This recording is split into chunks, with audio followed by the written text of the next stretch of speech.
Yo, yo, yo, what is up? We are back at the Friday night NFL show. I've got my co-host, Bryant Culp, in the house. What up, Bryant?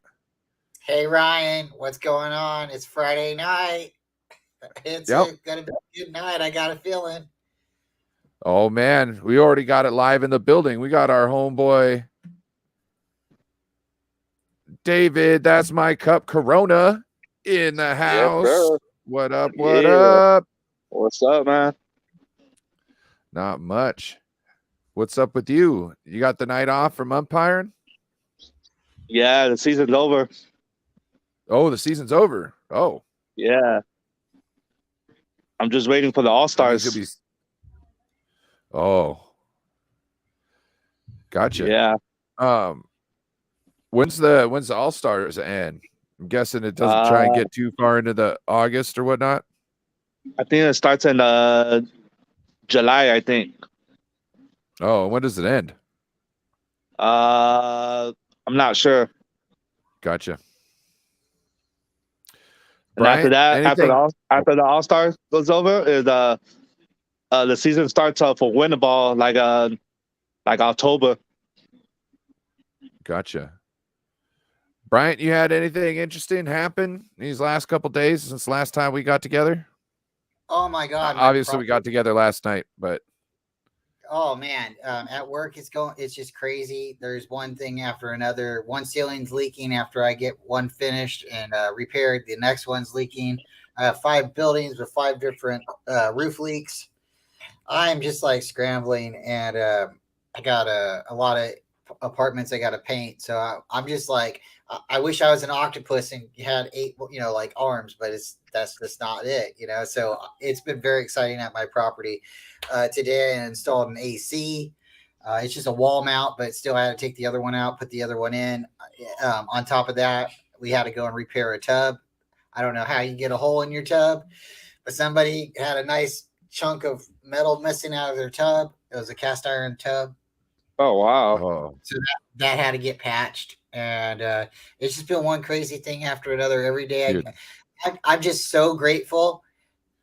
Monday is a holiday. Shout out to all the men who served, all the women who served, all the women and everybody. Memorial Day. Hopefully you can be around your family and friends and barbecue. And, hopefully you guys have a great day as well. So, yeah, it's been great. It really has. Because, when your property's busy, and, you got something to do. You always have something to do. So, sometimes, you're like, man, I just want to take a breath. But, when you're busy, you go home and you feel good. You're like, hey, I got all this done. I got all this done today. So. Oh, yeah. I want to shout out the chat real quick. We got Jeff in here. We got Beto from 49ers from Niners Sickness. Sorry, excuse me, Beto. Should know better. Make sure you give him a sub. You got CarCast in the house. Make sure you give him a sub too. He's a content creator, a very good one, young and up and coming. We got Nathan Z in the house. Yeah, so we got all stars in the chat already. What is up? Oh, yeah. Yeah, Beto, I told Ryan you give him a shout out, so I told him already. Yep, he told me, Beto. And I shouldn't be doing this, but my brother from another father, hide your aunties, because he's coming to slay him. We got David McNiner, the auntie slayer. Oh, yeah. Yeah. What's up, bro? What's good, fellas? I'm doing good, man. What is up? Keeping the Friday clear this Friday, huh? You starting to detour I have something in the work, but it just depends on when she gets off work. She's a delivery driver for FedEx. Gotcha. So you're just waiting. Yeah. So if it happens, it happens. If it doesn't, it doesn't. Just as long as you turn your camera off and your mic off, we're good. I don't want to see your bare ass.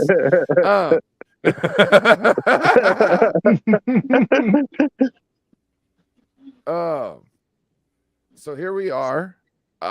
Let's got some big news today. DeAndre Hopkins gets released by the Arizona Cardinals if they couldn't get any shittier. What right? What's your thoughts essentially on how this might affect the rest of the league? Because it says he wants to go to a competitor, some team that's got a chance. And how do you think it impacts the 49ers? Let's go around the room. Let's start with David McNiner.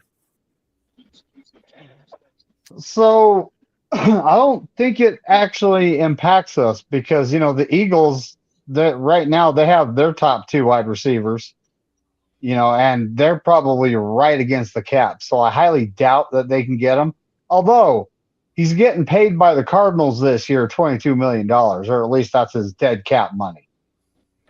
And then I'm thinking he might end up in the AFC with the Ravens at this point. The Ravens, Jets are the 2 teams I could see him going to over there.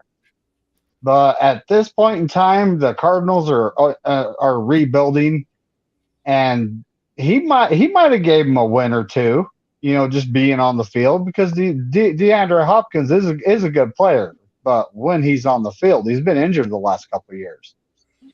So, at this point, if he ends up with like the Chiefs or something like that, it's going to be like, oh, come on, But it really depends on what kind of money is he looking for. Does he want a ring, or does he want to get paid? I think he's looking for a ring more so than the pay, but obviously he's not doing it for peanuts. You know what I'm saying? I don't think this is going to be like oh, I'm doing you a favor thing. No, this is like I get to pick. Like I get the pick of the litter, right? Not saying that I need a huge contract, but you're definitely going to pay me like 10 mil, 20 mil, well, not 20, maybe 15, 18 mil. You know what I mean? Like he's going to want to be broken off. I'm guessing over 10 mil. You know what I mean? He could sign for less, but I think that would be later. Like if he gets signed now, it's going to be for over 10 mil somewhere. You know what I mean? I can't really gauge what it would be like because it all depends on if he gets the right call. You know what I mean? If he gets the right call from the team that he wants to go and they're going 14, he knows he can get 18, but it's like, this is what I want to do, so I'll just do it. You know what I mean? Like I've got money. You know what I'm saying? Like it's just the principle of getting paid right. I actually forgot to throw the Cleveland Browns in there, reuniting with Deshaun Watson. I forgot to throw them in. That's another possibility. Would you really want to reunite with that guy after all that? I mean, personally, David Corona, what's your thoughts? Sir. How do you think that that DeAndre Hopkins going to a competitor could change the league, and how do you think it might affect the 49ers? We already got our top guys, so we kind of don't need them. So the last time they talked, like a rumor trade, I think the Patriots try and get him. So yeah, they're talking about Belichick was talking to him, but the Cardinals didn't want to trade him. So I think he might go with the Patriots. You think he might go to the Patriots? Yeah. No. Look, I'm not saying you're wrong, but I think that's highly unlikely. It seems like he wants to go to somebody who could get to the Super Bowl, and I don't think the Patriots are there yet. Yeah, exactly. So, or he might go, he might go with the Chiefs. Oh, he wants a 1-year deal. He wants a 1-year deal, so that's why he's gonna be cheaper, because the 1-year deals are normally cheaper. But he just wants to go. This might be he might be trying to be like Odell Beckham Jr. and be a gun for hire. Whoever's got somewhat of money and got a chance, I'll come play for you. Or it might be, I want one and I'm out. Yeah, exactly. I'm sick and tired of all this, because everybody loved him. Then he got vilified. You know what I mean? And he's been in this thing. He might be just upset with being in the public eye, and he just wants to, get something that would make him feel, like something he's, always wanted, like a Super Bowl win. I'm sorry. You should want that if you ever step on an NFL football field. That should be your ultimate goal. If not, you shouldn't be stepping on that field. Like, I know money's there, but you're not. It's like content creating. You know what I mean? If you're in it to get the money, this is going to be a long, hard road, and you're probably not going to get there. But if you do something because you love it, you might turn around and look around and find yourself surrounded by, having money, but also doing exactly what you want to be doing. You know what I'm saying? So I just think if your goal is just to make millions in the NFL, it's going to be a long, hard road, and no one's going to like you. Yep. Bryant. Yes, sir. How about you enlighten us with your thoughts? All right, so it'd be like a fantasy if we could get D-Hop, right? Because we got everybody, right? Everybody had all the best positions, and we already know, like, we have 12 wide receivers, and there's speculation on whether we're keeping 6 or 5. So if we're only keeping 5, I don't know if there's room for D-Hop. I think we keep 6 wide receivers, but D-Hop definitely has said that he wants to go to a contending team and a team with a good quarterback, and he didn't list the 49ers. No, he didn't. So I'm like, all right, well then, good luck for your wishes, right? Because he wants to go to like Patrick Mahomes. He wants to go to Buffalo. He wants to go to like New York, where the Jets are. He wants to go where there's a good quarterback, like Baltimore. So, do you think if we had an established quarterback, he would want to come to our team? Because there's some bad kind of blood between some of the players on the team, you know what I mean, and him, and with like name of steroid boy and such, you know what I mean? Hold up one second real quick. I gotta introduce CarCast. Shout out to everybody. CarCast 49ers Talk.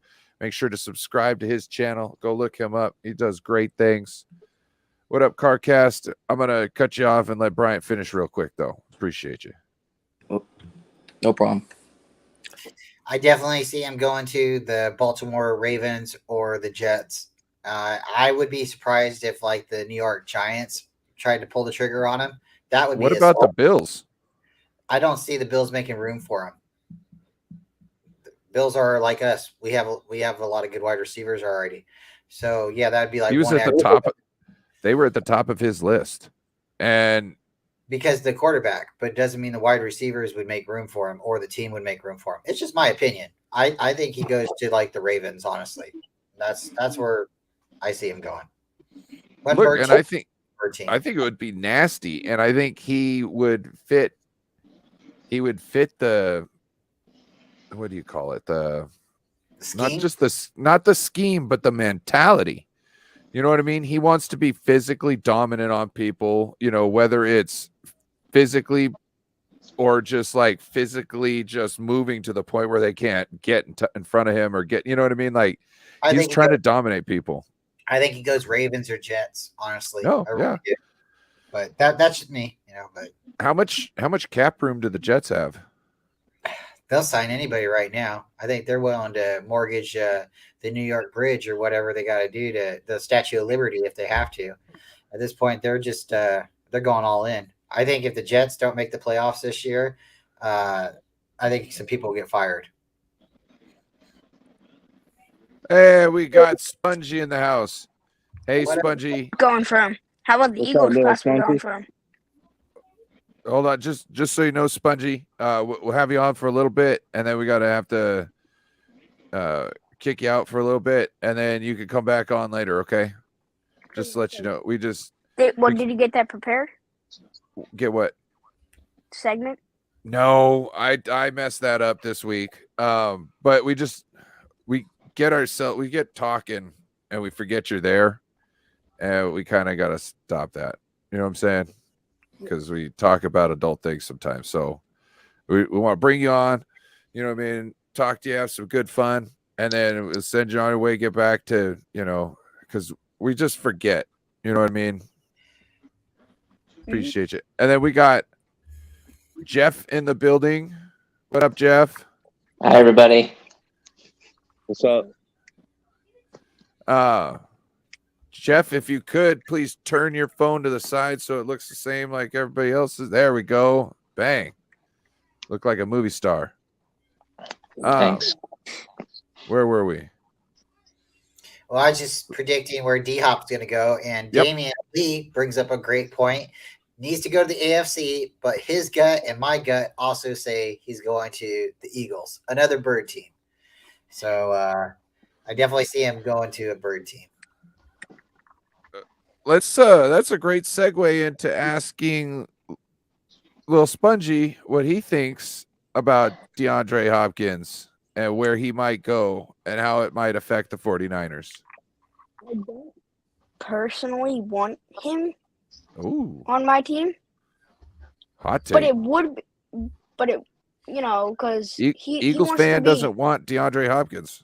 he wants to be a wide receiver 1, but he at best probably be 2 Ooh, behind OJ. your sound's coming in and out. You putting your finger over the microphone? My blanket. Is this better? Yep. So you think he'd be a wide receiver 2 and he couldn't deal with that on your team? I think he just want better. You think what? I think he just want better. Why does your mic cut out the moment you start to talk? And then it like comes out like right at it comes. Yeah, it's cutting off.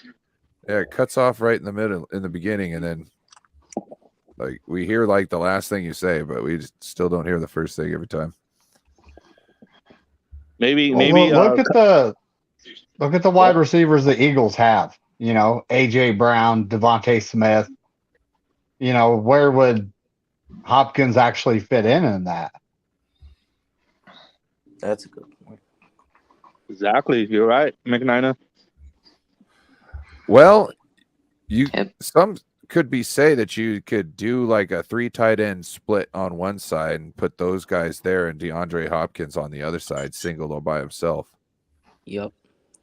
They also drafted Quez Watkins, so he's a young and upcoming receiver for them. So And What's up, podcast? it just seems like it would be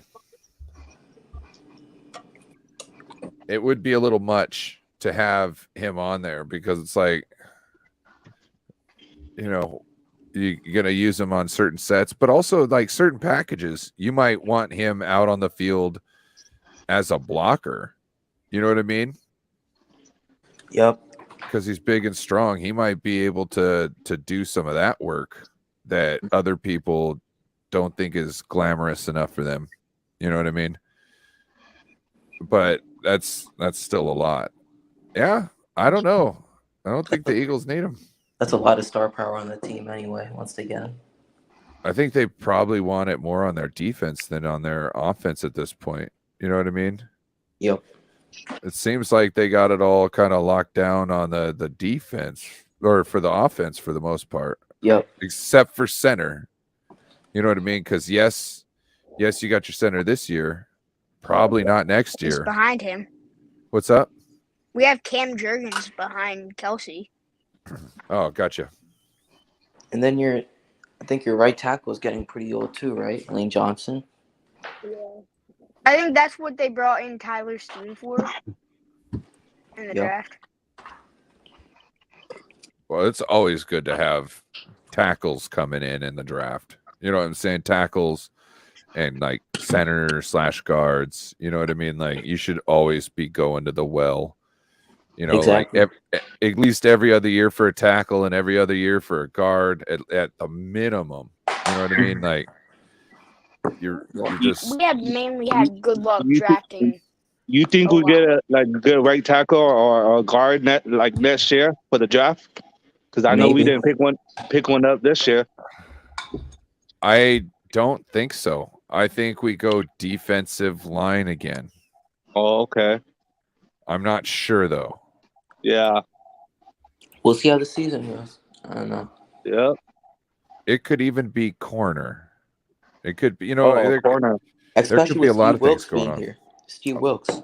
And real quick, I want to make way for my brother from another mother from the 49ers Ultimate Report, Jon Jay. 15-0. What's He's our up? stadium trivia Jay. Thank you What's very up, Jon much. Jay? Great intro. What's good, John? Hey, John. Well, Corey's What's up, not everybody? here. I don't know why. Sent him the link. He's probably coming home. He needs probably a little bit of time. Yeah, Korey said he was doing dialysis, so he said he's Oh, gonna be in late. That's I cool how you dozed got. off last night in the middle of trivia. What's up? It happens, man. It happens. Bro, I always sleep off during those. I can't. Hey, Jon Jay, Yep. did you get my email? Nah, I've been busy. Let me check it right now. Okay. Steve-O said he was hoping D-Hop stayed on the cards. Yeah, I actually would have appreciated that more. Well, I from a would- financial standpoint, they could have really have kept him. I don't care about that. Like, I hope they keep him and it screws them. Yep. I just rather have him on a shit team with a midget quarterback who throws tantrums. Oh, yeah. Oh, from a financial standpoint, they're eating $22 million this Yeah. year. But then next year there's zero cap for him. So I mean, I Highest honestly think they cap. couldn't find a trade partner, and they had no choice but to cut him. That's exactly what it was. But look Yeah. at this, though. But look at this. If they would have waited until like July 1st, July something, June 1st, they wouldn't have had to pay all that, what I've heard.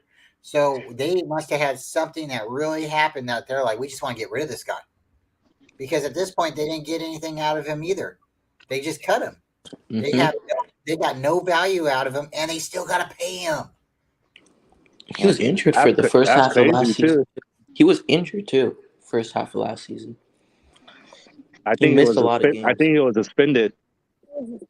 Oh, he was suspended. My fault. Yeah, he was suspended. Yeah, he was suspended. For performance enhancing. Yep.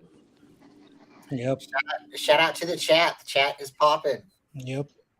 Oh, yeah. Oh, we got Crazy Juice in the house. What up, Crazy Juice? What's up, Crazy Juice? Holy Crazy Juice. moly.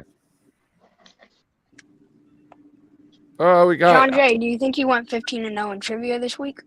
Yes, it is, Tommy. Yes, it is. No, I went 0-15. Yeah, where's Corey? Let's figure out the totals on that. 0-15, the Rams this season. I asked Crazy Juice what he would like, for a draft pick next year, and I think this is his answer.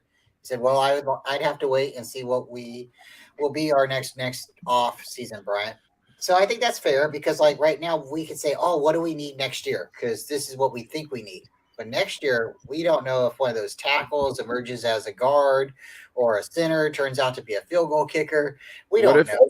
What if Jair Brown really isn't it? Now we got to go back and we got to find ourselves a safety. You know what I mean? Pick a safety high.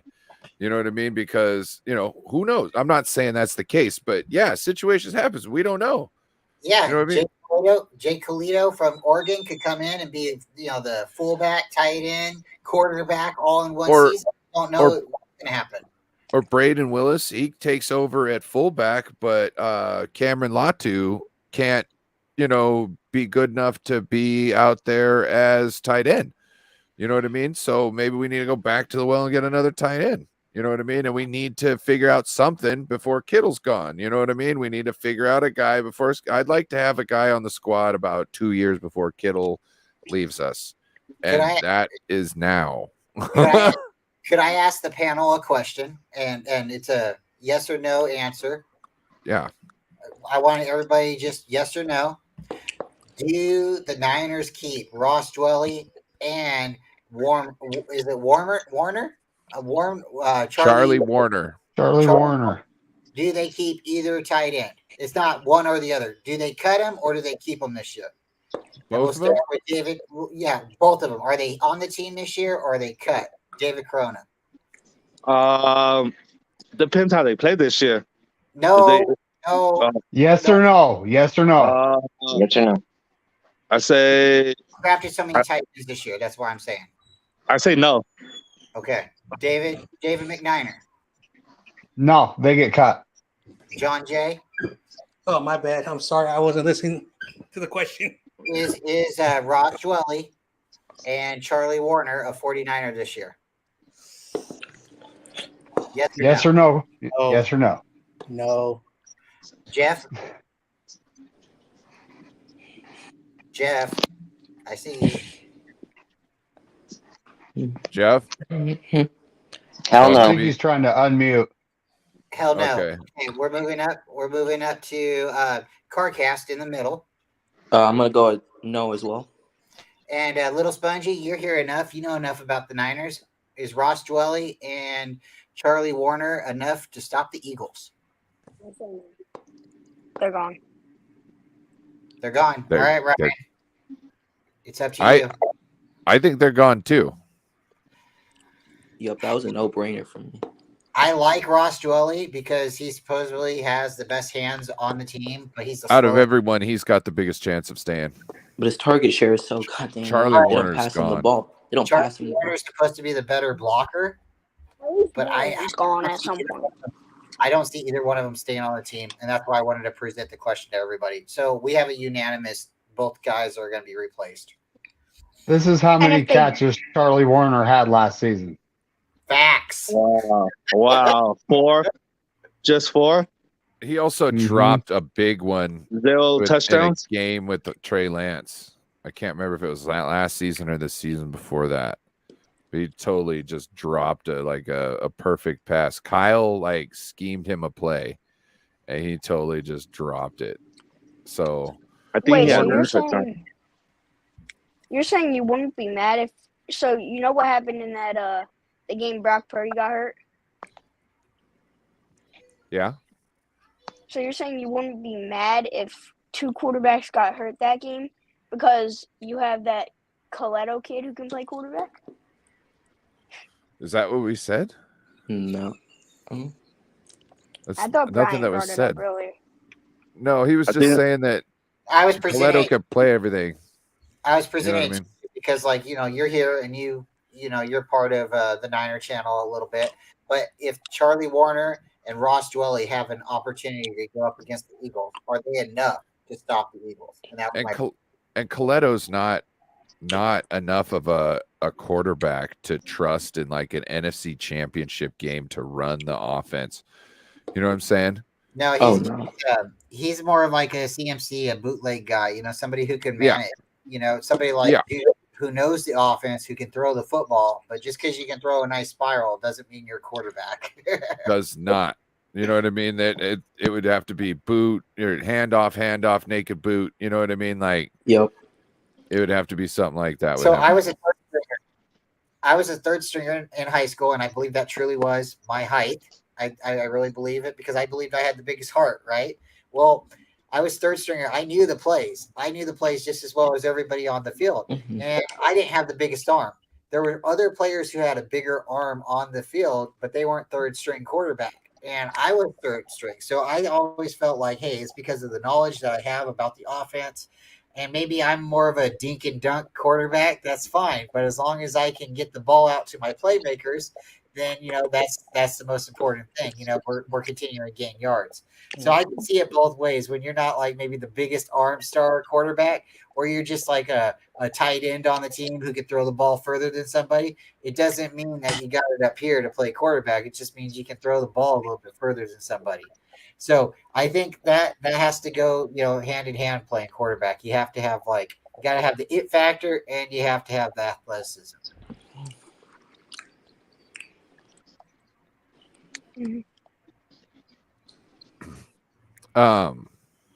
Anybody else got anything they want to say?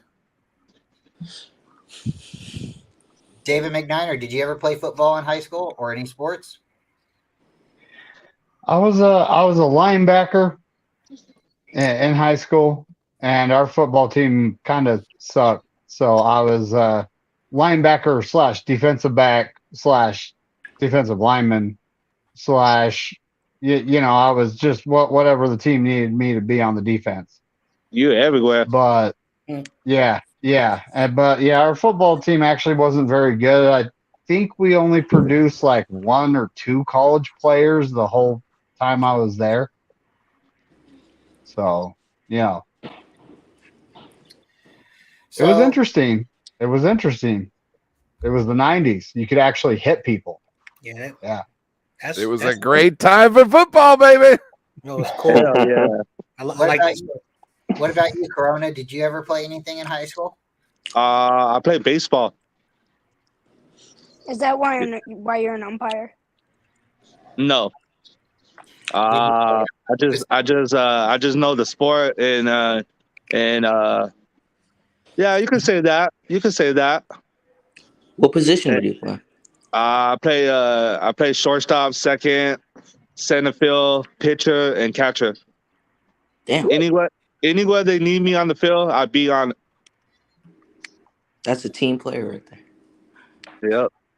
Jeff, I think we talked to you before. I think you brought it up on my channel, maybe. You played baseball or something in high school? No, I played in Little League, and I don't like baseball at all because it was the championship game, and I missed the ball and caused the entire team the championships. So I hate baseball for that reason. Oh man. Well, When it came to left field, it never came to me the whole season, and then I would just like eat lunch in the field over there. In the championship game, it came to me. Be an outfielder.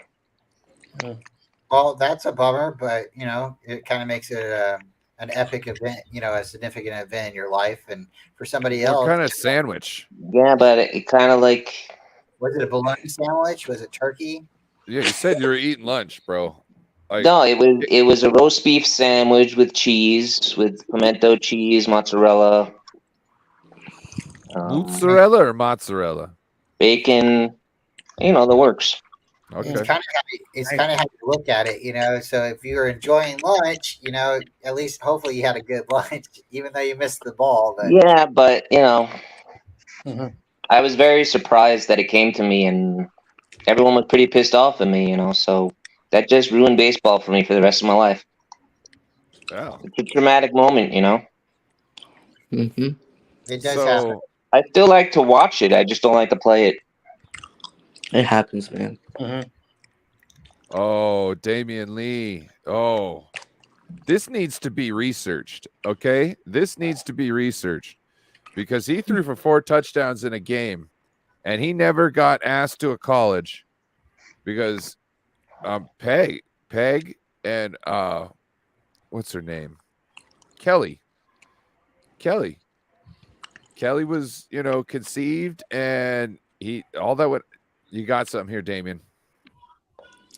Damien coming up with the conspiracy facts. I mean, it's not a theory. That's fact. I mean, look at that. Can anyone really truly dispute that? I don't think so. No. Yeah. That's funny. All right, John, your athletic career in high school and sports real quick, junior college, and then we'll pass it to the 2 youngsters and then give it back to Ryan. Mm-hmm. So basically, I started playing sports at the age of 4. High school, I played 1 year of football and JV, had 72 snaps. My team was horrible. We're always punting the ball. So our punter went to the varsity team, and then he went to a small college called Colgate, and so he was really good. I played baseball a lot. I was a utility hitter. So basically, I would come in like in the 9th inning, or I would come in when they would change the pitchers, and I would play positions. When I was at junior college, I tried out for the baseball team, and I wasn't as good.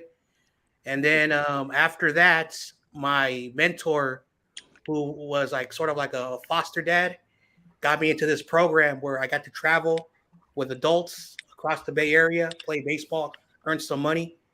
So that's basically my background in sports. And then after that, I coached a high school, my high school, and a bunch of rec teams. So that's my background in sports. All right. Let me jump in real quick since he was talking about baseball before we give it to the youngsters. I went to Stagg High School in Stockton, and there's a baseball player that got to go from my high school, and he made the pros. His name's Braden, Dallas Braden, and he went to the Oakland A's, and then he made it to sports. ESPN Sports Center, I believe, and he's become an announcer. So I got to meet him a couple times because he was a little bit older than me, and he graduated before I did. I believe that's how it was. But I met him a couple times, and my wife met him a couple times, and it's really cool. But yeah, he's a really nice guy. Made it to the Oakland A's, and he that's probably the most famous player that came out of my high school. Very cool. All right. So, Spongy, you in sports? What you doing? So last year I started playing baseball, but it was more like I wanted to do it a few years before, but I didn't have all my gear and all that. So came last year. I was more like I didn't know where I should play. So my coach was like, I was in the outfield sometimes. I played second, I played third. All that. And then, we do different teams each year, so we have different coaches. So, I mean, last year's coach was really really good mentor because, I didn't expect to play at all, but he played me a lot, so. And then this year, I mean, it's going kind of the same way. I'm playing outfield, really, so far. That's it. Real quick, I just wanted to make sure. David Corona. Hey, David, you there? Oh, he's not. Okay, we'll leave it up till he gets back. Carcast. Yeah, man. So, unfortunately, I did not play football. I wish I played football, though. I played soccer. I played defensive midfielder. My first few years of my life, I started at a very young age. I think I started around like 6, 7, and went until like 15, 16, and then I stopped doing soccer. Just took too much of my time. I wanted to try something else in high school. I wasn't on the school team. I was actually playing for a club team, and then I switched to doing track, and I currently run track now. I run the 800 and I run the mile. So, I mean, yeah, that's about it. Those are the two sports I played in high school. That's about it for me, man. What up, Ty Alston? What's up, Ty? Ty's What's from up, the Ty? East Coast Red and Gold podcast. What's up, Ty? Make sure you go out and check them out. They've got a great show every Wednesday. Yeah, he's the GOAT. He went to Japan. Damn, that's far. Yeah. Did they have to put you in a special pen, Ty, or did they let you sit in the chair? Like, I don't know how they fly goats to Japan. You know what I mean? Good one. Good one. Yeah, isn't it bringing livestock to another country? Isn't that, did you have to get permits? If Joking. maybe. Ty Olson is definitely the GOAT, known as Ty's 10% Ty. Ty's great. He really is. If you haven't seen him around, he's in a lot of YouTube channels. He supports everybody. He's got his own YouTube channel, Faithful. Yes. 101, not 101. It's 101. And if I'm wrong, Ty, please put it in the description. No, it is true. That's true. He's interviewed all kinds of great people like Matt Mayoko, all kinds of people. Please go give him a sub if you haven't. He's Have you got there. Have you seen the episode where he sat with someone named Mariah? Yeah, that was a good one. 49er faithfully. Yeah. He sat in the throne section. But but he's definitely grinding there. So please go give him a like and subscribe. And his channel is definitely criminally undersubbed. Same thing with East Coast Red and Gold podcast. They're putting out great content, and it seems like nobody's seeing it. So please make sure you go over and support them. They do a great job over there. And Ty all by himself on his own channel. And I believe he guest appearances on other channels as well. And I'd like to get him on a Sunday show again because we've had him on once before. He's great. He really is great. Great guy. Go check him out. Ty's definitely the goat. Bryant, awesome Niner jacket. Oh, thank you. This one is this one is the reversible one. Let me Nice. Yeah. Hey, David Corona, did you see this comment right here? That's awesome. I just wanted to make sure you'd seen that. I didn't. I'm not paying attention.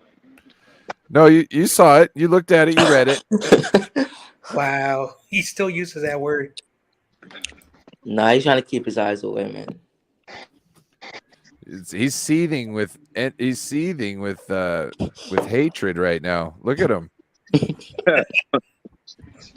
That's all right, David Corona. You're still a Niner in part of the Niners. Every time I find it, 49ers for life. Like if you zoom in right now, you can see the red in his eye. It's almost this color red. You see the red in the background here? You can see that. Look, you can see it in his eyes. Look, it's right there. It's right there. You read it. I told my cousin you're gonna make me a screensaver with my face on it with the P cuts. She was busting up. I didn't get that done tonight. It will be done, and it will be no in worries. the description for next week. I promise. Whenever you have time, David, you're gonna have to send me other pictures too, like of you, like doing the captain or doing certain things, and I'll just like put you in different places and holding different things and such like that. I'm telling you. Oh, okay. Like You get got one to do in the Captain Morgan also, Ryan. The Captain Morgan. try to get I thought one, try to get one in your Dallas Cowboy jersey or your Dodgers jersey. no, I won't Yours I gotta won't be do that. you do. Like I don't got no Cowboy jerseys. I got a Dodger jersey. I Or your consider my Dodger. Steph Curry jersey? Yeah. No. What if I put him on the front of the boat with like crossing the Delaware? With my Dodger jersey? No, Yeah, you as George Washington. You on the boat like George Washington crossing the Oh, Delaware. hell yeah. Yeah, You know what I'm exactly. saying? Looking all stoic. that's an NBA question. I know your channel, the show is football, but can I ask an NBA question, Ryan? Do you mind? If it's about the Sonics, no, I don't. Well, I can segue from the Sonics. No.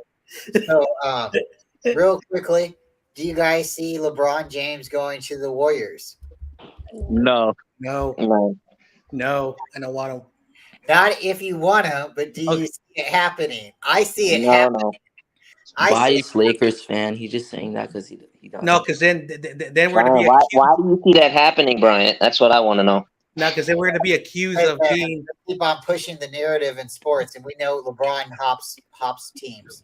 Oh, yeah. Chase rings. yeah. I don't. Because then he's gonna be called. We're all gonna be called LeBron something. I don't want his personality here.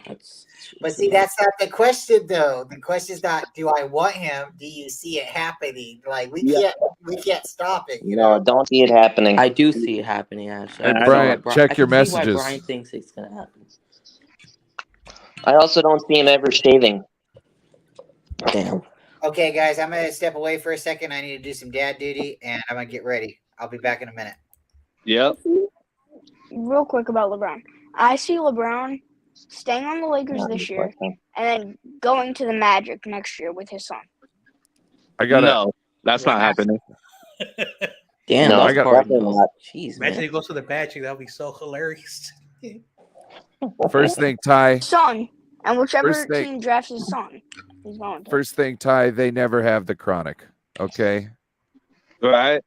Okay. So this never happened. Okay. This is a total made up, for instance, because they never had the chronic. Okay. They never had the chronic. That's true. They never come with anything.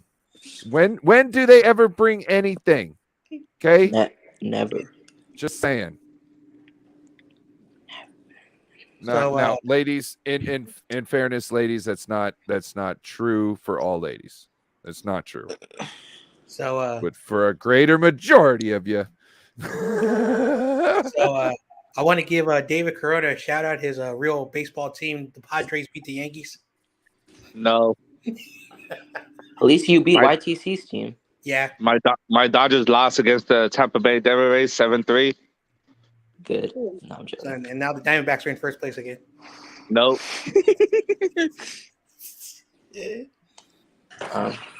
Well, the Dodgers are good during the regular season. They just can never win in the playoffs. They won one Mickey Mouse ring, and then. Okay. We got that 2020. Hey, Spongy. Yes. Can I ask you to bow out? We'll bring you in a little bit later.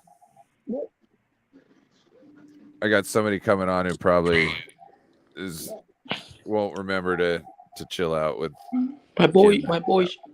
Yeah, boy Spongy. So go ahead and bounce, and we'll go ahead and say your piece. Let everybody know where they can find you. All right, little Spongy.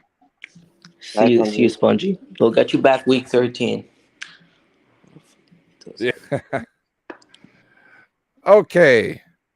Now, next up and backstage, we've got a guy who found some way to get sets of wings and dust to come out of his back every time he comes around.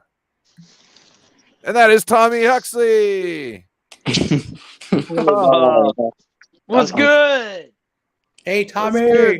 Tommy boy. What's up, Tommy? Hey, David. What's up, man? Watching them. What's up, Tommy? The best chef there is. Yep. Shit. I'm The mid. missus let you call in? She's on the phone. Right? She's been on the phone for like 6 hours. It's like, so, how you been, Tommy? Long time no physically talk. You know what I mean? I've never seen him on here. I've been working like a dog, but I'm on vacation now. Sort of. Ooh, you School is closed, so it's 2 months no working.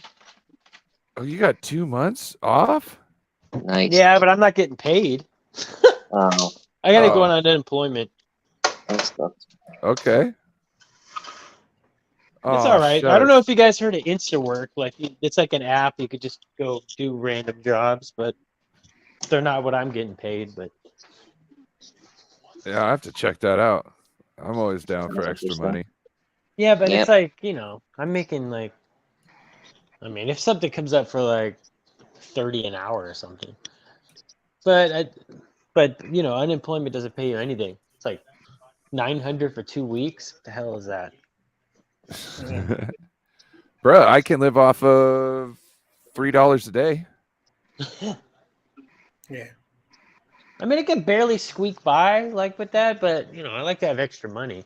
I know. Yeah, California. I got you. It's not cheap. I hear that.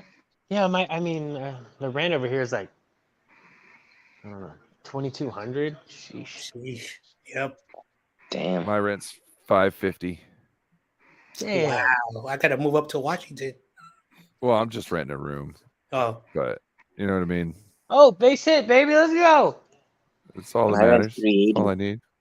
Dude, you guys what? The Giants are freaking tapping that ass today. And this is, yeah. Yep. 10-1.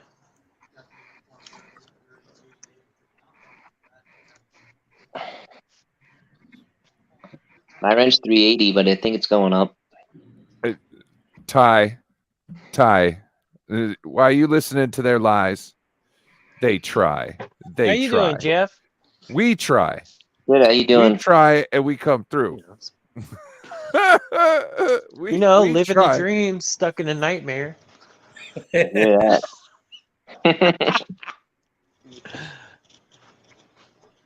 This little Spongy says, "What's up?" He hopes you're doing well. David, how's your wife doing? Is she still? Is she excited for the cow tricks this season? Oh, he David, must have taken a break. Yeah, he must have taken a break. Is he on? He's not on, I think. No, he's right there. Where'd he go? He's God, I turned cannot off his.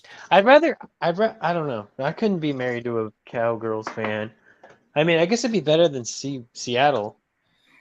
It I doesn't was then with it's matter. like, It I was with doesn't matter. a Cal Patties fan for 7 years.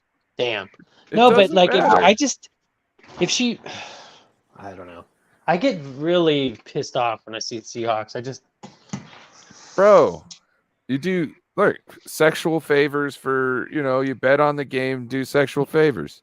It's win-win. Hey, I like it. I've dated many Seahawks fans. You know how many times I've taken a loss out on that nice ass? I'm just saying. Don't Yeah, I think I've had come relations with 2 on. Seahawks fans. One was not a real, I don't know. I think It she just was a doesn't matter. bandwagon. The other one was, I don't know. And Ryan, none of them are looking for the ring. None of the Seahawk fans. They're not looking for the ring. So you're Yeah, good. they That's kind of definitely. true. Oh no, they definitely are looking for the ring, bruh. They're looking for the ring. They're looking for the babies. Magoo. I've dated a Seahawk fan for a couple of years too. I can't believe I got out of it with only one child. You know what I'm saying? Out of all them years up here with Seahawks, I'm just saying. Yeah. And the women up here, they know what they're talking about with football too. Not like some of our women. You know what I mean? Like our Mariahs and our Jesses and our Steph, our Tonys. You know what I mean? Those ladies all kick ass, but they at least they actually care about the team. You know what I mean? They'll watch the game. They're not asking questions. They're watching the game. They're rooting. They're cracking the beer. Honey, you need a beer. You know what I mean? They know what football life is about. Finger food and beer.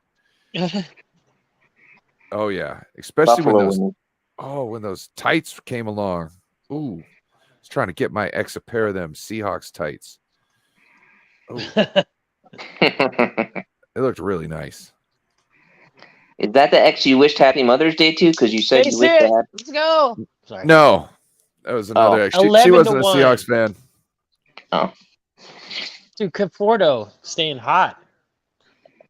What? Who cares Sorry. about baseball? Sorry. I went to the game Sunday, dude. It was awesome. See, that's when baseball's interesting, is when you're at the game or you're playing it. Dude, I was at the club level. It was like the best seats ever. Like right on third baseline, you could see like every pitch, kind of. That's awesome. Yeah, we were right under the railing. The weather was perfect. I wasn't getting the sun on you. Oh, it was great. That's badass. Oh, Ryan.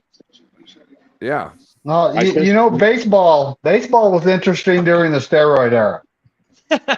Oh yeah, and the cork bats. Yeah, I remember because I had my mom's boyfriend had A's tickets, and then season tickets. We go all the time. Mark McGuire was such a small, skinny guy, and then all of a sudden he was huge. I'm like, something's not right here. Yeah. Yeah. Jose Canseco also. Yeah. I have his autograph. That was funny. He was. I remember Ricky Henderson tying the record for stolen bases, and then I saw him beat it. I was at that game. The record. Oh, really? Yeah, where he broke the record. Yeah, my mom let me skip school. That's the one where he picked up the base and lifted it over his head. Mm-hmm. I don't remember that because I was just a little pipsqueak. Another base hit. But you guys got to admit, though, back in the steroid era, guys were hitting 60 home runs a season, and it was fun to watch.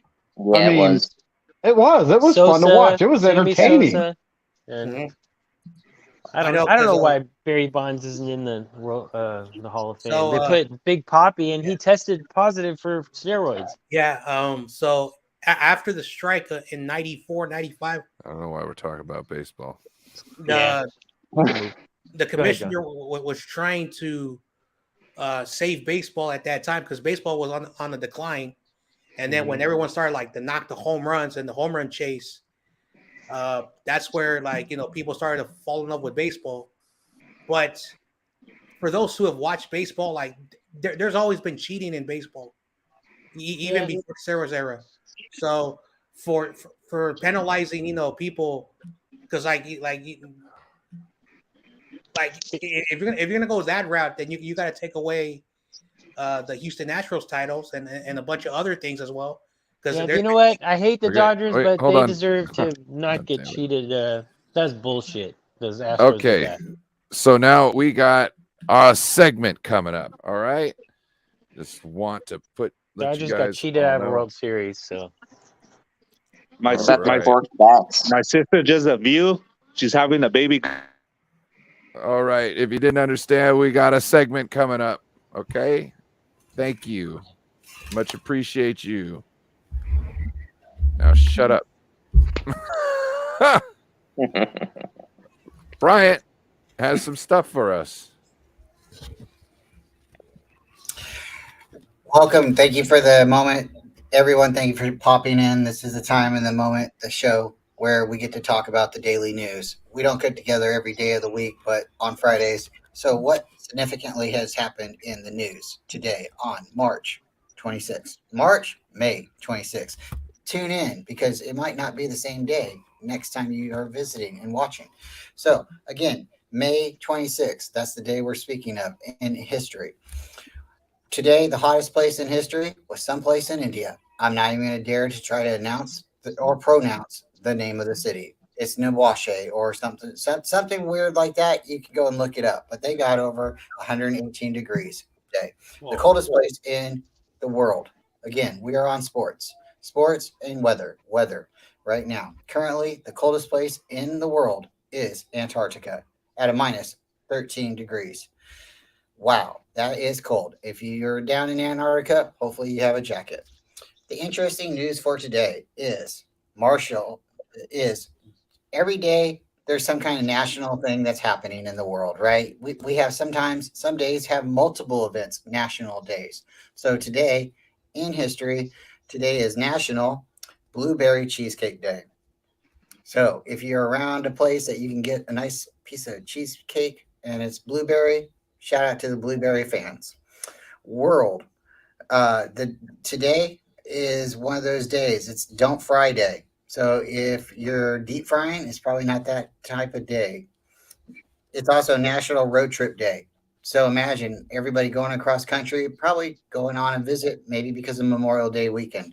So if you're in a car right now listening to the show or hearing the current news, we appreciate you. It's also World Dracula Day. Yes, there's a lot of people out there that believe in vampires, and there's a lot of support. So if you're out there supporting Dracula Day, thank you. National days. And we also Stay want to thirsty, my friends. we also want to throw out the significant in 1969, the Apollo 10 space mission returned to Earth. So that's one thing that happened in the news today.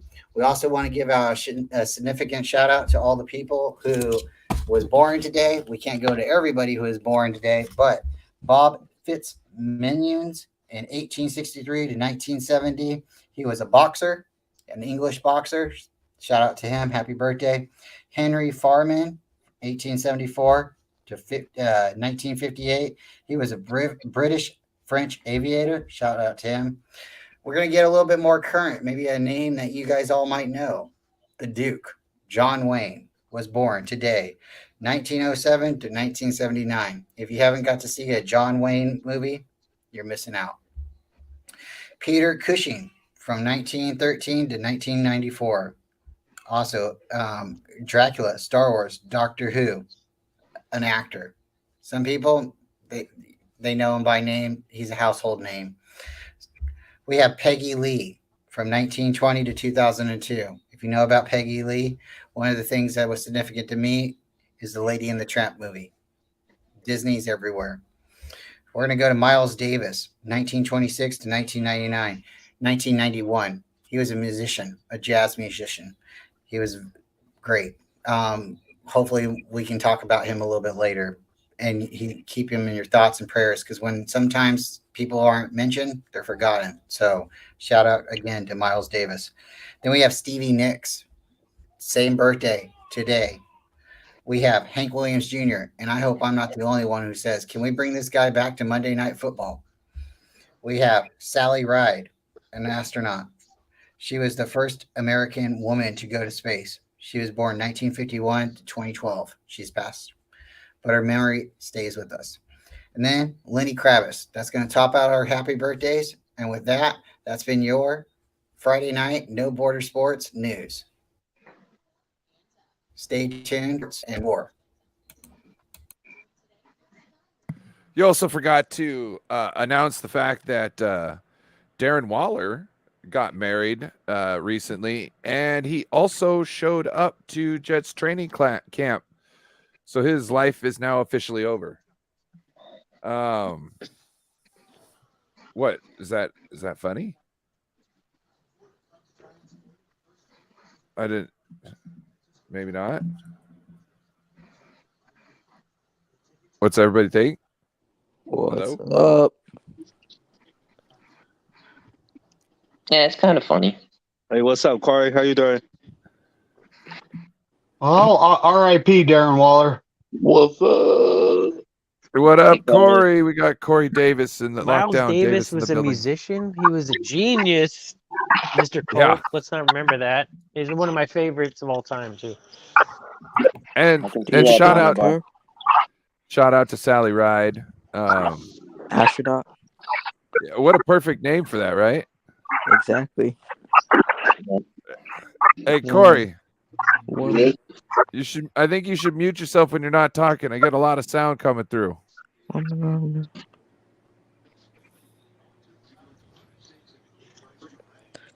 I don't know Yeah, if you you can can hear a get pin on your drop. computer. No, I think he muted himself. So that's Yeah, better. it's like real loud sounds coming through. Yeah. Oh, wow, it's Yeah, on the Grave Bird. my sister just a view. She's having a baby girl. Really? Congratulations. So she's Yeah. gonna be a future Niner fan. Hell Nah, yeah. her Gonna be an uncle. Her mom's a Raider fan. Oh Damn. no. Never Oh, mind then. Take that back. You're gonna be an uncle. Yeah, you're Dude, gonna be a Raiders Raiders are fan now. screwed, man. No Jimmy uncle of a Sheesh. convict. Yeah, Jimmy G foot I turn her surgery. to a 49er. There you go. Jimmy G There you couldn't go. show up to OTAs because he got an injury now. Well, the Raiders got Yeah, he's got a injury. foot in. He had to get surgery. David. Hold on. Is anybody surprised? Nope. Nope. And I don't No, give a damn no. because he's not on the 49ers. McNiner is. It's funny when I heard that, I thought, Damn. oh, just like Trey, they needed to go back in there and clean it up. Did And you then guys I talk thought- about D-Hop? Sorry to interrupt. Yes, we did. Jesus. I thought it was hilarious. I was watching a clip from the Cone Zone today, and remember they were thinking about Jimmy was going to come back and be able to make it for the playoffs. Yeah. You know what I mean? This year? Well, no, obviously not. If he needed to get this other cleanup surgery, you know what I mean? Everyone That's calling why- Jimmy G soft is they're a bunch of idiots, dude. That guy's That's why- tough. One tough. That's why he bastard. didn't play, probably, huh? R.I.P. He had a Devontae big old Adams. smile on the sideline, like, oh, look at me, I'm here. If he was so tough, he wouldn't be so hesitant to do certain things. You know what I'm Exactly. saying? Like, he knows he's not as tough as what he is. You know what I mean? Yeah, Not to I say guess that you're right. not to say that the guy like He's wouldn't not play soft. under pain, but you saw his teammates throw him under the bus before at what they called him, and then you're talking about, you know, I'm not gonna say, oh, he got his ankle snapped, he's soft. I'm not saying, oh, he Yeah. hurt his knee in that Kansas game. I can't remember what injury it was. But it took him out for a year. I'm not saying he's soft because of that. It's just because, like, for a year or so there, it took him a while to be comfortable to really, like, lean into the throws. You know what I mean? Like, that's not being Yep. tough. That's not being tough. That's him wanting another paycheck. Real quick, I want to shout out this John Wayne real quick. Some of my favorite John Wayne movies, it's really got some inappropriate stuff at the end of it. Like Donovan's Reef and McClintock. At the end of the movie, he spanks the lady until she loves him again. I don't think I've seen that one. Oh, you got to check it out. McClintock's a great one. I can recite that whole movie to you word for word, pretty much. Like, I just need like the movie to start, and I can just say every word. But Donovan Reap's a really good one too. They got some good fight scenes in there, some good old school fight scenes, and yeah. But remember, you don't spank women until they love you again. You have to wait. You have to wait for them to love you, and then they'll let you spank them. It's the other way around. Okay, so just public service announcement. John Wayne movies are cool, but sometimes they got some inappropriate things in there. I just wanted to set that straight for everybody, just in case you didn't know what was okay and what wasn't.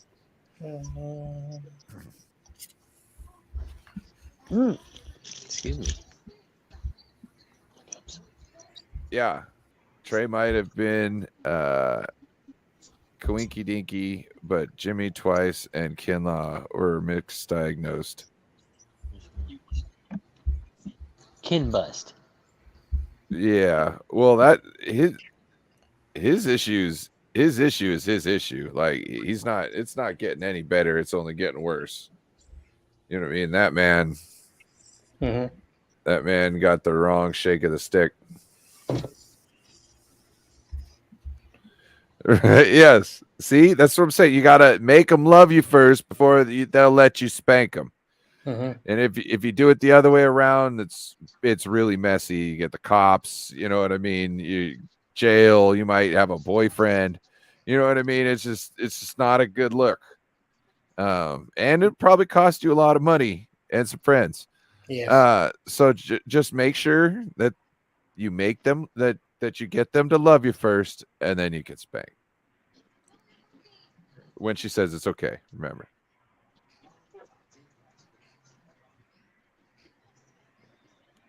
It's 1 O as in the letter O 1. Here, let me see if I can't find it again.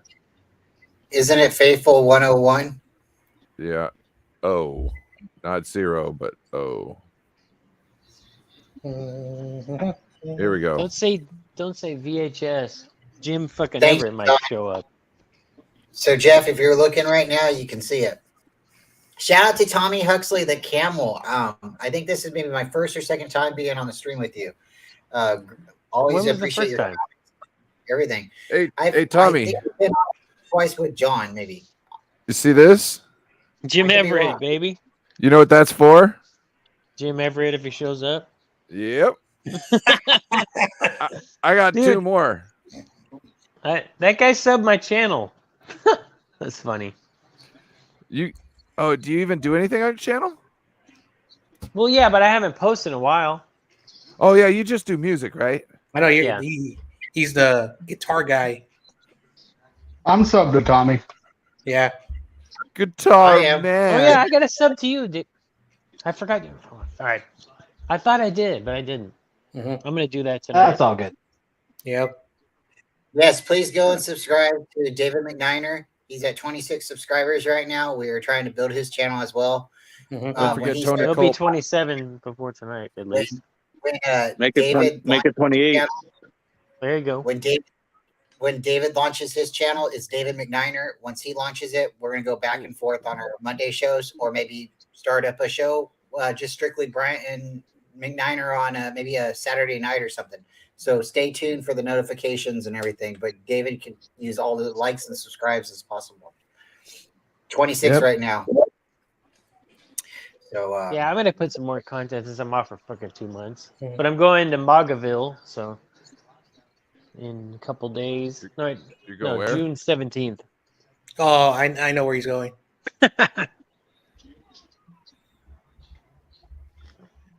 Where you can get away with murder. Yeah, we got blown down trees up here. So if anybody wanted to find David McNiner's channel, all you have to do is go into the description, and it is there. we got Aaron in the chat.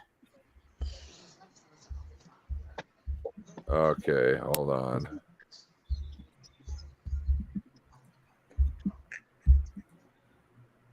We got Bashar in the chat. We got Bashar in the chat. What up? Aaron, the number one Trump supporter. Yee-hee. Oh, what's up, man? All right, what's up, man? The first thing. No politics, Tommy. No I know, politics. no politics. No politics. Dude, he's so political on his Facebook page. It's like, oh God. Okay, we're here on YouTube. I don't do any of that. Do you guys know what politics means? Yeah, this is a dad joke.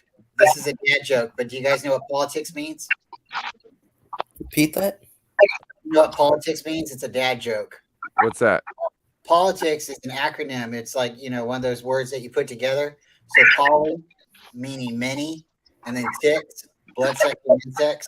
So many blood-sucking insects is politics. What's the difference between a politician and a horse?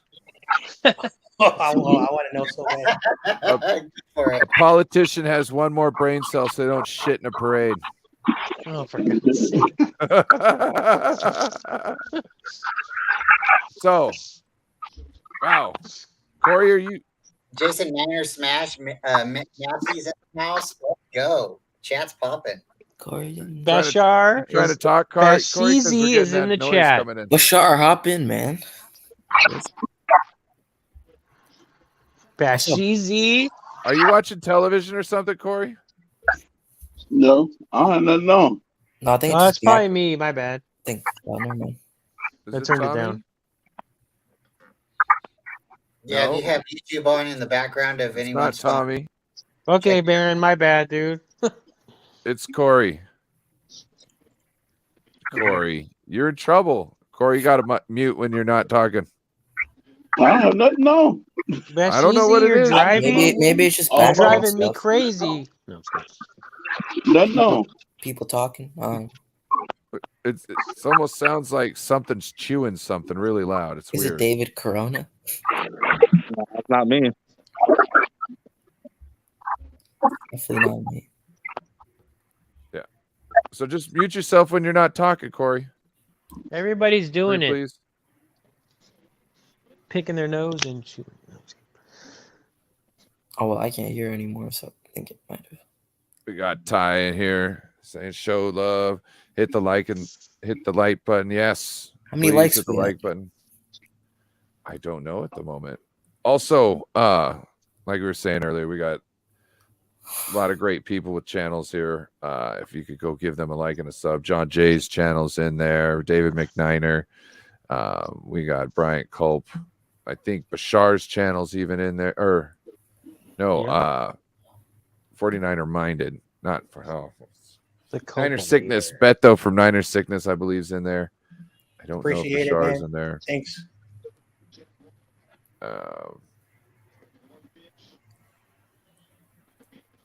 We got Jason Niner, Jason Massey in the house. Say my name, bitch. Bashizi. Oh, wow. Oh, look at his profile picture. He's doing that to the Cowboys. Say your name.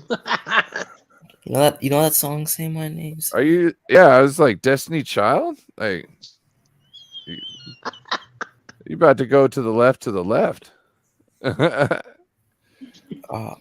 Bryant, you're muted. You got everything you own in a box to the left. Does that mean we're bringing on a rap here in a little while if we're singing now? Jeff? Where's Jeff? I don't think we got Jeff here. He's in the chat, but he's not. I don't see him. He's got a ton of raps he's got to offer. We got the beats too. But I don't think we should do that right now. All right, we'll wait on that. Let's get Tommy's opinion on the DeAndre Hopkins situations. I was talking to Smitty where I was trolling him a little bit. I'm like, 22 million dead cap in one season. I'm like, are they moronic or what? But it's like, I think they think it's a throwaway season this year, so they're like, might as well just get done with the dead cap in one swing. But yeah, I definitely do not want him going to the Eagles. If he's at the Eagles, it's over. Why? Spongy was just explaining to us, and he made a great point. He's like, he's going to want to be a wide receiver one. What is he going to wide receiver one at? They've already got guys like him. Who's the OC though? But they already got guys like him. Yeah, who is? You know what I mean? Like they need other types of players. They've already gone out and got 2 guys that essentially could play his role already. So why are you going to go out? Yeah, but I think they should utilize him just like they did Fitzgerald in the slot. He would be deadly. I'm more scared of him going to the Chiefs or the Ravens. Yeah. Like he'd be nasty in Baltimore. Shout out to Darwin's Raven. He's got a great channel too. Mm-hmm. Levi. Oh yeah, their OC is Brian Johnson. I never heard of this guy. Brian Johnson. Oh, I wouldn't say he's a scrub. I No, don't think I'm not that's. saying that. I just never heard of his name. I think Harbaugh probably put. I'm coming in on my computer. Okay. Because the Colts have Shane Steichen. That was their last year's OC. Yeah. I actually wanted him, but it is what it is. Well, I'm glad he's out of the division because that's why I hate the Cardinals are Texans. I cannot stupid. root for the Texans because they screwed us. I'm not surprised the Cardinals got Jonathan Gannon, the guy who couldn't stop 2 of the same goddamn looking plays in the Super Bowl. Shit was so funny. Hey, man, let's talk about that for a minute. So the Cardinals head coach, the Red Chickens. They're not the Cardinals, they're the Red Chickens. Fraud So, first they go after Sean Payton. Then they go after DeMeco Ryans. And DeMeco Ryans, he's an intelligent dude. He said, nope, I want nothing to do with that organization. I don't want to be a part of your shit show. I now have to throw D-Hop in with DeMeco Ryans. He said, yeah, I'm out of here. I don't want nothing to do with this. 14 to 1. Paying for my meals. Yeah. And then they're like on choice number 3, or he could even be choice number 4 or 5 for all we know. And I honestly think they hired who would come work there. I don't think they had a wide variety of coaches to choose from. They were probably down to they probably got told no by they did get told no by Sean Payton and DeMeco Ryans. We know that, but we don't know how many other coaches told them nope. I'm willing to bet that Gannon was far from their guy like they say he is. Dude, I would rather stay a coordinator until another job came up. Personally, but I don't know. I've got no confidence in the upper and in the owner putting a good GM in the situation, and so that I'm out. Mm-hmm. You know what's funny? Unless I'm picking the GM and we get like 5-6 year contracts. What's up, Korey? You know what's funny though? This Arizona, YouTuber was saying that, he showed a video where Hopkins said, I'm staying with Arizona. I don't know who told me wanted to trade me. I don't know who told I want to leave. And all of a sudden now he's gone. It's crazy that organization's going down. I don't know how some players are gonna want to play for them. What's that DC's name? He's not even a good DC. How the hell did he get a coaching job? Jonathan Gannon, because he was a good DC in the regular season, and then in the Super Bowl he couldn't stop Andy Reid. It's like the same exact play on different sides. Hey, this just shows you how trash the Red Chickens organization is. Mm-hmm. And they'll always be that way, and while the owner is in place, until they sell the team to someone who actually cares about winning, they'll always be like this. Yeah, fraud knows will never win the Super Bowl. The team right now, the fans, Arizona fans now worried that Judah Baker is gonna be leaving. Oh, I think he's gonna be the next player. Gonna be like, I'm gone. Crying. That man was crying. This team kept losing. Well, I knew that the organization wanted Hopkins. They were trying to trade him. They were trying to get whatever they could. But then a bunch of people said, "Oh no, he's not leaving. He changed his mind." And then 2 weeks later, after he's gonna stay, he's gone. So I'm not trying to pat myself on the back, but like the organization was trying to get rid of him, and then they're like, "Oh no, he wants to stay here. He doesn't want to go," and now he's gone. So Arizona's a dumpster fire. I'm sorry. Yeah, I think they honestly go 0-17. I was watching TRL's videos today, and he was like, "I wouldn't be surprised if the Cardinals went 0-7." I'm like, "Okay, man." See, That guy tried to call me out the last time. that was funny. The He's hell? realistic, so I don't really care. Fuck him. I'm just kidding. Bruh. Dude, he tried to get all hypey with me last time. Remember, John? What the hell was that? Oh, that's what they do over there. You know, Mr. YTC, they love talking crap. That's what they love to do. Yeah, it is what it is. What they Everybody's do over there. different, whatever. It's kind of their thing. Their backgrounds, I don't know. I'm not getting it, but whatever. Like it's okay to be goofy, having fun, but bring facts to your argument, and don't just say the Bears fan who's when he gets angry, he has to ask people to fight his battles for him. The Bears fan. Yeah. I like it. Michael. Yep. I don't hate him. It's just that I've told him don't get too caught up with that negativity. You got to provide he's all right. evidence to I know. your. He's just I remember after they beat us, he was like, "Oh, we're gonna win 11 games." Yeah. 11 games, okay. And now he thinks they're gonna win the division. Well, in all fairness, I don't know, man. The Packers, they're rebuilding. No, so Michael actually picked them last season to win 11 games. Yeah. I think it was right after the draft is when he made that video. Yeah.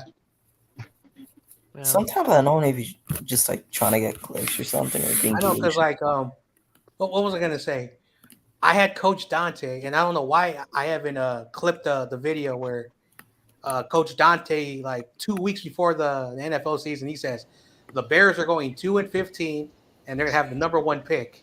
Now they beat us, so we should not have lost it. But Coach Dante was like, "Oh, so he knew they were gonna go 2-15." So Dante's a smart guy. he's a smart dude.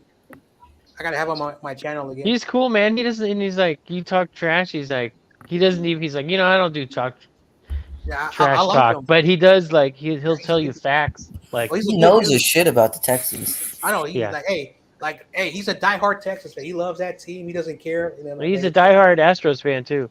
Yeah, he loves the Astros. And it's Yeah, the Cheetahs. Does he love Walker, Texas Ranger too? Is he a big Chuck Norris fan? I don't know. I gotta ask him. He's been making a lot of play-by-plays recently. I haven't been able to. He's also a real life coach. He's also a real life coach. Right, Chuck I was Norris. happy for Dusty Baker. So, what do you guys think about the football kickoff rule? Let's go to Tommy. What do you think? Fair catch it, get it at the 25-yard line, or should they go back to what it was in the early 80s and 90s? But what happens if they just? Are they turning? If they don't fair catch it and just let it go? Then it's the other. Then it's on the 25. Yeah. Okay, so if they kick the ball off and the other team does it, the receiving team doesn't catch the ball, the kickoff team still has the opportunity to return the ball. But if they catch it on the 1 or 6 or 25, No, but what if it bounces and then it keeps bouncing? if it bounces, Then it's live. The same thing. It's the same thing. If it bounces, you can't catch it live. You have to catch it live to be able to get it at the 25. That makes no sense anymore. All the wording is just confusing my brain. Yeah, I'm not sure what the. So if the ball hits the ground, right, you didn't catch it. You have to catch the ball to be able to. Yeah, I got it. I'm just saying, I just don't know about this rule. I don't like it either. I don't think I a don't lot of like. fans like the rule. I don't like the. See, I like it staying live. Yeah, the ball If it hit the was ground, it's live. I like that, but I don't like that they can just fair catch it on the 1 yard line and say, "Oh, now we get it on 20." yeah, that's kind of like it's good for your 25 team, but even. then the other team, dude, you're like, oh man, we didn't pin him down there. Wait, so They didn't do anything, and they get a quarter of the field. Yeah. Yep. And well, think about this. You know, we got Moody to kick it out of the back of the end zone, so I don't know if this rule is actually going to affect us much. I know. But at the same time, think about all the forced fumbles Yep. and the plays that special teamers aren't going to be able to make now. That's messed Yep. up. Mhm. Like Why do you need a returner? Because somebody has to claim the ball. Somebody has to recover the ball. They have to claim, like possession of the ball. Right. But you don't need a returner. You don't need someone specialized in returning a ball. You just need somebody who can catch the ball and wave their hand I know beforehand. that's also dumb. There, like now you're, Yeah, they might as well, instead of doing the kickoff, they might as well just put the ball at the 25. Yeah.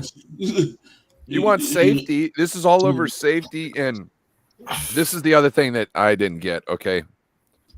So they're doing this because they're protecting themselves from future lawsuits, saying, hey, What? yeah. So listen, it's so like college already did it. And it's so future players can't go, hey, you saw college did it and you ignored it. And so that makes you liable for my injuries because you knew it was a risk and you kept on doing it anyways. So if that's the case, why the fuck do we got turf? That's a good point. So Pat McAfee also brought up a good point. He brought this up too. I'm not going to steal his words, but you guys all know he was a punter and he also did kickoff. So not all field goal kickers kick off. Some just specialize on field goals. Some punters can kick off and they can kick field goals, but they are a punter, right? So Pat could do it all, right? So he's been very vocal on his show about this rule, and he thinks they're going to be going to, flag football eventually, and this is a limited kickoffs, right? But he also brought up the point. It's like when they were able to do this, you can pin people. It's a strategic move. It's strategy, and this is one of those things. It's like, what are you trying to do? So a lot of the real quick, I just want to explain to people between your whoever's doing your kickoffs and whoever your punter is and your defense, if you can get a good deep kick, keep them in there close to their end zone, let's say within their 5, your defense 3 and outs them, they punt. Just as long as you can go 3 and out, and as long as you got a punt, you can keep them pinned in the end zone from that point on. And if your defense can keep getting 3 and outs, you will get the ball at like the 35, the 40, and they will keep getting it at the 5, and you can keep them backed up at least into the second half or the next half or the end of the game. So to jump into it really quickly, and I'll try to be quick. They're trying to figure out where these traumas, these concussions are happening, and they're blaming it on special teams. So this year is a 1-year trial. So if they can prove that kickoff isn't where the concussions are happening, or it is, then they're going to either change the rule permanently or they maybe will go back to what it was. But I think what's happening is that some of these players that are getting concussions are possibly on kickoff or kick return, and then they're saying, oh well, it happened on kickoff. That's where you got the concussion. So there's not really enough data that proves that's what's happening. So that's what I'm hoping they're going to find out is it's a violent sport. You play the game, you could get a concussion. That's just what it is. How many times you see a guy go into a blue tent after a kickoff? A lot. Not all the time. No. Not all the time. It's not all the time. It usually happens once or twice a game. You don't always see guys going over to the blue tent. So again, it is a violent game. And if you're going to take kickoff out of the game, what are you going to call football? Arm ball? I'm done. I'm dropping the mic. I know, Arm ball. I know, because like when you're kicking the ball off or you're punting the ball off, the team that's returning the ball, a lot of their defenders are running down the field. So what was happening for those who are old enough to remember is that some defenders would go down and whack a guy for no reason, and they would get those concussions. So the concussions were not happening when the person was catching the football. It's when they were running down, and the team that kicked the ball were like sucker punching them, knocking them on the head. Yeah, remember Warren Sapp did that once? Some guy just laid him out, and then the coach got hella mad. Yeah. And then, but he's like, "What'd he call me on then? What'd he call me on then?" And he said, "Oh, the guy was swearing at me." Yeah. I remember that. I'm like, that was perfectly legal, but uncalled for. So. Yeah, I like to play when back in the 80s, you kick it off, and only time you will fair catch it is in the end zone. That's it. And you had to catch it. You couldn't let the ball hit the ground in the end zone. You had to catch it. You were forced to catch it. So if you let it hit the ground, even in the end zone, the other team come back and recover it for a touchdown. So, you had to catch the ball. You couldn't let it hit the ground and say, okay, fair catch. And now they trying to change it up where you can call still fair catch, but on time you call fair catch was in the end zone. Couldn't call fair catch on any other side of the field, and only on punt returns you call fair catch on infield.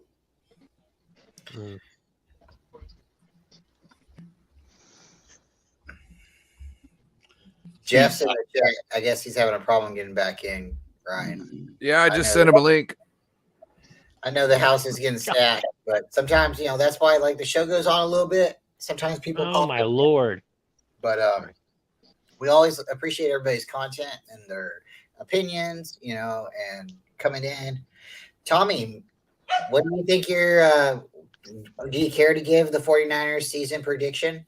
Their overall. I was saying 11-6 just because of the travel. Okay. I mean, there's a lot of winnable games, even though. But I'm worried about the Steeler game because you know how they start out slow, and it's a road game. Pretty good pass rush. So Not just I that, think they should but win coach that always game, but I keeps think it's them- going to be ugly. Their coach is hella good too. I always like Mike Tomlin. Tomlin, I don't know, man. His playoff record is 8-9. He lost to David Garrard and Tim Tebow. He always has a competitive team. And week 1, I'm sure they're going to be better than most. Whoever is under center. That playoff record is trash, though. And he I lost the remember we Super played Bowl, them, and it he was like 5 inherited interceptions. Coach Cowher's team. So Don't sleep I on think he's a Okay, little what's their overrated. regular season like? He's overrated. Don't sleep on Kenny Pickett though. People were saying his hands were too small. He's coming out of college. He can't throw the football You properly. know who I love is what the hell is the running back? I always forget his name. Najee Harris. Dude, that guy's a dog. He's so He good. is. And then T.J. Watt and Cameron Hayward. Oh, whoever's under quarterback for us, they're gonna bring the heat. Jesus, 15-1 Giants. Oh my God. Ryan, what is Ty Austin's channel again? Oh my God. Faithful. I've had this link up so many times. Oh, one. I'll send Sorry. you. I'll send it to no, David. I'll send it to you on Messenger right now. My mom's a Squealers fan, so I'm gonna try not to troll her. A squeak. I like that. Whose channel y'all talking about? Ty Austin's. She hates Tomlin, which is weird. I'm like, man, he doesn't have a losing record. Najee Harris is a dog, though. Yeah. I'll send it to you too, Corey. My old boss is a Steelers fan, and he drafted didn't him even in like fantasy Najee. this He's year. like, waste of a first-round pick. I drafted him in fantasy. Okay, guys, we got to This stop talking over each other. Nobody can hear Okay. what the hell we're talking about if you're both talking at the same time. So please Let's figure that out. Would you eat McDonald's? Yeah, you have McDonald's? Ba-da-ba-ba-ba. Mickey Mom, D. this ain't McDonald's. Korey, what'd you get? Chicken nuggets. What size? The 10-piece. There you go. Small fries and a Coke. Yep. No small fries, cookies, and Where's Gav, dude? He's slurp. What was that, Korey? I got icy. What kind of sauce? Sweet and No sour? sauce. I don't eat sauce. What's an icy? It's a frozen drink, like a Slurpee. something like that. All right. Is anybody a big parfait fan? A what? Oh, Parfait? No. Dude, I used to love get the parfaits from McDonald's because they were cheap and it was like dessert almost. And you get the crunchy granola in there. Oh, that shit was bomb. Oh, hell yeah. Actually, probably my favorite burger from McDonald's was what was that called? It had the round bacon. Remember it was like what was it called? It's like a Q burger, but it had a round bacon on there, some kind of sauce. Can't remember the name of it, but I used to love it. Was it the barbecue bacon burger from McDonald's? No, there's no barbecue. This was back in the day. Well, McDonald's, you said, right? Yeah. You talking about the McRib? No. God damn it. Round bacon. Out of everybody, you should know about round bacon and processed pork patty. Hey, come on, I Tom. got it the other day with the bacon and barbecue. I've never even heard of that, but I don't really eat fast food. But I like the DOT. Oh, is it called the Bacon McDouble? Yeah, with barbecue sauce. I don't know. God, fuck. Shut Damn. God fuck? Isn't that a band? Yeah. God fuck. Quarter pound. That didn't have bacon in it. You know what was on my balcony at 4 o'clock this morning? What? Jim Everett? 2 raccoons, and they were fighting over the chair on my balcony. Hold on, where'd you find them? It was on my back balcony, and they were fighting over a chair. I'm like, you got 2 chairs out there. Why y'all fighting over that one chair? The chair. Fighting over Did you shoot the Cowboys fans off?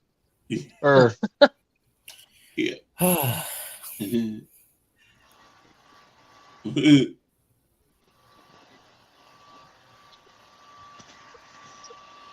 The funniest thing about McDonald's, besides the McRib, was the McGangbang.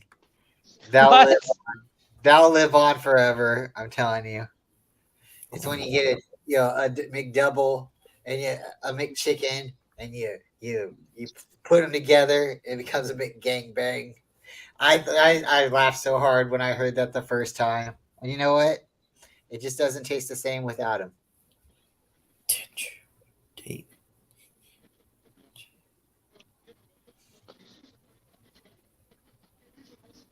Shout out McDonald's, hopefully future sponsor. I went there one time and I asked them if I could have a McGangbang. They said we don't sell those, and I said, okay, well, things like you won't put them together for me. That's fine, but can I? You know what I'm buying, right? And then she smiled. Such a sauce name for like a burger, gangbang. Yep. What fast food place sells the best? Bang bang McDonald's gang. Fries? So I live in Stockton, right? And it's really funny because there's a McDonald's around the corner. My condolences. There's a giant corporate office building, and it doesn't say McDonald's corporate on it. But if you Google the address, it's McDonald's corporate. And the worst McDonald's in Stockton is right next to corporate. I swear, up and down, they are the worst McDonald's. You go in there, you stand there forever. So I don't go to McDonald's anymore. Stockton. Yeah. What's there to look at there? Nothing. Sounds like a cool place. the delta wind, so we don't really have much to look at because the water and the air is always blowing in our face. Yeah.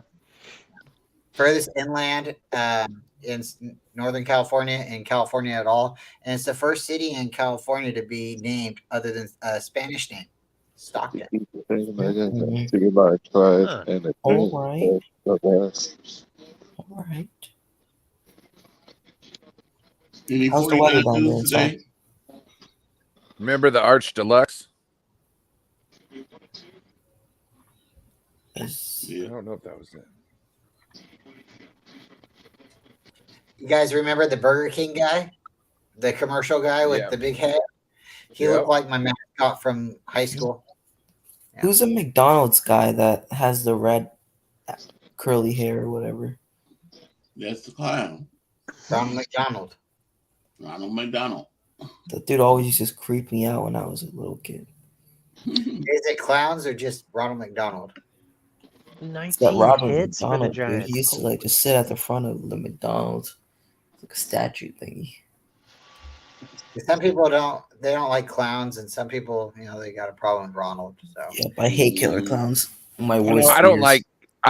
like clowns in makeup or on the street without their Just makeup. holding a knife. Oh my god. Or on Twitter. I hate clowns on Twitter. There'd be a lot of them. Mostly Ram fans. Clowning Bears So- fans. I'm not gonna So shout I out. don't know. I don't know if this only happened where I live, but there was a thing called creepy clown, and it like went viral on social media.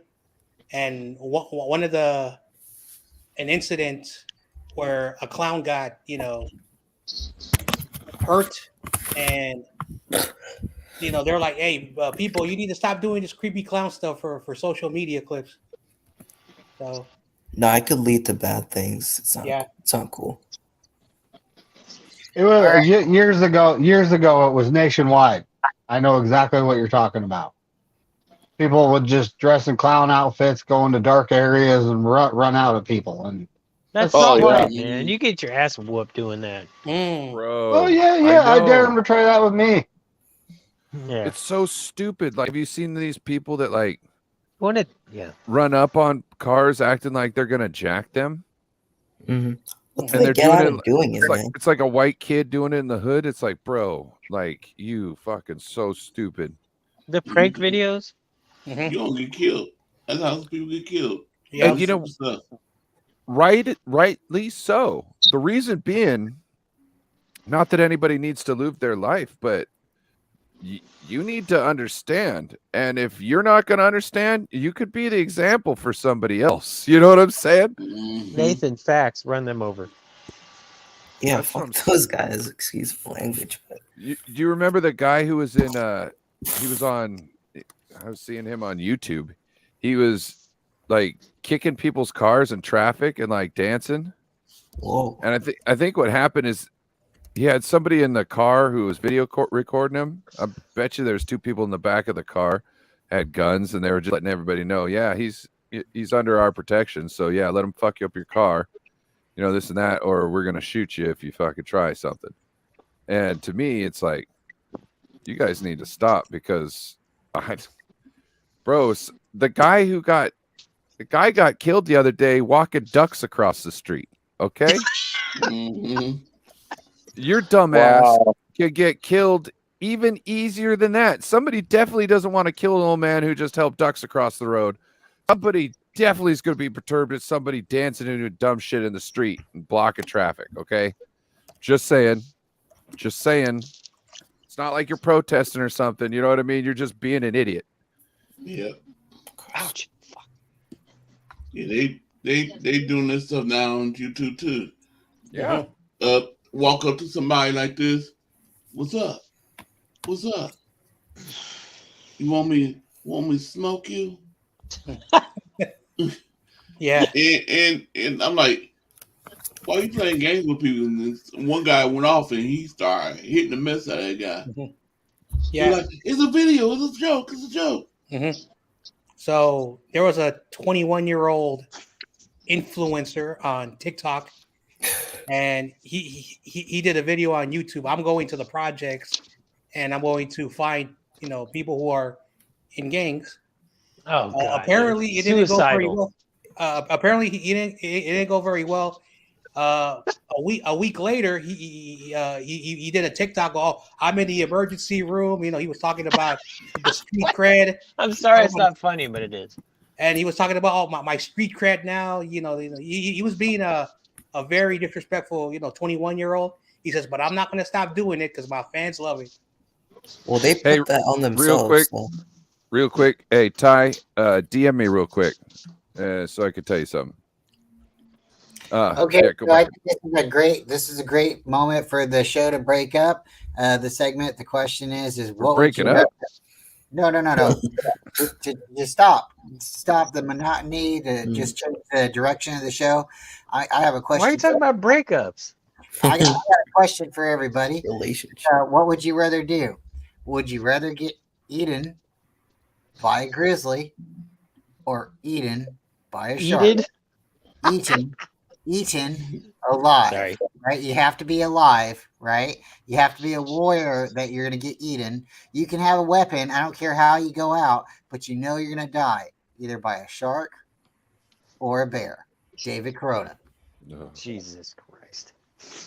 A what? A bear or a what? A shark. I'll be a bear. Jeez, you want to get eaten by a bear?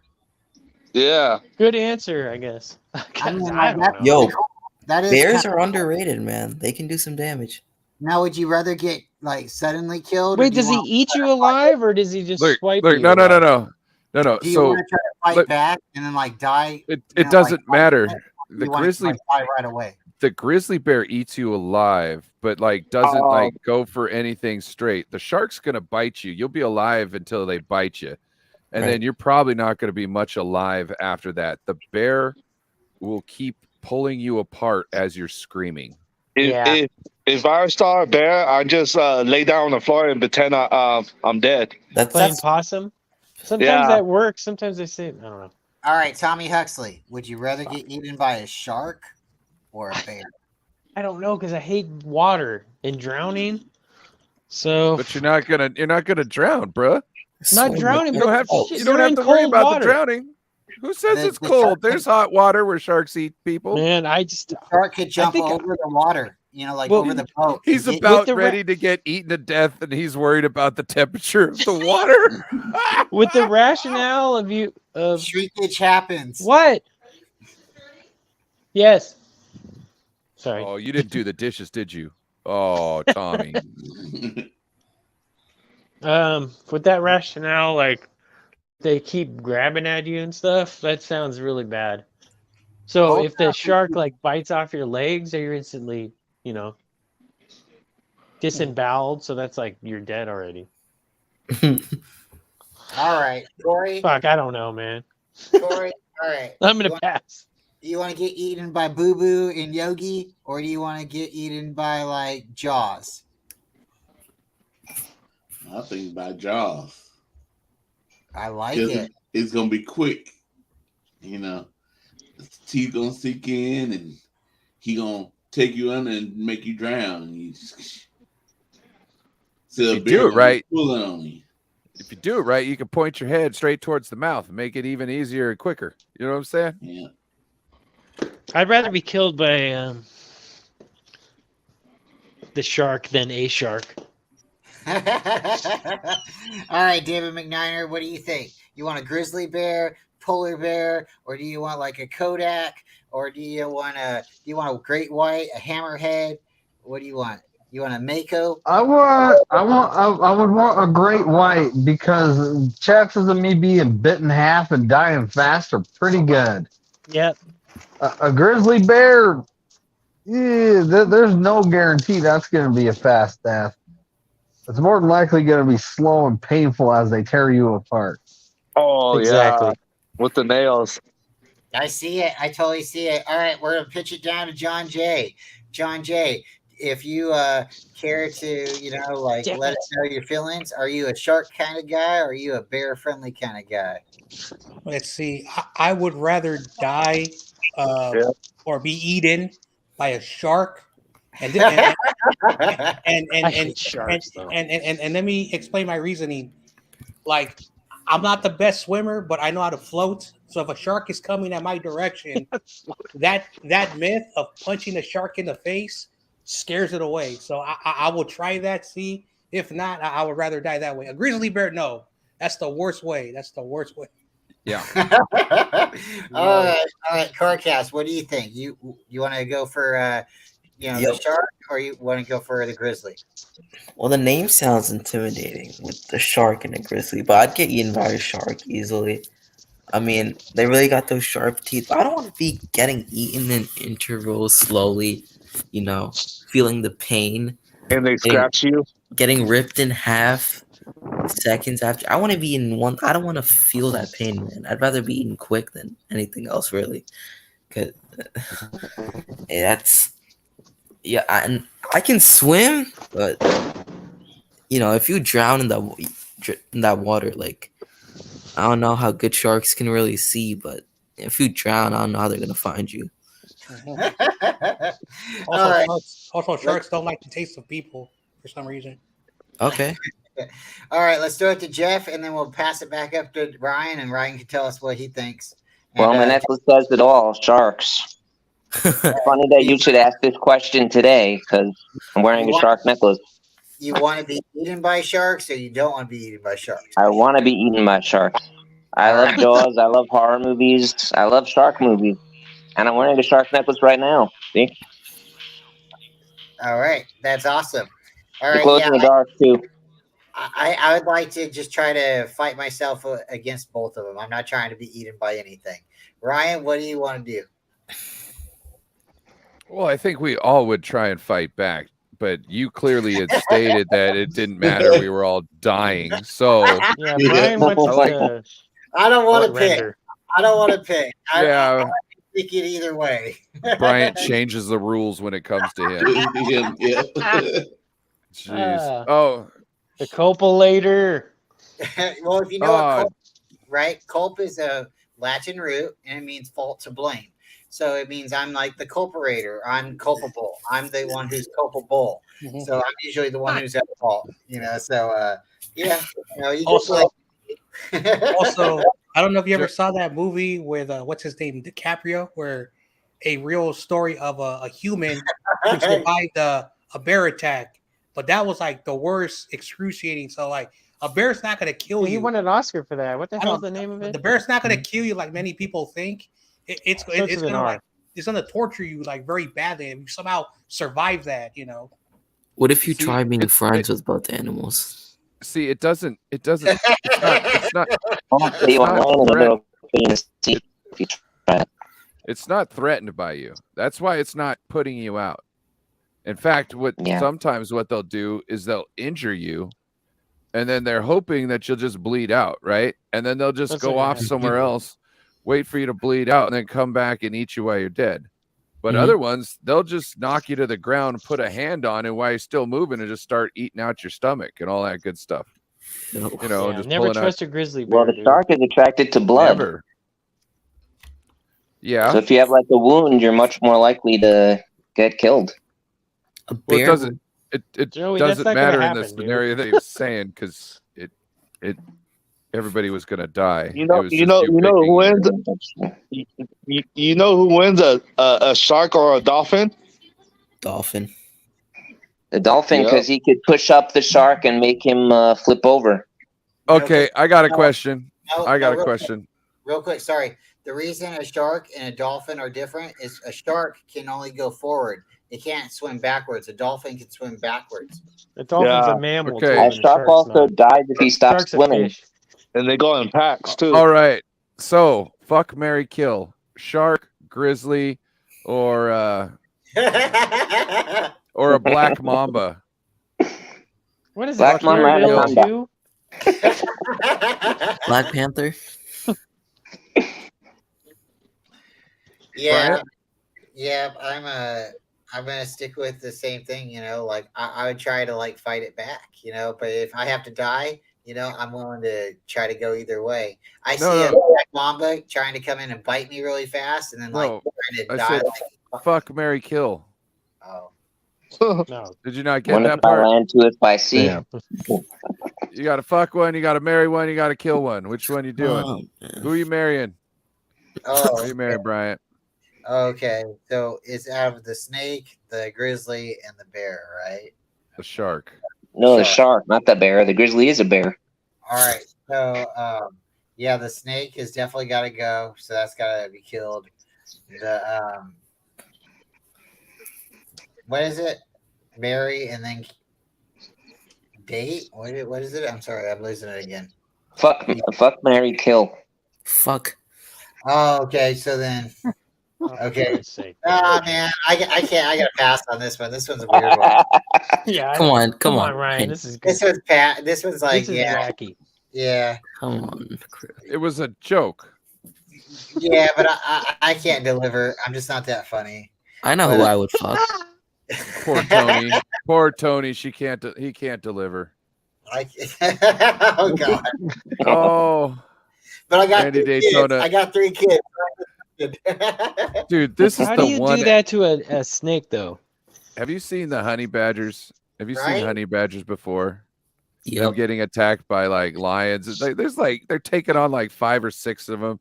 They're trying to bite this. This thing's just like not having any of it. In fact, it's just backing them down because they're like, man, we're trying all our moves and it's not doing anything to this little damn thing. And they're just getting out of the way because it's like, God, this thing, because it's it's annoying them by biting them. It's not like cutting them up anything, but it's like, God damn, yeah, I just love it. Let's pass it around again to everybody since we got a full panel. Let's go to David first. If you are, Oh God, man, are you serious right now? if you're, yeah. All right. No, the comment Um, really screwed up my brain. Which comment? He says you want that wet. Hey, I'm with Ty Austin on that. The shark I'm fucking. The snake I'm killing, and the bear I'm marrying. He's not wrong. He's not. She's right here. The bear's gonna keep you You warm. woke her up. Sorry. All right. So this is the question. We'll pass it to David first. David, if you're D Hop, what team do you want to go to? Oh, okay. David. Me? Oh, okay. If I'm D Hop, what team do I want to go to? Crazy Juice. That would probably be the Bills. The Bills or the Chiefs because they're pretty much the odds favorites. And hold on. The Cincinnati Bengals. Ooh. Maybe. What? Yes. Yeah. Joe Burrow. You have Jamar Chase on the other side. But they who's the coverage gonna? Who's the double team gonna go to? Right? I don't.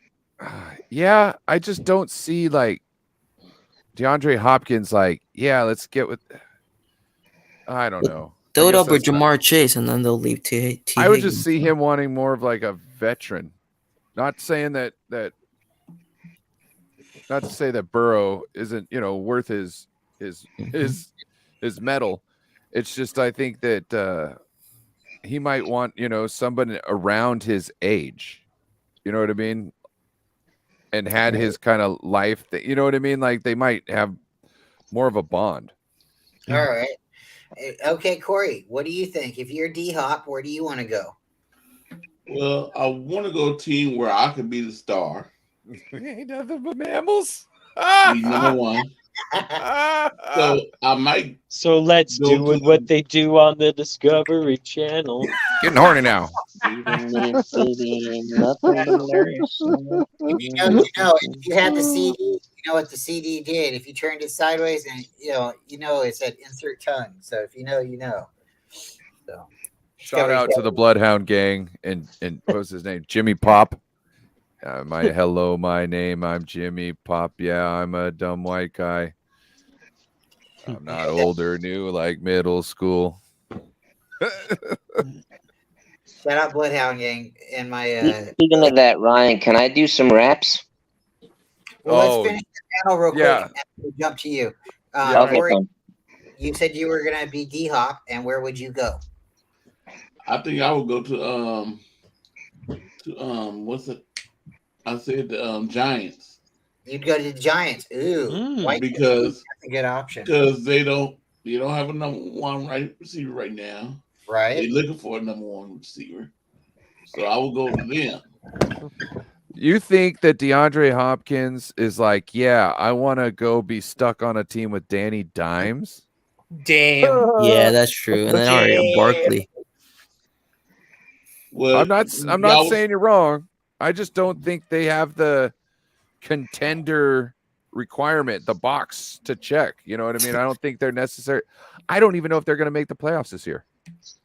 They won't. Anyway, I got to get going, guys. Hey, Tommy. All Thanks right, for showing up. boy. Yeah. Well, Hey, I'll see you guys around. Good to see you. All right, Tommy, later, man. Nice seeing you, Tommy. See you later, Tommy. Peace. Sub to Yeah. McNiner. All right, let's go down to David Corona. David Corona, real quick. Who would you go if you were D-Hop? Where would you want to go? I'll probably go with I'll go with Patrick Mahomes, Kansas City. Okay, I can see him. I like it. With Jeff, Andy Reid too. right, with the Hawaiian shirts. I like it. Jeff, where do you want to go if you're D-Hop? Seattle Seahawks, because he's steroid boy and he'd fit right in. Really, with 3 wide receivers up there, you'd want to go and compete with 3 other wide receivers? They got 3 legit wide receivers, and they got Jake Bobo now from UCLA. No, did I say Seahawks? I meant Steelers. Okay, I like the Steelers. I like that. I can see that. Carcast, what do you think? You're D-Hop. Where are you going? Oh man, the Chargers. Interesting. You gotta elaborate. You gotta elaborate a little bit. I think the Chargers, cause oh man, actually, I was thinking between the Chargers and Jacksonville, but I'm probably gonna go Chargers because I feel like Justin Herbert, they're contending. I know they choked to the Jaguars the way they did, but they got a good team, and I feel like he could really be that guy because Keenan Allen's getting up there in age, so I feel like he could take that number 1 role, and then they could have a guy like Mike Williams who could back him up, and then they got Justin Herbert, who he's one hell of a quarterback. Their offensive line's good. They can protect Herbert. He can go down and make those, what D-Hop does, make those contested catches down the field. I feel like they're a contender, man. They're not frauds. They're dangerous. They have the weapons. They have the coach. I really like Brandon Staley. So, yeah. And they have a good defense. So I like it. Okay, so let's pass it to Jon Jay and that Chargers, dude, and the Jaguars, because Lawrence just needs a wide receiver. So, all right, John, let's give you some time. What do you think? You're D-Hop. You just left the Texans. You left the Cardinals. They don't want you no more, and they're willing to pay for you to leave. Where are you going? So, call me crazy. You're crazy. Yes, I am. All right, so I think he'll go to Philadelphia. The Eagles are not afraid to bring in players. Like we saw what they're doing over there. They're trying to give have an offense very explosive. I know they got Devontae Smith. I know they also have Brown over there. I won't be shocked if he goes over there because they're not afraid to bring players in. They don't care. So I think that's a place where it should be at the top of the list. All right, I like it. No Border Sports, you're the real one here. You're the one holding it down. Keep it all together. You're the funniest one out of us, but when you talk, I mean, like, what, and if you know, you are D-Hop, right? And I'm asking you, just like everybody else, where do you want to go? And real quick, let me tell you, if I was D-Hop, because I kind of want to answer before you do, I'd be going to the Ravens or the Jets. So passing it to you, Mr. No Border Sports, no crypto. How are you going to ask me what I think, but in the middle of it, turn around and Like, I'm not mad at you, but that was hilarious. Because you know what happens if I ask you without dropping my thoughts, right? We're going to change the subject, and I won't be able to ask myself. So, yeah, I'm saying Jets and possibly the Ravens. So, Levi will like that, Bryant. And we're going to go back to No Border Sports, the real one. Mr. Ryan, where would you go if you're a D-Hop? So I just want to talk about Keltz's comment here. D-Hop to the Lions. That would be scary, I think. But I think he's talking about a 1-year deal. If I was him and I was going to like to the Lions or even to the Ravens, because the Ravens are getting a new offensive coordinator. It's not like you're just coming in and you got to figure out your thing. Everybody else is going to have to figure out everything else. So it's going to, I think, kind of put him out of contention for being a real contender this year. I'm not saying that the Ravens can't go to the playoffs. I'm not saying that the Lions can't go to the playoffs. I just don't think they're in line to make a good deep run in the playoffs. So for him to go to these teams, I think he would. For me, if I was DeAndre Hopkins and I was looking at the Ravens or the Lions here, I would want a 2-year contract because I would want to put in the first year with the guys, essentially save my spot for the second year where I think we should be in contention, and then I can go and make that run there. But what Kelt said earlier was going to KC, and I think that's like the smartest plan out of all of them. Because you don't really have a number 1 wide receiver that's better than him there. That I think I would rather, if I was a Chiefs fan, I'd rather have DeAndre Hopkins than anybody else as a wide receiver 1 out there on the outside. And then you've got Kels. You know what I mean? So, yeah, that to me seems like the most eye-popping and team for me. And Juju left too, so that'd be the number 1 target for him. Well, and Juju's not anything compared to D-Hop. Yeah, exactly. Yep. The Chiefs still good produce without good receivers. So imagine they have D-Hop. Exactly. That's what I'm saying. And if he could stay healthy, that would just be unfair for a lot of people, which is funny because I think they had a more stacked team a couple years ago, but I think they're just as dangerous as they ever were. They seem just as dangerous without Tyreek Hill. Imagine them with Hopkins now. Jesus. Right. Yep. Hey, David, what were you telling me the other day about Tom Brady? And what was that one team? The Raiders. Yep. Tom Brady is officially buying a stake in the Raiders. So I have a question. Is he buying a stake in the Raiders just so he can fire James Richard Garoppolo? Yeah. I think so. I have a question. Hold on. What's up, Korey? Well, is it a different question or is it to David McNiner's question? Because I kind of wanted to go around the panel with David's question. Okay, but I wanted this. Actually, it's going back to Hopkins. Okay. Type it in the private chat so you don't forget, and then we'll get to it afterwards. Is that okay? All right, so real quick, I'll answer it real quick. Yeah, Jimmy and Tom Brady, it's funny they can't ever get away from each other. And yeah, I think that's something funny. The Tom Brady kind of built his career off of the Raiders, and now he owns a portion of them. So I just really think that's funny. Ryan, do you want to elaborate, or do you want to give it to somebody else on the panel? Oh, I can go last. I got no issues.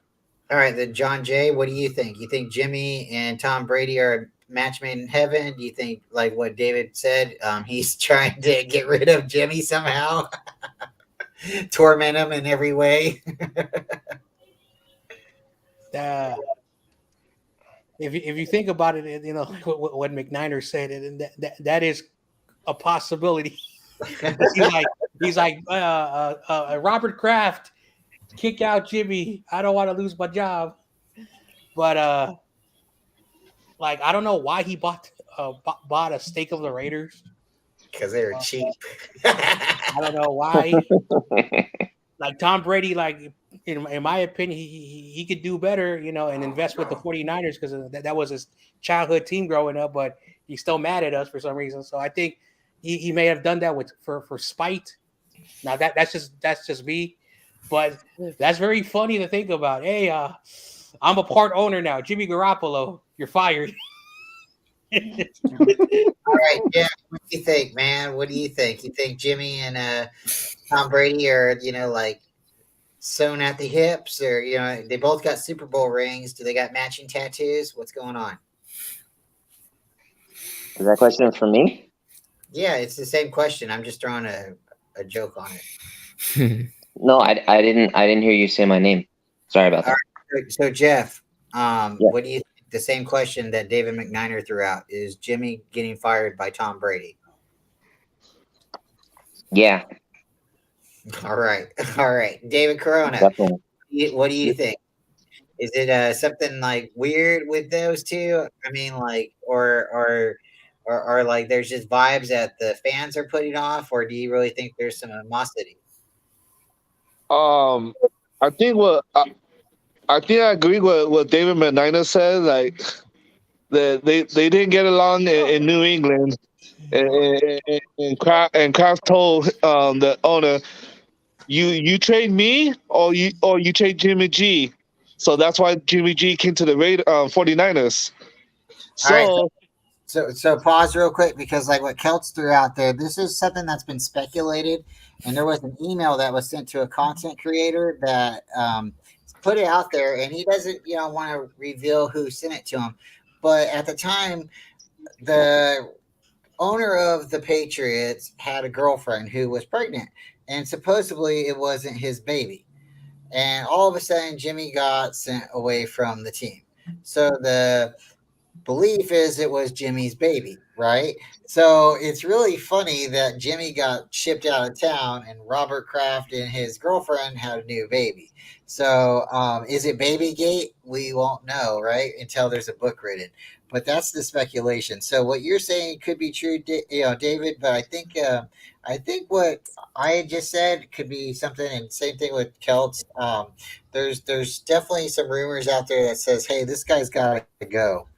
So, all right, Carcast, real quick, what do you think? Is same question David McNiner asked, and then we're gonna finish it with Korey, and we'll give it back up to Ryan. No border sports, no crypto.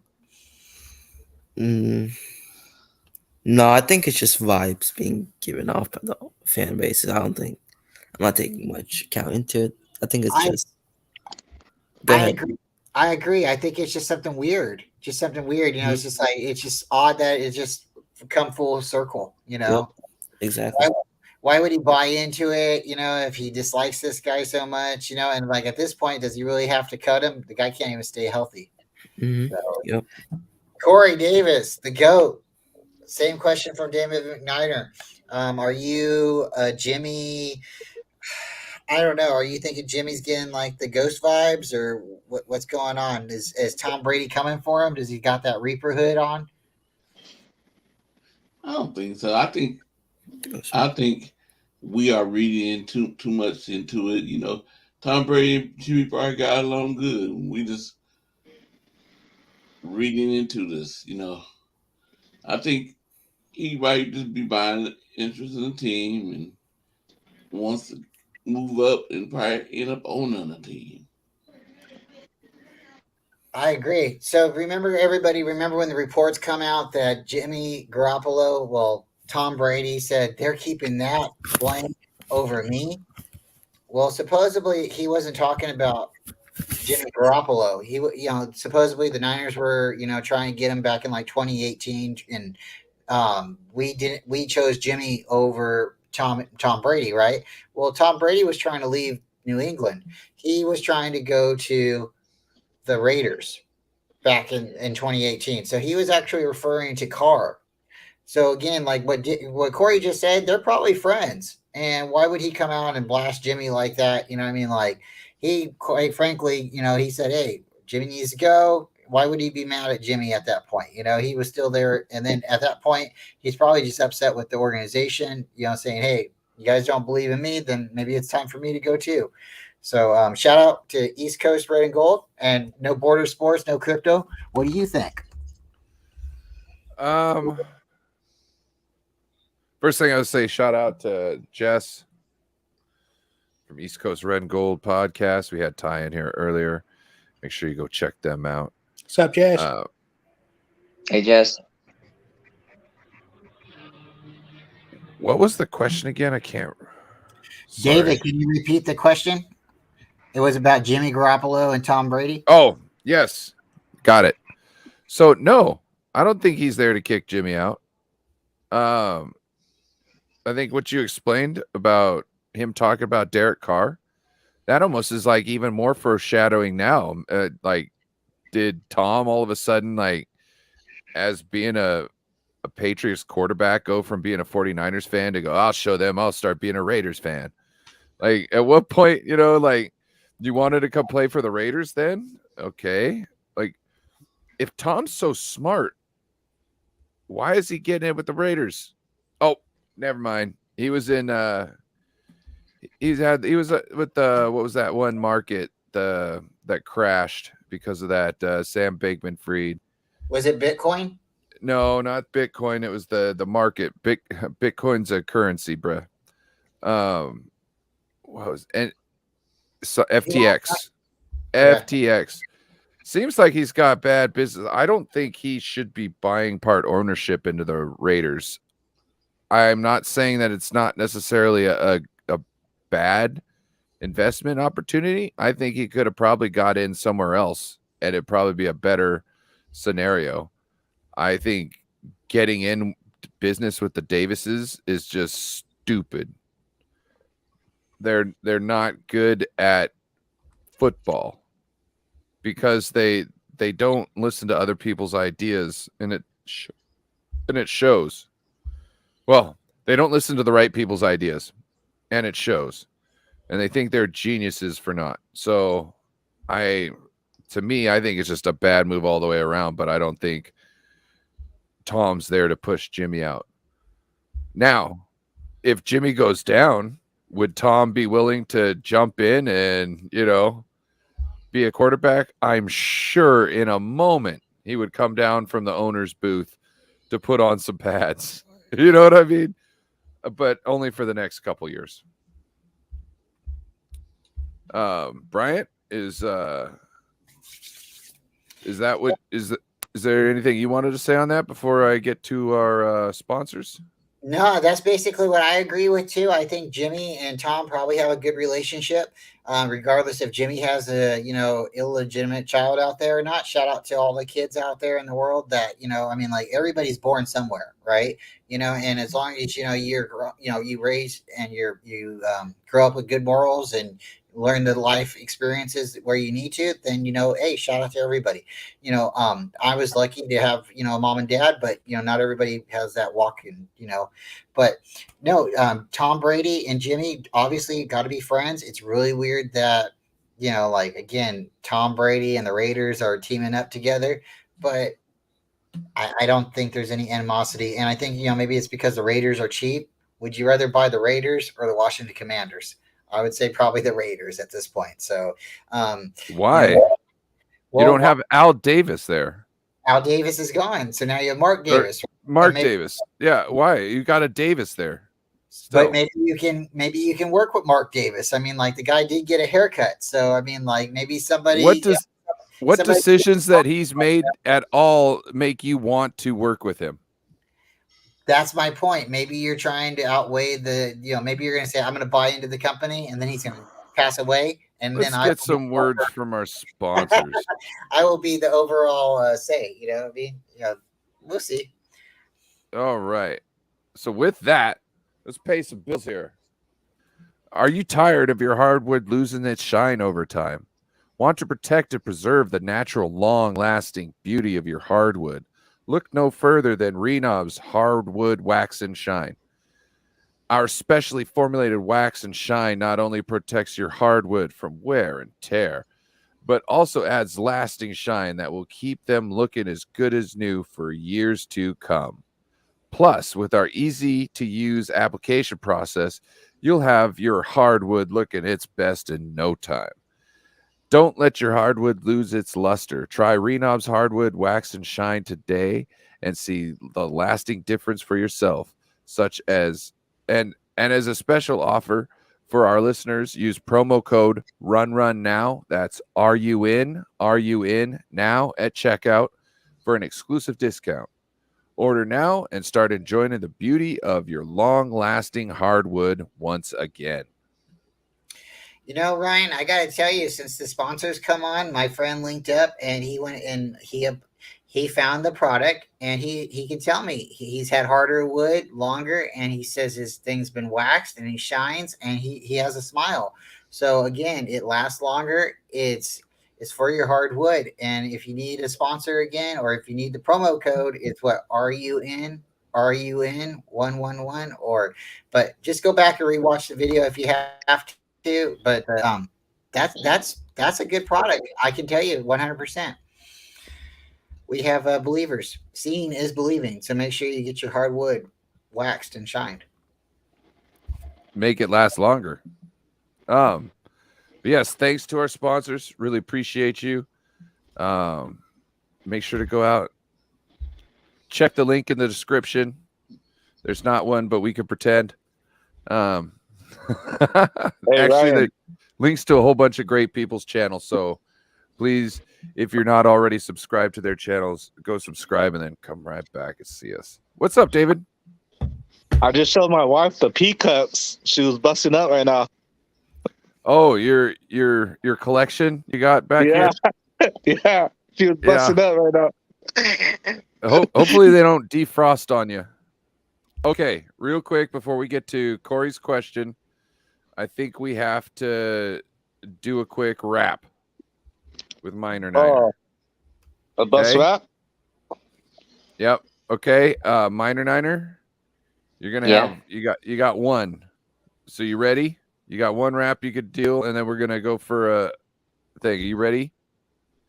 I'm ready. Okay. What wrap are we doing? I'm doing the one about McNiner. McNiner.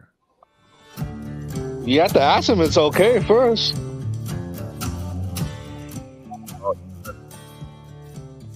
Oh, never mind. We need this one. I need this.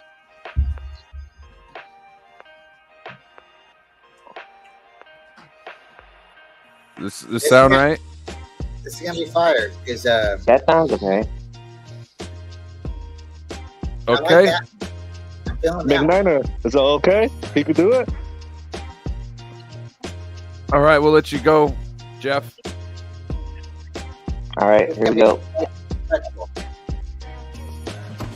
Go to David McNiner. He hails from Utah in the Mountain West. In the NFL, our Niners are the best. He knows everything about our Niners, but also everything about every other team in the NFL, including who will be a threat to our team, in what way we make changes. We will remain supreme. In football trivia with Korey, no one holds a candle to him. Gets every answer right without thinking twice on a whim. When it comes to silencing the lambs, hello, Clarice. Starling, darling, I ate him with a nice Chianti and some fava beans. She put the lotion in the basket. We will tear those lambs limb from bloody limb, the brothers Grimm. And without legs, they will be lucky if they could swim. But his last name is not Tim, as that is a very rare last name in the United States. But when it comes to his knowledge of the NFL, he's all ace. He is smart as a whip, always there to listen to Bryant's funny dad joke or quip. In his leisure time, he likes to plant. He has 2 green thumbs, always planting seeds for the trees to grow. And when using his water pail, the water does flow, yo. He has a pickaxe to help to break up matade soil or dig a hole for a new plant, improving efficiency. A real pickaxe twin like me. Coincidence? I think not. You might say. He and I have been a Niner fan since we were a tot.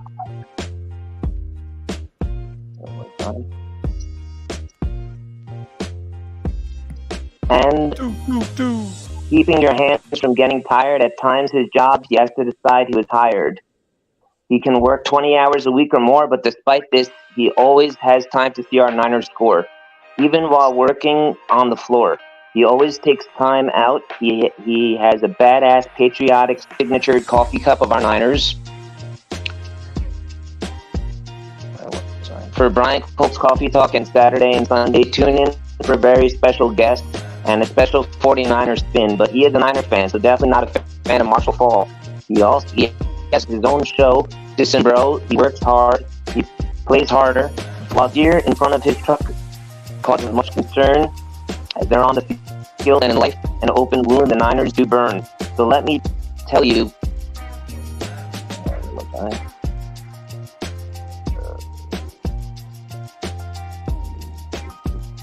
There you go. Oh, so let me tell you about this man. He always has an NFL plan. His knowledge of our Niners and the NFL is unsurpassed at all times in all NFL circumstances, kicking ass. Yes, ode to McNiner. His knowledge of the NFL spans on a global span, the world over. We'll hear his NFL knowledge, even if they never went to college, because he practically invented the NFL college for knowledge. And unlike all university, barring a scholarship, of course, spends enough time with this man and his thoughts and insight on the NFL, and I guarantee you, he will be sending all the other teams' knowledge of the NFL to hell. And for heaven's sakes,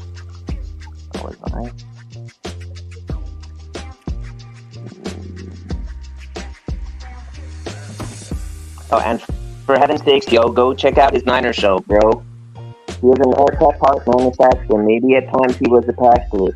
So the other team opposed to the Niners, we will capture. In his spare time, he also knows a ton about construction, helping his relatives fix the wall, despite the fact that he can work 20 hours a week. Plus, he is still on call for his family. So as far as I'm concerned, he wrote the book on Construction Academy to avoid calamity.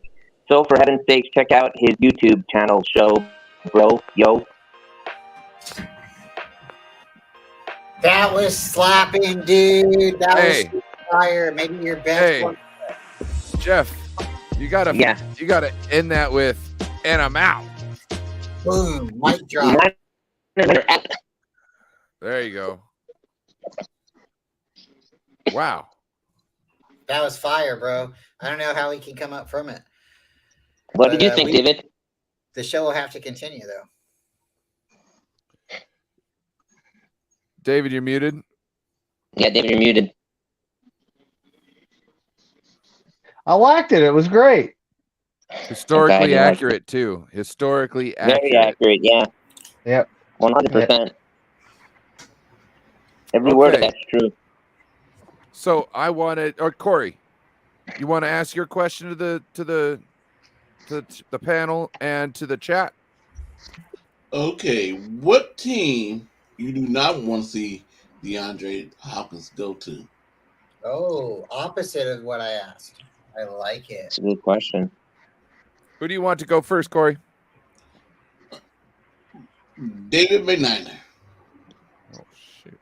Hold on real quick. David McNiner.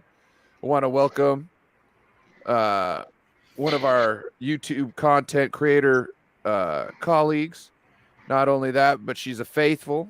You might know her as Jess from East Coast Red and Gold podcast. Please give her a warm welcome. Jess, hello. What's up, everybody? Keep the dick Welcome jokes to to the a minimum. Yeah, we got a lady in the house, all right? Yeah. What's up, Jess? What's going on, everybody? How's everybody doing? I'm doing good. Thank you. Good, good. You finally decided to join our train wreck. I did. I did. I'm glad there's room for me. Hey, even if I got to jump out, there's always room for you, Jess. I'd jump in the comments, all right? So one of the conductors has been drinking. But we definitely had a lot of fun, so. All right. Awesome. David McNiner, before I rudely interrupted you, Korey was asking you what team did you not want to see DeAndre Hopkins go to? The Philadelphia Eagles. Because, they already have A.J. Brown and, Devontae Smith. Adding another weapon to that, then you have Hurts who can literally put 100 yards on him himself, running the ball. That would be, it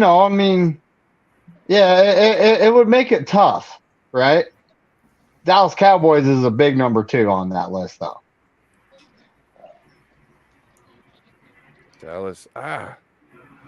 Dallas always thinks they're one wide receiver away when that's just not the case. They're thinking they're going to pick up 12 Owens. Yeah, well, they always think they need like 4 number 1 wide receivers, and that's the answer to all their prayers. But You know what I mean? they can't pass us. We always beat them. Dak always It's sacks. not about the wide receivers. It's about every aspect of the game. They look for flashiness. They were like, oh yeah, let's get all these wide receivers. The guy can't cover for shit. Okay. You know what I'm saying? So you're just exposing one side of your offense. Yeah, he's going to get interceptions here or there, but he's also going to let teams go down the field and get touchdowns and field goals off of his play. Every once in a while, he's going to stop them dead in their tracks, but it's not like he was getting 1 a game. You know what I mean? Yeah. It wasn't average, average less than 1 a game. So if you're getting 1 or 2 a game, I might not worry about how much coverage you're giving up and how much you're letting people run free. Because if I could depend on you getting the ball back twice a game, that's fine. That's fine. I'll just make sure I got a safety over the top. You know what I mean? So they can't, go home run ball on us. You know what I mean? They might get a 10 and 15 yarder, but they're not hitting a home run on us. Sorry. Korey, who'd you want to go next? Well, let's You wanna go go to around? Jess. Let's Okay. go to Jess because I would have picked her first because I always go ladies first, but The gentleman, Korey. let's go Jess. All right. What was the question? What team you do not want to see Hopkins go to? Ooh. Any team in the NFC. I actually see him going to the Chiefs or the Patriots. You're another Patriots person. I got a question there. So he says that he wants to go to a team that's got, that could be a contender. Are you saying that you think the Patriots are going to be in contention this year? I think so. Okay. I think being that Aaron Rodgers is a Jet, I think it just kind of adds more fuel to the fire in the AFC East. So I think anyone in that division is definitely a contender this year. Gotcha. Jeff, what do you think? Seattle. I don't want to see him go to Seattle. I mean, what was? Okay, so it's opposite of the question that I had asked. I said, where do you see D-Hop going? If you were D-Hop, where would you want to go? Right, I said Steelers for you. I'm saying Seattle now. So this question, though, is where don't you want him to go? I don't want him to go to Seattle. Cool. Yeah. That would be 4 wide receivers there. And 3 of them do the same job. Jon Jay. Man,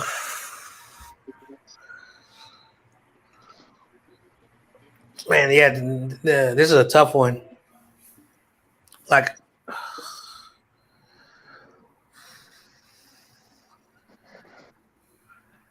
I gotta copycat. My same answer. I don't want to see him on the Eagles because that's something that they're not afraid to do. So that's a team I don't want to see him on. Of course, our division, I don't want him to be on the Seattle Seahawks. So, yeah, those are 2 teams that give us a hard time. Oh, shit. Kelt's over here dropping nuggets. Everyone have a great weekend. Yeah, right. He says, don't stream and drive. Oh, shit. I died laughing when I heard that. Well, you just saw me. I guess I really didn't die. I was trying to keep it civil. Peace, love, chicken grease. Yay! Thank you for stopping in, sir. Have a wonderful weekend yourself, filled with family. If you don't know about Kelt's Chronicle, please check him out on YouTube. He's got a great platform. Please like, subscribe, share his platform. He's got a lot of good content. He collabs with a lot of other good guys, just kind of like us. He's got a nice panel. So thank you again for Culp. John, what else? What else you He's got? a part of the.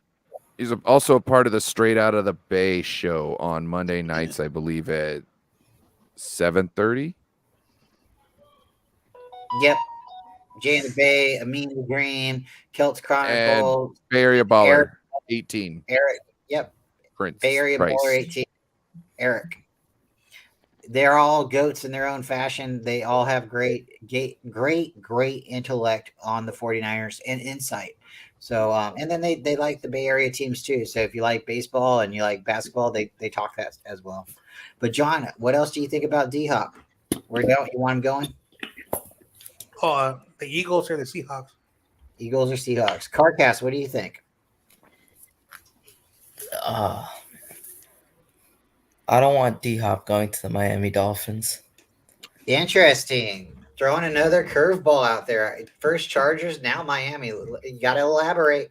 I don't see, man. I feel like this Miami offense has a lot of speed, a lot of downfield threat, and I know DeAndre Hopkins, he's not the fastest receiver out there, but when you've got guys like Tyreek Hill and Jalen Waddle who could spread the field out and make the defense stretch the field, you've got DeAndre Hopkins who, he can sit in zones, catch 20, 30-yard passes. He's got great hands. And if you add another guy like Hopkins to that wide receiver set, man, that offense is going to be dangerous.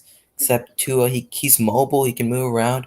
He's got a good arm as well. So, man, they just got a lot of speed on the offense. Mostert, Hill, Waddle, got Hopkins.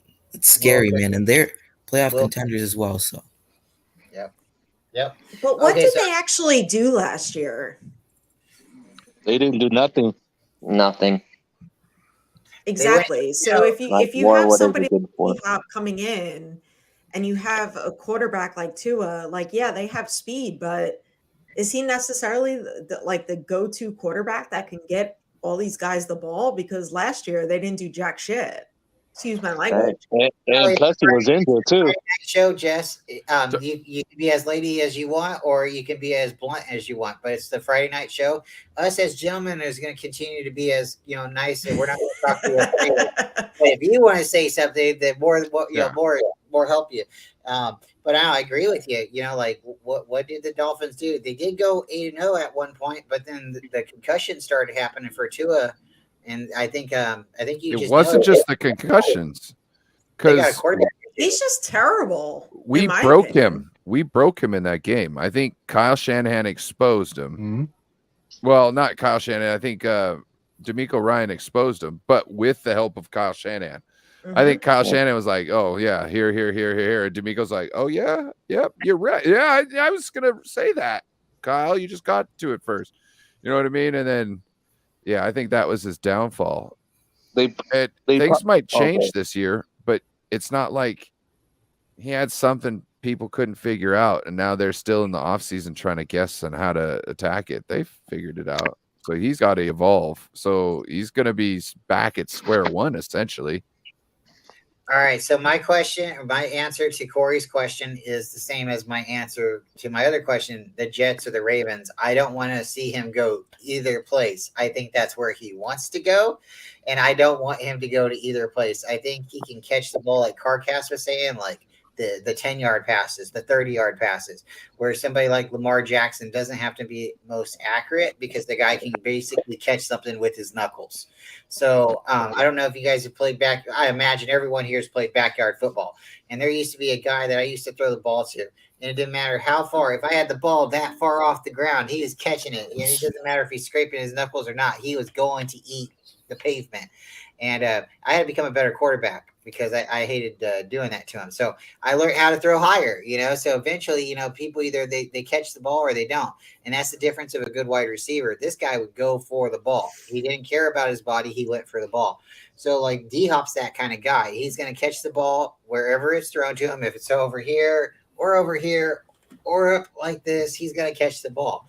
So I think if he went to somebody like Aaron Rodgers, who can make someone throw almost every position, that's going to give him that much more versatility in his offense. And I also think if he went somewhere like the Ravens, that's going to just make Lamar maybe more of a passer where he doesn't have to, I got to run, because now he can really concentrate now on another wide receiver he's got. So, all right, Crypto, no Ryan, no Border Sports, the real one here. I'd like to pass it to you. Can I intervene Yeah, go ahead, here? Jess. Bebop said their defense will be better with Fangio. I actually disagree. I think Fangio is stuck in the Stone Age. So I really don't think that their defense will be better. And I'm so glad that he's not the Niners defensive coordinator. Yeah, exactly. Yeah, he's Encino, man. Oh, Well- but we would have had to change so much personnel. It's not funny. We're far from Right. set up for his defense. Right. I mean, and Kyle was, if it ain't broke, don't fix it. And Yeah. here comes Steve Wilkes coming in, and he loves our personnel, and like fine tuning everything, but not anything what Fangio would do. But in my opinion, I just don't see it. Well, also Fangio kind of wrote the book on the 3-4 defense, kind of. But the problem is everybody's got a copy of it. You know what I mean? So, like, it's not like the 4-3 doesn't have its issues, but you've got a 3-4 with a whole bunch of moving parts. You know what I mean? And players that either are playing out of position or might be playing out of position, one or the other. And then you're asking them to think about every little thing that goes on, because when you're in a 3-4, every single movement, every single alignment means something on what you're doing in that scenario. So, like, to me, it seems like everybody's trying to be on defense, trying to get simpler so they can be faster. And when you're playing around with your 3-4, it's making you slower, I think. That's a good statement. Steve-O says he won't go to a cold weather team. So I don't know how much true that is, but that's a good. I did see that. You want a solid front office and a good defense. Yeah. Yeah, there's not a lot of solid front offices and a lot of good defenses out there in the league. They probably don't want to see Hawkins coming. I know we won't get him. They probably don't want to see him coming with us too, Oh, let me answer that. I don't want to see Hopkins on the Chiefs. I don't want to see him on the Bills either, but mainly the Chiefs, because they don't need more talented people on that team. Yeah. And that's what I'm not really scared about anybody in the NFC. The Eagles, I don't think they're going to get him. I think it's just, why do you need three of the same type of receiver? Not just that they're physically all the same type or do this all the same type of things, but like when you on paper, you know what I mean? They're all they fit in the same slot.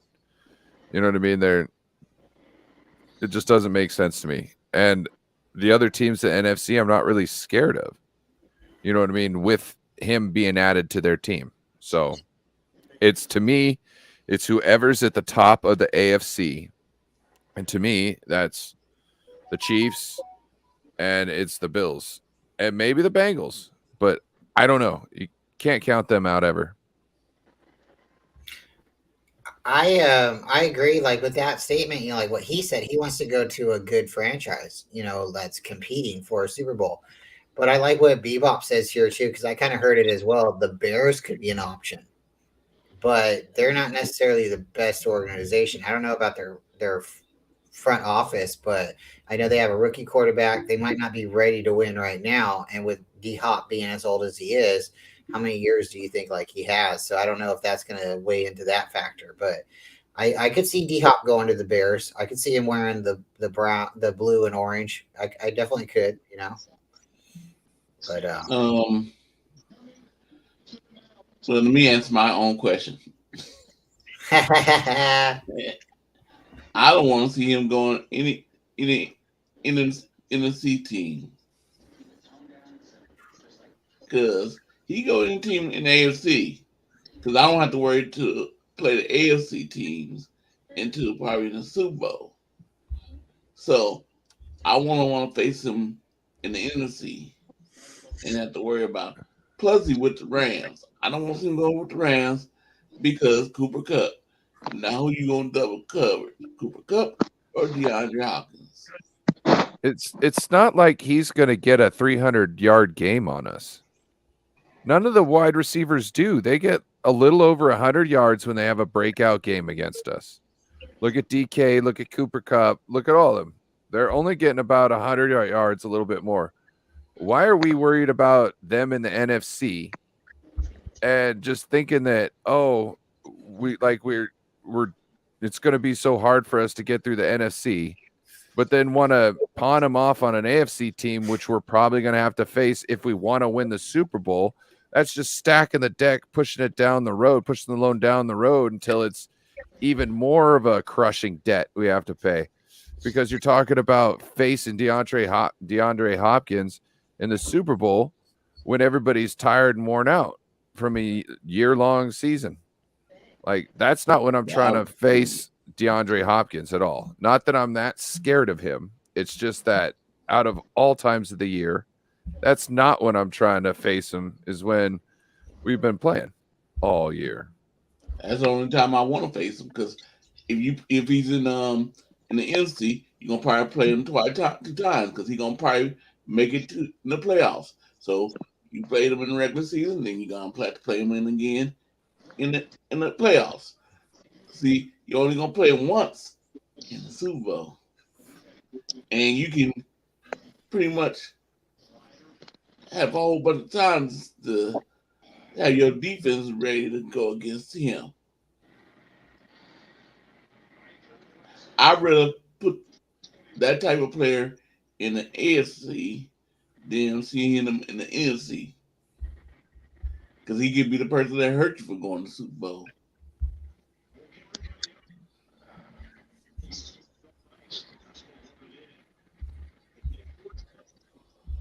Okay. Did everybody answer that one? I don't think David Corona did. Dave, what are you doing, David Corona? I was just waiting for you guys to call my name. David Corona. They probably don't want to see him. I know he probably won't come with us, but so they probably don't want to see him when he comes to the 49ers, because because we got all those weapons already, and I think 49ers.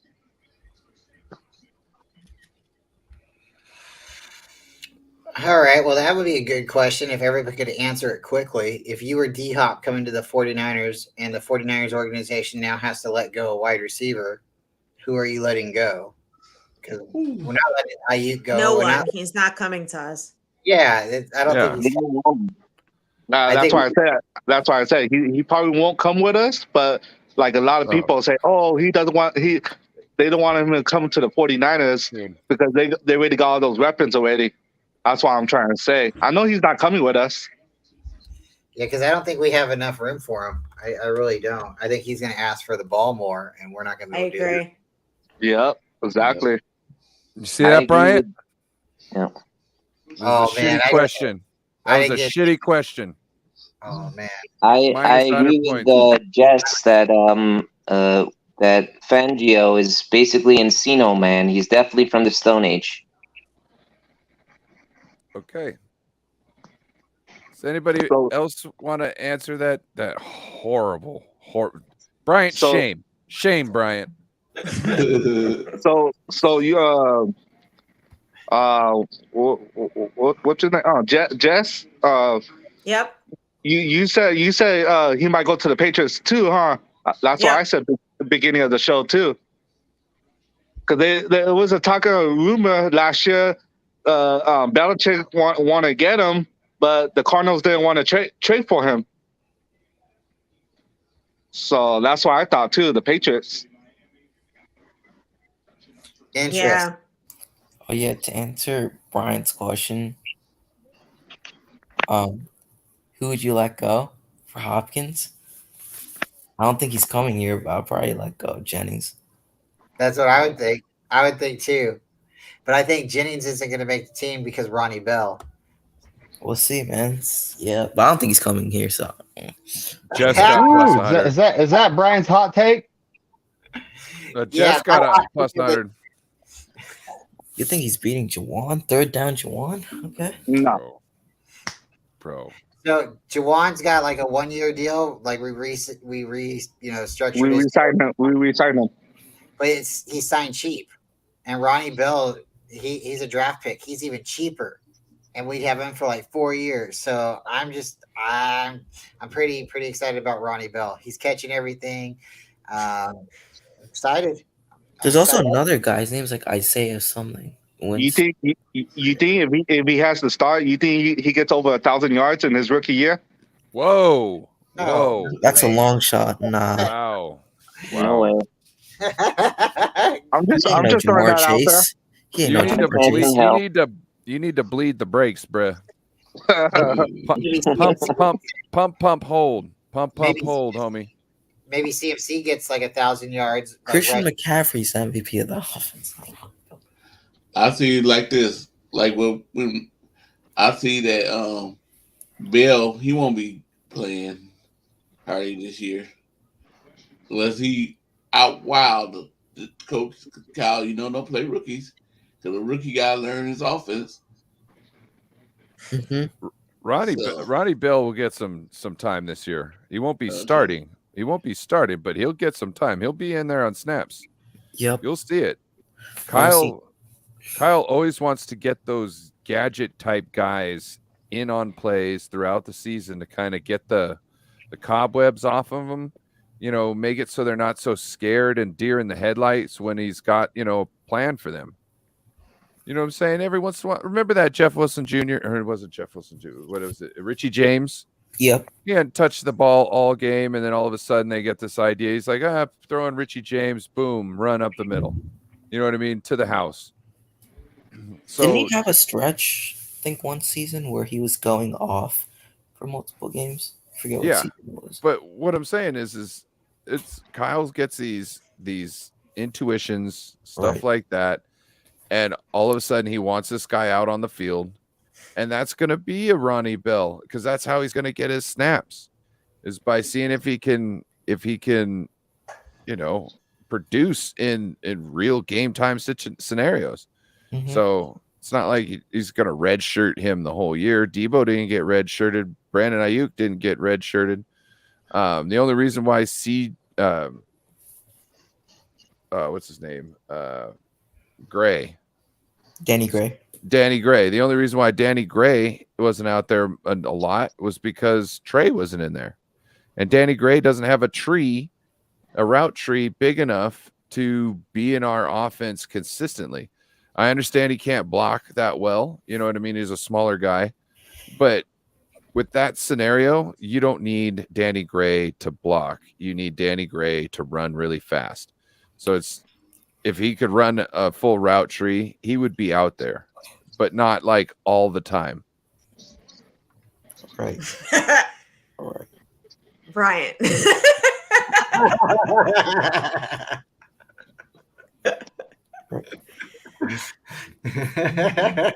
Shout out to Friday night. We got a live chat. Everybody's popping. I mean, I think there's 8 people in the chat right now. I mean, 9 people. Thank you all for showing up. If you guys got questions, shoot them out. You got jokes, bring them out. We all like having fun. And everybody's got good opinions and good points of view tonight. So, and shout out to Jess and Tommy Huxley for coming on. And Jeff, great rap tonight. Really, probably one of the best ones that you've had. I missed it. Jeff, do you have another rap that you might be able to get ready for us here in a little bit? Yeah, I have one ready. All right. Well, that might be a nice way to segue. So you think we should do another rap? Yes, sir. I'd like to hear it. All right. Where's the beat? All right. Ryan's got the beat. He'll be bringing it. Wait, but before. Wait, Ryan. Jeff wants to ready? What now? I turned it down a little bit. You can talk if you need to. What's up? You need some time? Yeah. Yeah, no, I just wanted to say, Jeff, you mentioned about Fat Geo, right? That he was from the Stone Age. Yep. As far as I'm concerned, he's Encino Man.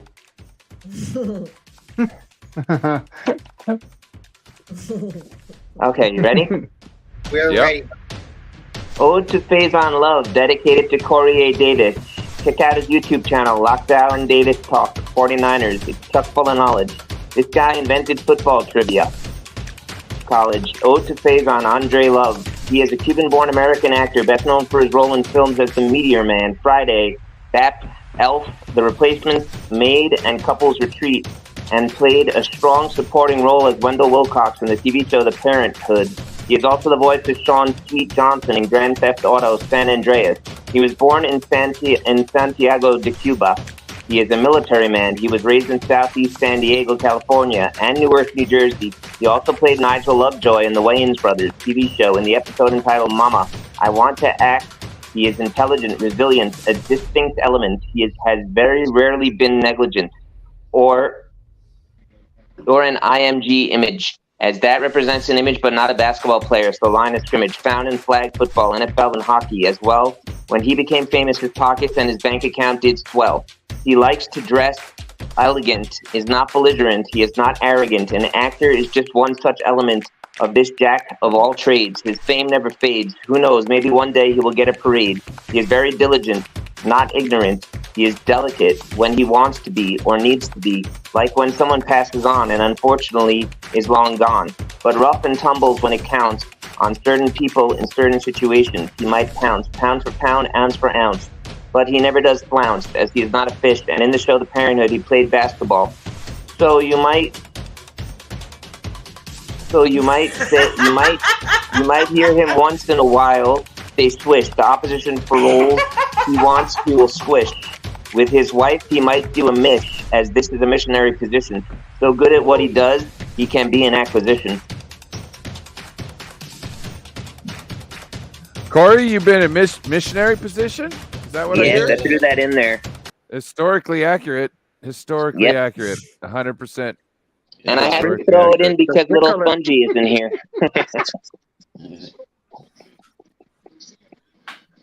Remember, I waited for him to leave for that one. Remember, Jeff, sex is like Chinese food. It ain't over till you both get your cookie. Or till the mushu mixes with the brown sauce. Okay. Yeah.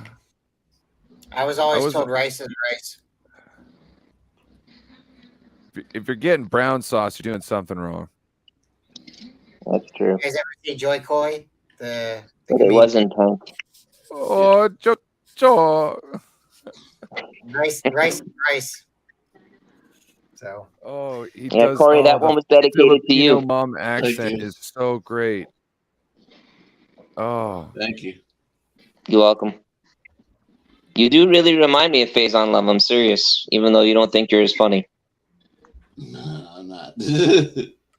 Yeah, I beg to differ. Want to hear another? Brian, what happened to your suit? Oh, what are you talking about? Earlier when we had the news reporter on? Yeah. I don't know if that was me. I think that was. No, that wasn't Bryant. Nope.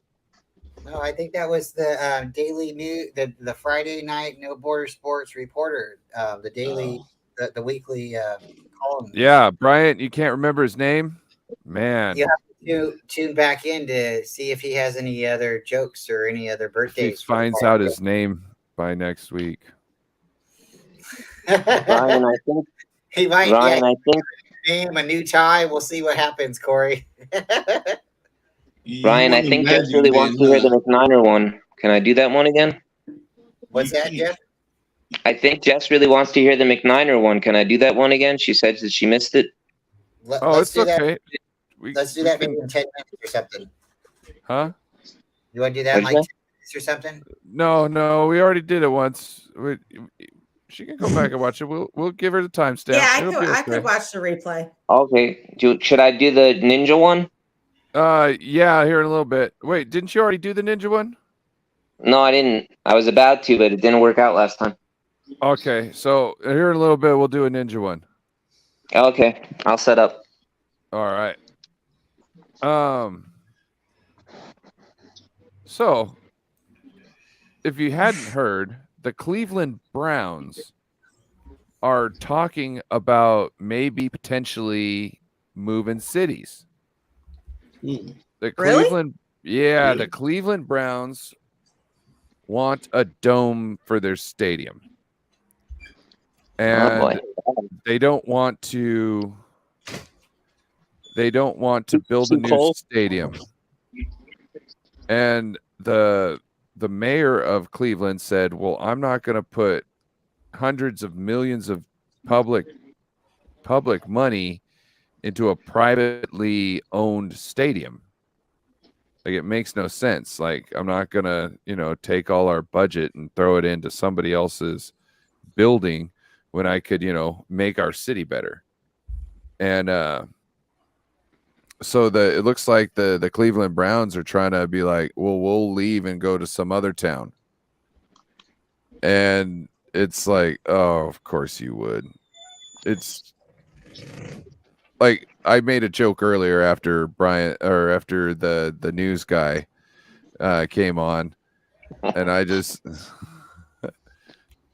said that, just putting a dome on the top of the stadium doesn't mean we still don't have to see your trash football team play on TV. You know what I mean? You can't hide it. So what's your guys' thoughts and opinion? Like, is this some bullshit? Where are the Browns going to go? And the city's going to be like, yeah, keep that stupid ass name and those ugly colors. Jess, let me get your opinion. Oh, I don't know, man. I don't know. Right? Who wants the Browns? Like you know David what? They're so used to playing in like the cold weather. Like I think being in a dome would be like such a disadvantage for them. Because I know like over here the shitty Jets and Giants wanted to do that. And they voted against it because the Giants and the Jets are not dome teams and it would be a disadvantage. Even though they're terrible anyway, but especially when it comes to like playoffs. You know what I mean? Like, right. If you're sheltered most of the time playing in a dome for half the year, and then you need to go and really make a paycheck in the playoffs, and you get stuck going somewhere where it's frigid, are you really setting yourself up for your best football? I don't give a damn how comfortable you are in the game. We're trying to win games. We're trying to win championships. You know what I mean? Like, it doesn't make sense, like, needing to have a dome unless you're in some place like a Minnesota. You know what I mean? Where they just get tons of snow. But then you look at like Lambeau, and they make it happen. David McNiner, what's your thoughts? St. Louis. They have a dome that, was vacated by some lambs a while back. And I mean, it's a good market for a football team. If they're going to relocate, that's more than likely option one. As for the rest of the country, I mean, how many other cities don't have an NFL team that would be a great market right off the bat? And if you look at the big picture here, what other team would be able to match the same energy as the fans there in St. Louis? I mean, it's a perfect marriage. Crap team, crap it fans. Really is. Bam. Jon Jay, what do you think? I gotta agree with McNiner. Like, I'm trying to see what other market wants a team. Like, that's probably the only place that will make sense. Because, like, if you're talking about they want a dome, the city of St. Louis a year ago approved to update their dome stadium. So I'm not sure if there's anything you want to take away from that. But at the same time, even though this is not, football related, they just added a professional soccer market over there, and it's working out over there for those who are big soccer fans. So I think if you put two and two together, you look at all this details. If Cleveland wants out, if they want a dome stadium, St. Louis makes the only sense. Now the question is that do they really want to do it? That's the big question. But I don't think the fans, who saw, a team go to Baltimore, which they were the original Browns, and then they got a new team. Imagine if they do that again. I don't know how the people of Cleveland is going to feel, because they have supported that team, through so much like hardship.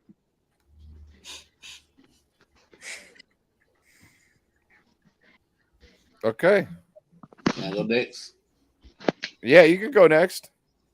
Yeah, this is, even though David McNiner took my team to same place too, I was thinking of St. Louis. But I'm wondering too. They already did it before. They tried to leave and they went to had to change the name to Baltimore Ravens. And I'm wondering, that you gave me this news. I'm gonna call my friend. His name is David Clark. I'll call him. He's a big Cleveland Brown fan. What are you gonna call him? Huh? What are you gonna call him? I said I won't call him. Yeah, what are you gonna call him? Ghostbusters. Probably tomorrow. No. Like what name are you gonna call him? It was a joke. No. But because Cleveland, I wonder if they're gonna do the same thing again, like try to keep their name. And the person that's holding the Brown town had to change the name, move to another city, and we call it something different. Because they tried to do this before, and Cleveland ended up keeping the name to Cleveland Browns, and they changed the name to Baltimore Ravens. So I'm wondering, but that's crazy. You should stay where you at. Yeah. To me, like, the Browns suck so bad if they've never been able to figure it out. And it's not the location. Okay. There's no way that Cleveland is the reason why they suck. It starts from the management down. Okay. From the owner all the way down.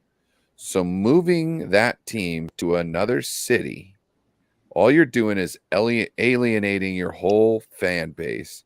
You're getting another fan base quasi excited, but all they're going to see is you continue to be trash.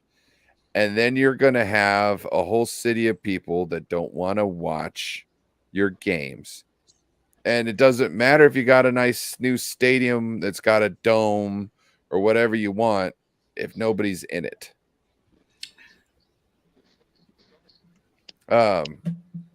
Let's see. Who hasn't spoken? I think Carcast, right? What about Mexico? They got a dome. Are you saying that our Mexican friends don't know about good football teams and that they would just like settle for the Cleveland Browns?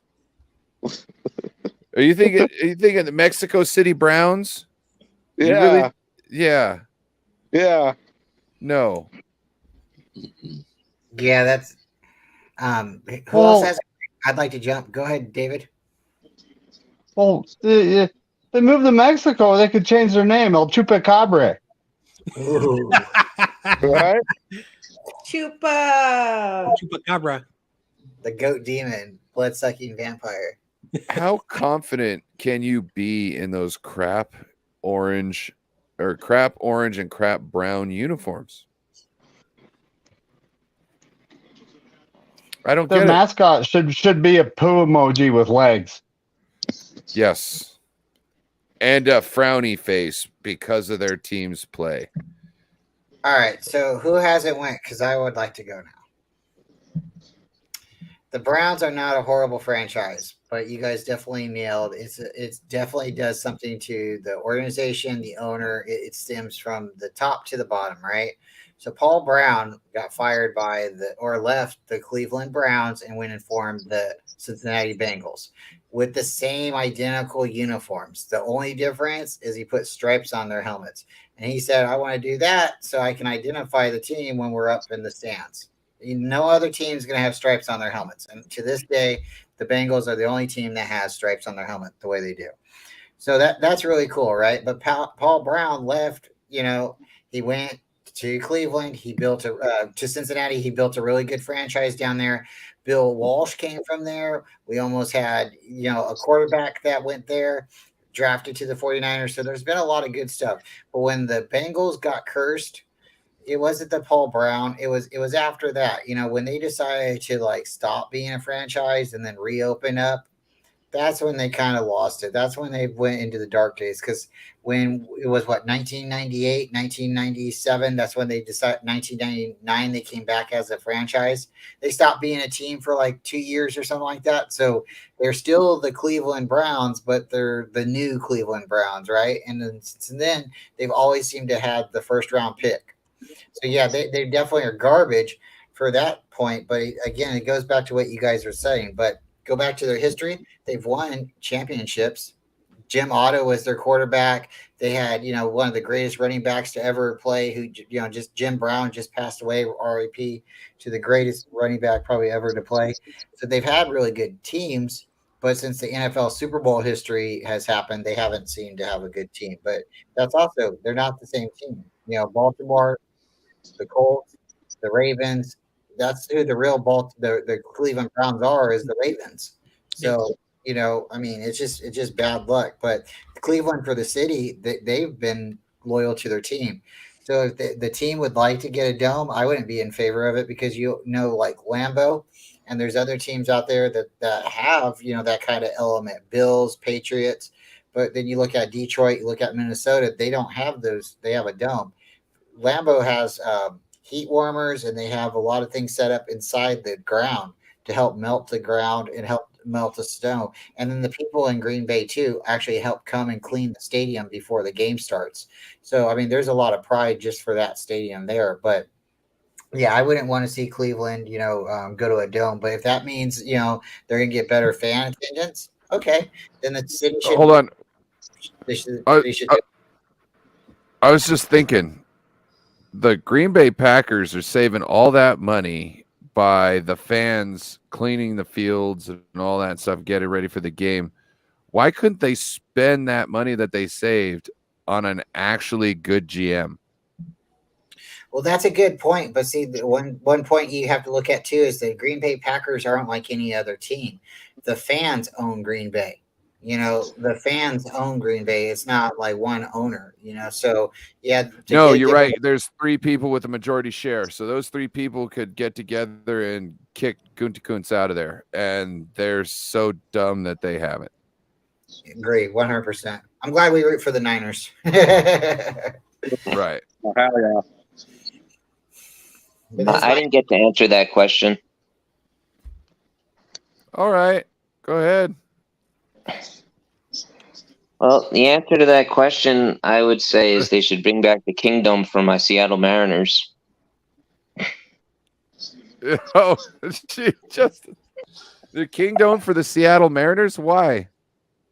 That makes I miss that sense. so much. I watched when I was younger on Knapsack Day. I watched which I still have their knapsack, but I watched the Seattle Mariners play the White Sox, and what I really loved about it is whenever the home runs hit, they shot firecrackers. I've never seen that in a dome before. It was really cool. They had the shittiest turf. Their field now is way better. Like their baseball field. Yeah. I just like the Kingdom. I don't know. I'm used to it. This is actually something I know about because I've been there.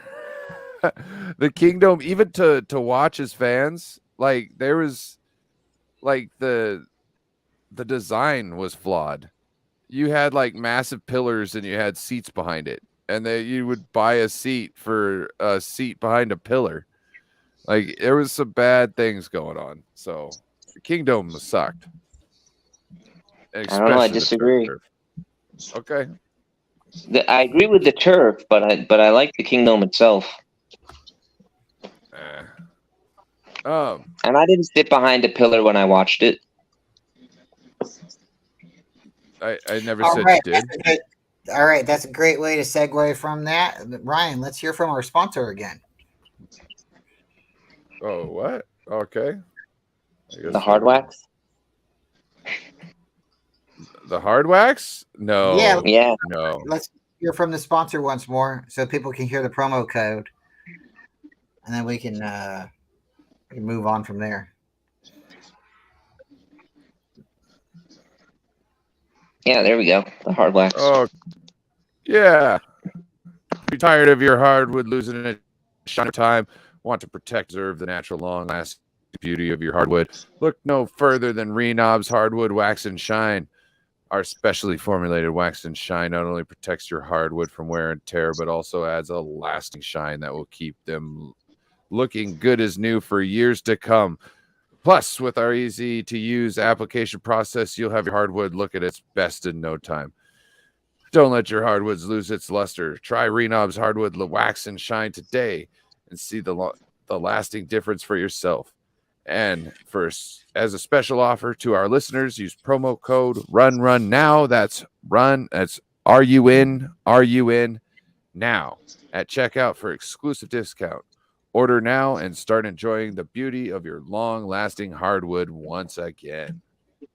Shout out to our sponsor. And once again, like I have a friend who said that he used this. He's really a happy customer.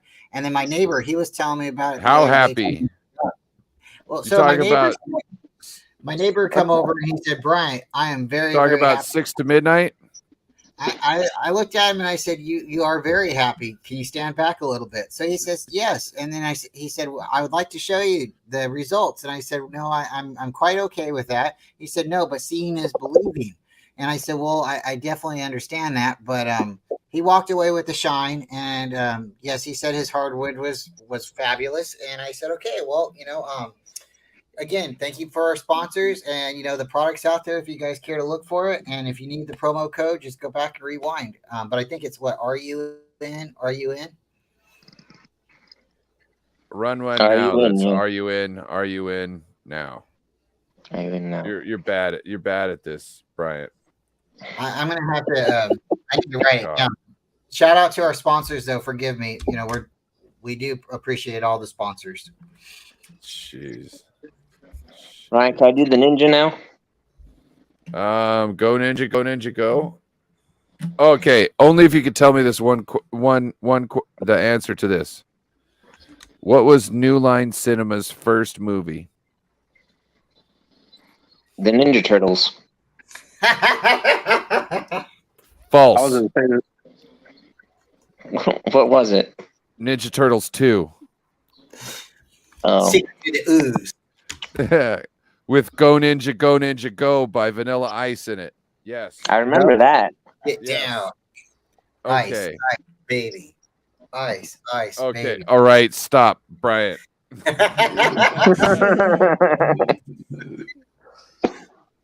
All right. What are we doing for a ninja rap? Let's see. How about the Mortal Kombat thing? No, not that one. No. I don't think I got Mortal Kombat. Bummer. That one? I hold on. Let me. I think Jeff likes that one. Which one we doing, Jess? This one or the last one? The last one. Okay. She'll be snapping to it.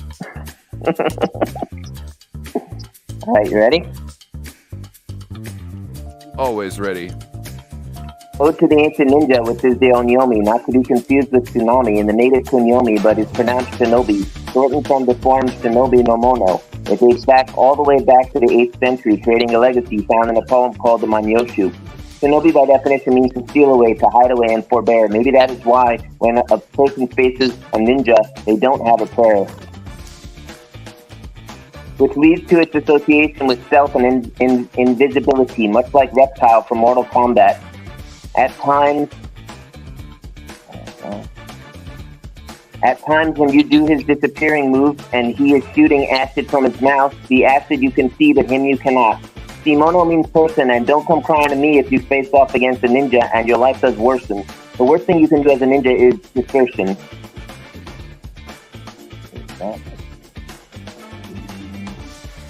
But one thing that is definitely good as a ninja is to create diversion, blend in with submersion.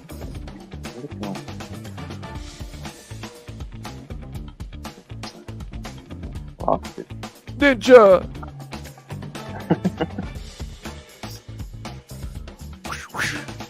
Blend in with submersion. A chameleon changes its colors, blends in with a tree. And once the chameleon does that, much like the chameleon, you cannot, much like the ninja, you cannot see. A ninja is quiet as a mouse, tiptoeing wherever he goes. So you will see tiptoeing wherever he goes, you will not hear much assertion, and you will see a lot of dispersion with no aversion and no inversion and no insertion. This is a ninja, not romanticism.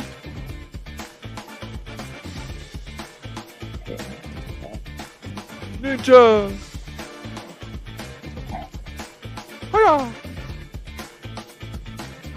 Yeah. When you're a ninja, a word you do not mutter. When referring to shinobi, words associated are minomi, one who sees makaka on the roof, rappa, ruffian, kusa, grass, igamono, one from Iga. The ninja were stealth, probably made them a lot of wealth, hired mostly by daimyos, but not Ramo, as this is a last name, and I guarantee you if you were a ninja, you were idolized, modernized, recognized, at times vaporized. Prize, cut down to size, the competition, both literally and figuratively. At times, advised, never chastised, never despised, much of time king-sized, always relying on the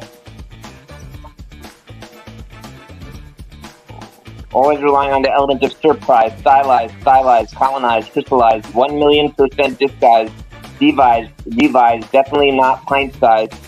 It was private and secret, so never advertised, sometimes analyzed, sometimes authorized, but never canonized or baptized, definitely energized, never equalized, always exercised, maybe at times hypnotized. Who can say for sure, but one thing you can be sure, a ninja never comes in the front door. The element of surprise. Never the front door. Surprise! Where was I? Oh.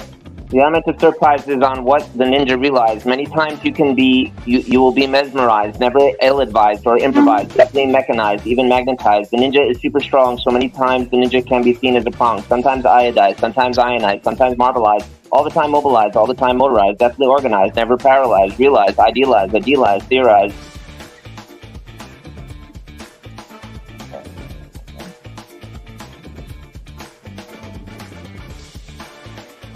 Ninja!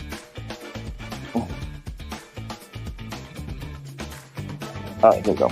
Idealized, theorized, sometimes penalized, sometimes ancient practice had to be applied, sometimes the ancient ninja had to be obliged. Yes, the ninja is a specialized clan, world-renowned on a global span, a specialized skill, a wonderful thrill, a time to kill, a real triumph of the will, and you best bet believe every time they got their man and or made the kill. From ninja stars to killing people in bars, from near and far, never making use of a car, there was no need when the ninja had virility, mobility, agility, and speed. He moved quietly and discreetly, like some kind to miss in a house. Ninjas moved like a sprungmas.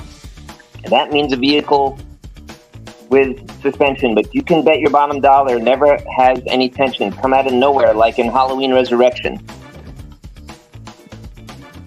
Hiya! Bryant, I love it. That's great. Oh, Bryant. Thanks. Yeah, You like that one, Jess? that was good. Good job. Thanks.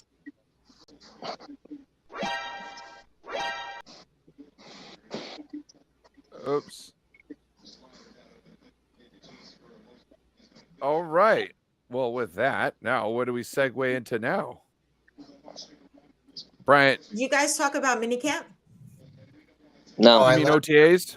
Love it, love it, love it. Oh, yeah. OTAs. No, we haven't. You want to talk about some OTAs? Sure, why not? What were your biggest takeaways? Well, the fact that Brock Purdy will be throwing next week, and Isaiah Oliver seems to be really doing awesome. Drake Jackson bulked up a little bit. Yes. Oh yeah. Spencer Burford looks like a freaking ox. Yeah. Yeah. I'm real Holy excited. moly. Yeah. 12 to midnight. Or 6 to midnight.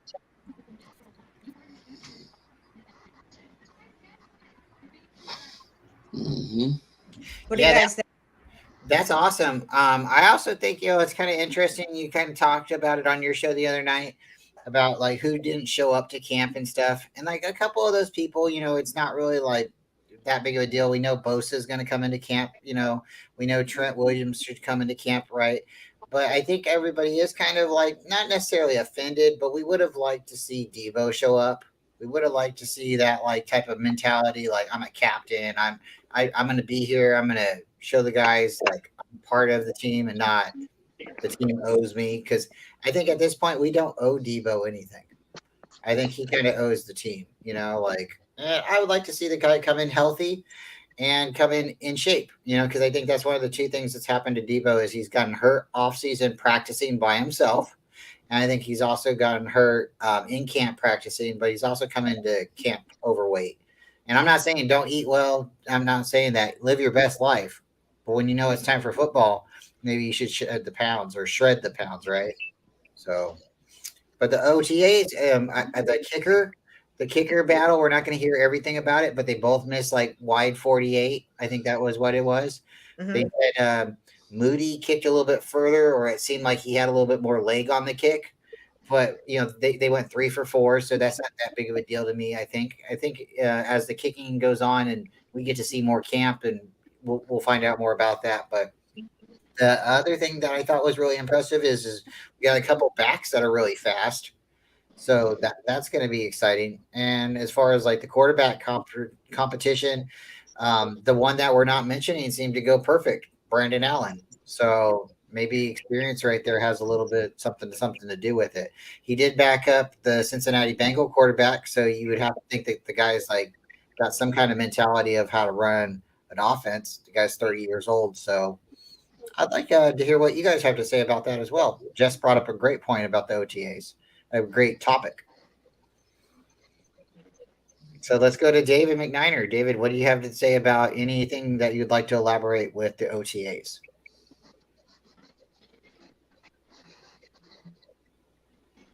Well, the one thing, Debo, as long as he shows up in shape, I suppose it's no big deal, but I still would like to see him there because, who's his quarterback?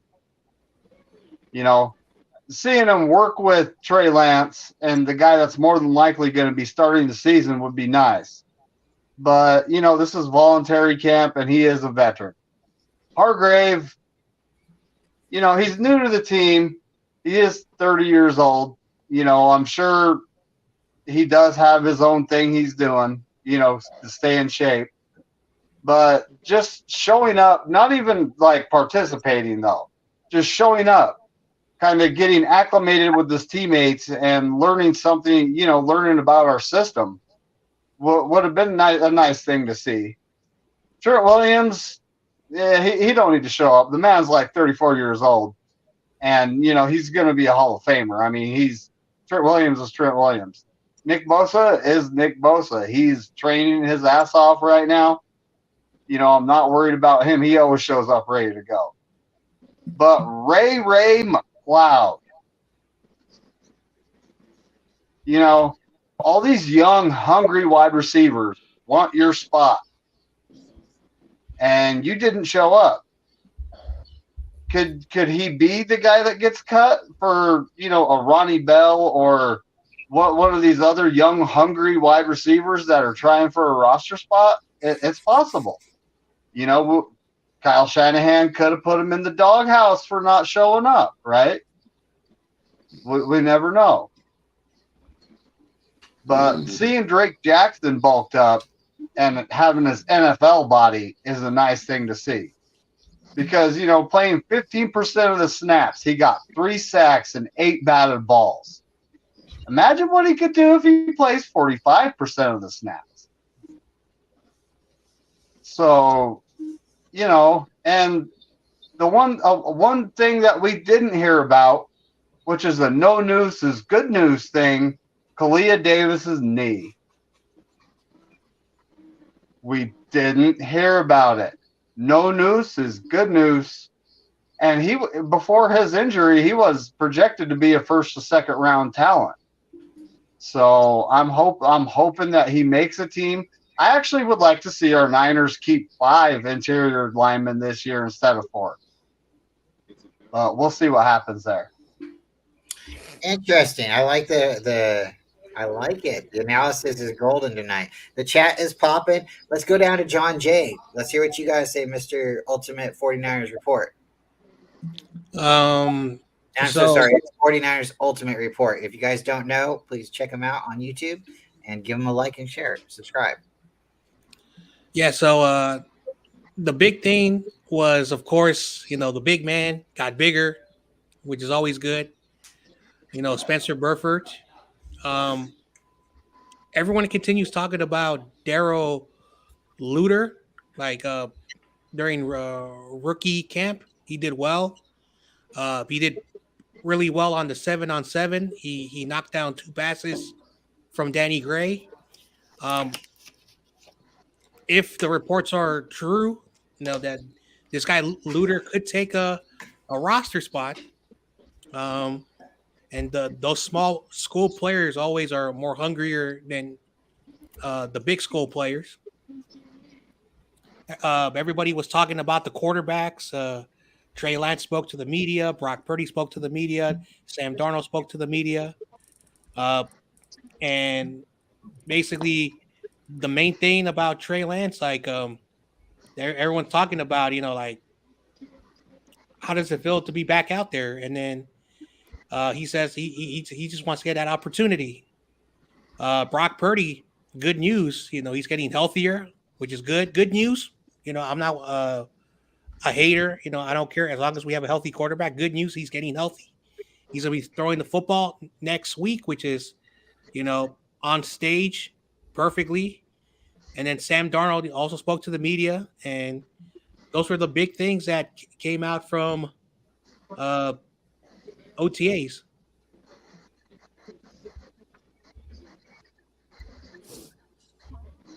Okay. Anybody else got any piece they want to speak on OTAs? You know what? I get the whole, Trent Williams is a vet. I know he'll obviously show up, but to me, growing up, playing and watching sports, it's whenever there's something with the team, you're there. Whether you're participating or not, Fred Warner and Dre Greenlaw are on the sideline. You know what I mean? And they're still there. They're looking on. I don't know. I feel a certain type of way. I get why they're not there. OTs are voluntary. I get it. But the other part of me is you know what? They should be there, in my opinion. I agree with Jess. Because I think if you want to win the Super Bowl, you want to show that you're working hard for it. You want to come there and show the rookies. You want to show the rookies what they're supposed to be doing. Be out there being a leader. Yeah, they could show them what they do and teach them what they do wrong or right, so that those vets could teach the rookies to come in and and know the role and do better. They could be role models for them. Yeah, exactly. Bryant's joke here is totally inaccurate. Why does Princess Leia keep her hair tied up? And Wow. it doesn't hang low. Solo. Solo. Oh. Solo. Hang Solo. Han Solo. Yeah. But Inaccurate. as Damien pointed out, Leia did hang Solo. And that's why you got Kylo. Sorry, Kylo. Ren. See? So there was some wobbling to and fro. Looks like she tied it in a knot. Looks like she tied it in a bow. Yeah, oh boy. Yeah, a little bit far Next. Let me tell you what she did after she threw it over a her little bit shoulder. far-fetched. Me personally, OTAs. Gosh. Well, there's Trey Lance. And supposedly he's halfway fixed throwing motion. That's huge. Yeah. One thing I want to bring up, because I was watching the Cone Zone. It's one of my favorite shows. It's because I like Lowell Cone. He really keeps things honest and fair. He's not always right about everything, but he's good at saying, do we know if this is true? Okay, then let's not even pretend it's a thing. Let's go on what we know to be true, and which I appreciate from him. But they were saying like Trey Lance gets this throwing coach, right? The Patrick Mahomes throwing coach. On an interview with Matt Burrows, I think, I can't quote it. They said it. Go back and watch Cone Zone. They'll tell you. He was asked, who hooked you up with Trey Lance? And he said he was not going to comment respectfully. And to me, what the fuck? Why wouldn't you just say who got you in contact with Trey Lance? And they brought up the point that maybe Trey Lance had been tipped off to go out on your own and go get with this guy and not go back to the 49ers QB coach because they did not have the right tools for him. They did not have the right, they didn't understand what was going on. So to me, it's like, what was going on? Were the 49ers like, is the people in charge of getting Trey better? Do they not understand what's wrong with Trey? And why are we only now, getting to the bottom of it? You think after the first season, they should have figured out whatever they were having him go do with Homeboy wasn't working. You know what I'm saying? They're getting the same results. And nothing's changing. So it's time to mix it up a little bit. So that's my kind of thought, was kind of thinking of like, why all of a sudden can Trey Lance, essentially undo the last 2 years of football in a couple of months? And the 49ers weren't able to see or prescribe this to him, essentially. They weren't able to be like, yo, you need to go talk to this guy, to the point where the guy won't even answer who got him in touch with Trey, who also happens to be the same guy as Jimmy's guy. So, yeah, that's my takeaways. Anybody have any thoughts on that? It's kind of I think they just don't care. Okay. It's more bashing of Trey Lance for no reason. They just don't care. That's why they don't do anything. Anybody else got anything? I hope Trey Lance is taking notes by Patrick Mahomes, and I hope Patrick Mahomes like showing him what's up, and he could learn from him, so he could win us a Super Bowl. And then yeah, that's I hope he's taking notes. What I if? mean, Go ahead, Jess. I highly doubt that the 49ers don't care. I think they value Trey tremendously. You know, in Trey's press conference, like he had said that he just, you know, picked Patrick Mahomes' brain, like with everything, like his everyday life, his routine, everything, you know, and that's huge in itself. I mean, granted, I'm not a fan of Patrick Mahomes, like at all, but if you're going to hang around, you know, probably one of the greats of the game right now, like he would be the great that I would hang out with.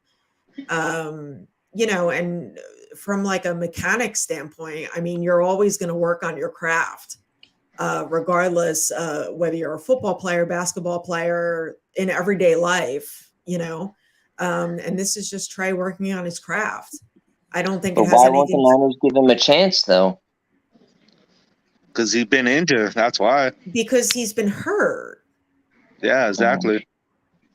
I mean, if you go back and you listen to the press conferences, like you know, his finger, like he hurt his finger, he had hurt his knee, you know, 2 years ago. He's, you know, last year he, you know, fractured his ankle or whatever he did. I mean, he's been hurt. It's not that they're not giving him a chance. I mean, and you know, and Brock Purdy's sidelined at the moment, and he's out there getting first team reps. I mean, they're handling this as pretty much as best as they could. Mm-hmm. Who knows? Because look at Trey. Trey had to go get his injury retouched up. Jimmy G had to go get his injury retouched up.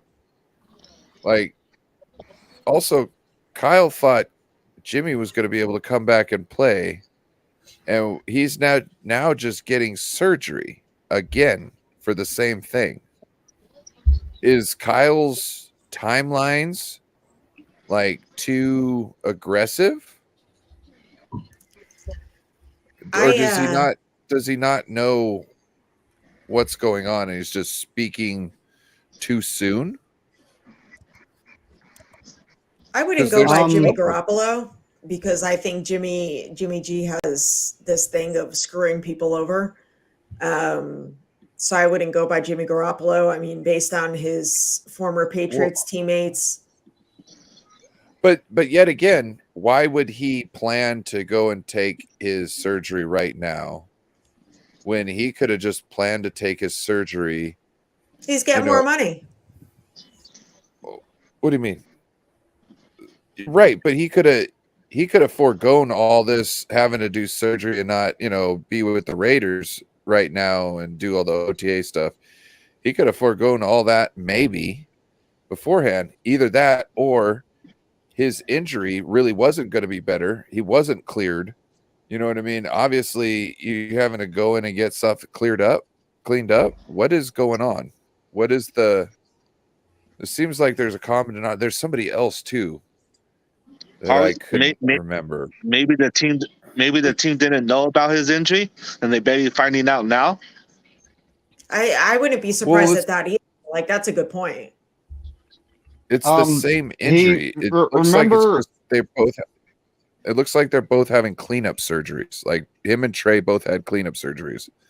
Like there was scar tissue. Trey really didn't. Like he had his screws removed. So technically, that's not really a cleanup. I believe there was an issue, and that's why they had to be removed, if I remember correctly. Right. Because go ahead. That's kind of like a cleanup to me. You know what I mean? You're having to go in and undo something to make it heal properly or finish the process. So to me, it's like which to be fair, that could probably happen with a lot of different things, you know, with screws and whatnot in the body, metal things. My cousin had to have his skull replaced twice, well, 3 times, but anyway. Go ahead, David. Wow. I still have the pins that held my wrist together when it got rebuilt. Yeah, they're stainless steel. But so James, if you don't remember, he was supposed to go in, take his physical, sign his contract, and then they were going to announce him, but then it got delayed for some reason, right? So he went in for his physical. They found an issue. He had to figure out what he had to do to fix it and when, and then they signed his contract. So I get the feeling the Raiders already knew what they were getting into when they signed him. Mm-hmm. Yeah. And when it comes to Kyle, I honestly think his timelines are like perfect world scenario timelines. But with Brock Purdy, he actually said 6 to 8 months instead of, adamant about 6 months. So he might be, at this point thinking, I need to stop. I need to give myself a bigger window just in case something happens. And I don't want to see the kid rush back. But when it comes down to who referred Trey Lance to that guy, I'm actually thinking James Richard Garoppolo did. Yep, there was a rumor about that. There's something was said about that. And they were saying about Trey Lance's surgery. They said that they hit the nerves on his ankle, so that's why they had to take the pins out. Oh, the pins were rubbing up against the tendon. Yeah, and it was causing pain and discomfort, so they had to come out. Yeah. Yeah, and a lot of same thing with my wife. She had pins in her back, and the doctor who did it messed up the nerves, so she had to take all the screws out, and she only has one now. So, I got something to say, which is kind of weird because the Niners are in Santa Clara. Why don't our players go to Stanford? Not that far. Medical center. They got the best doctors. They do. Right on the West Coast. Why don't they go there? Why they don't do they though? No, they don't. Yes, they do. Nope. Then where do they go? I don't know. So then I say that they don't. They definitely do go to Stanford. Good. They either go to UCL, right? Shout out to Dr. Esplin. They definitely go to Stanford. That's because the scar right there on your Jimmy wrist. tore his ACL, And a plethora of other injuries from the guys. Like they definitely do go to Stanford for sure. Well, I thought I heard I something live out about here. them changing in the last 2 years. don't- I think. I don't. I'm not sure, but I thought I heard something like that. I live out here, and Andrew Luck was told by Stanford, you got to retire, man, because if you keep playing with the Colts, you're going to suffer something very serious. So Andrew Luck retired. They know good stuff, and each year he would go there. He would go there, and they try to help him, and eventually the doctor's like, we can't help you no more. Like your body's going to break down. They're very, very smart. So, I can drive down there if I wanted to. Not that far for me. And I tell myself, the stadium is not that far. So I'm like baffled. And they don't use them. They don't use them because they would have medical professionals on the sideline, to protect the players. Maybe they use a hospital in the Santa Clara area. Again, it's a small little area. So I'm like so baffled because if like, for example, Javon Kinlaw, if he would have got his, they would have fixed him up or, whatever, but it makes no damn sense to me. Okay, so John, if they, if you don't know, Can I just say something real quick? All I'm going to say is that they most definitely do go to Stanford. And I can guarantee that. I heard they go to Phoenix, Arizona. There's one of our players that had an operation in Arizona. That's Brock Purdy, and that was because it's a specialized thing. Yeah. Not every hospital's got a dude who can do that. Like people go around the world. Like actually, Dr. Meister was based out of Texas. So that's the doctor who performed Brock Purdy's UCL brace. On his elbow? Yep. Can I say something?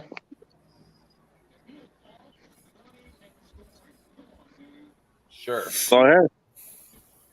I agree with McNiner's statement that Kyle Shanahan is a perfect world scenario. In fact, he's 100% a perfectionist. It's got to be his way or the highway. It's got to be exactly right.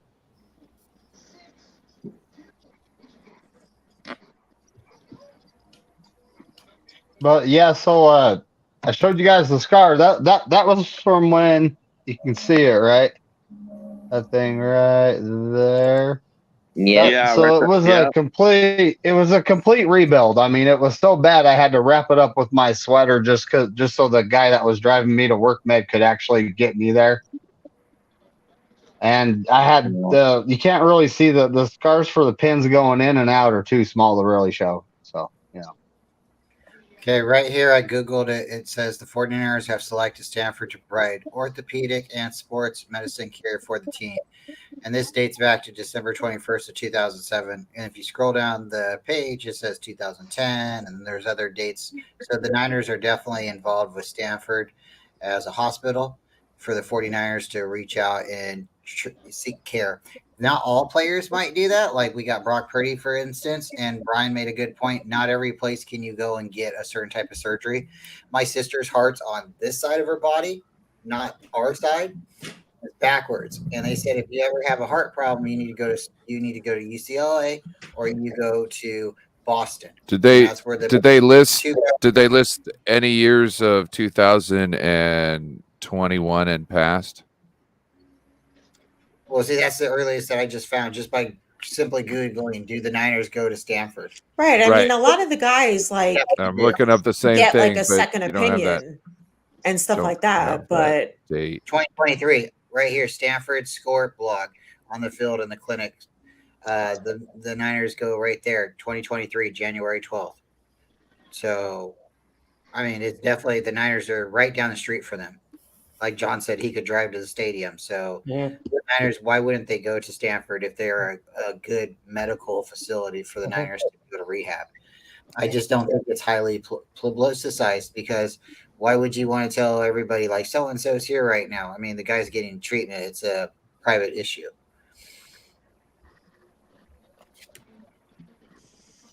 I also want to say that when I had when I went to get a cortisone shot, they hit my sciatic nerve. They said we might do that, and they did that.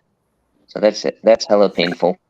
They did the same thing to my spine. They hit the bone on my spine when they give me a cortisone shot too, and that hurt. Yep.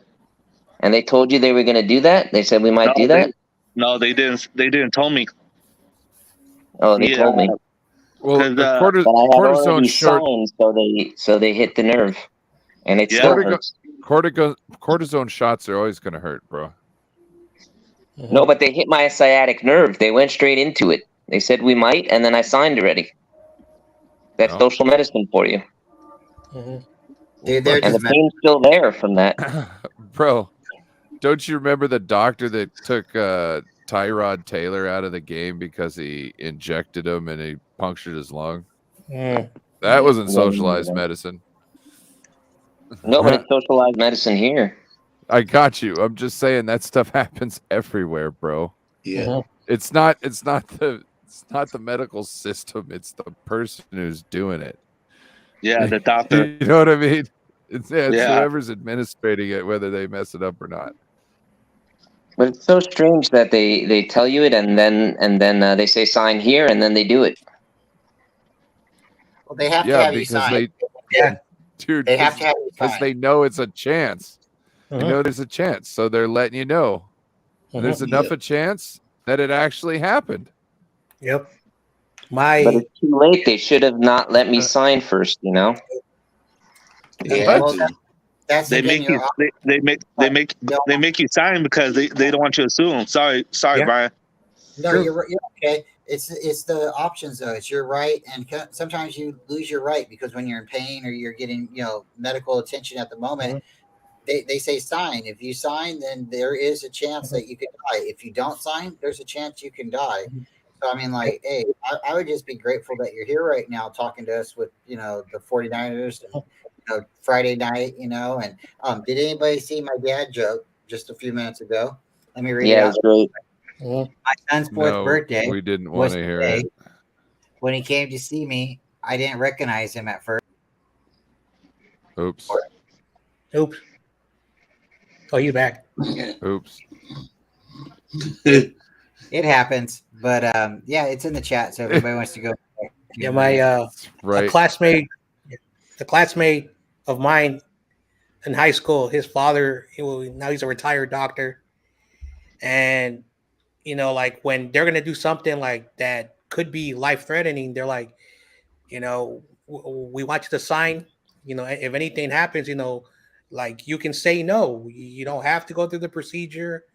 You don't have to, but just to let them know, like these are like the benefits, and the pros and cons, and they let the patients. So the patient's like, all right, they're like, all right, you sign this. You're saying you want to do this. It's of course, like no doctor wants to be sued, but you're also putting your hands on a person who, again, they're also going by the medical books, what they're doing when they do the procedures. So yeah. So Jess has got to get going, so we want to give her a nice send off. I want to thank Jess for coming out this Friday and joining our train wreck. Thanks for having me, guys. A lot of At least fun. the You bar- brought a lot of energy and a lot of good questions. At least the bar was open, right? Absolutely. So if you guys don't know, anybody watching, you don't know, Jess is one of the co-hosts of the East Coast Red and Gold podcast, and they do great work. Ty Alston from the chat earlier, also on the same show with her, Bex and Maddie B. And yeah, so go check them out on Wednesdays at 8:00 Eastern, 5 Pacific, right? Yep. They go for about an hour or two. So make sure you tune in. Yeah, come check us out. Don't forget to subscribe. And with that, and hit the like button for Ryan Show and everybody else here. Yes. Everybody does great work. Well, we'd love to have you come back, Jess. So even if it's not next week, and if it's the week after or the week after that, the door is always open. You brought a lot Awesome. of Appreciate it. And don't forget, Jess, if you got any hardwood, to make sure to use Green Ob's hardwood wax and shine. I will. Okay. I'll remember that. You know the promo code, right? Yes. What's the promo code? I have no idea. It's RUN now. Oh, right. Okay. Run now. Got it. Come on. Run now, but I spelled it out just in case RUN now. It's better best if you order online that you actually say it out loud. The operator can actually give you a better discount. Great. Yep. All right, guys. Have a good one. And maybe I'll see you next week. Yeah. All right. Thanks for coming, Jess. Go Niners. Go Niners. Go Niners. See ya. Peace. Well, that was great.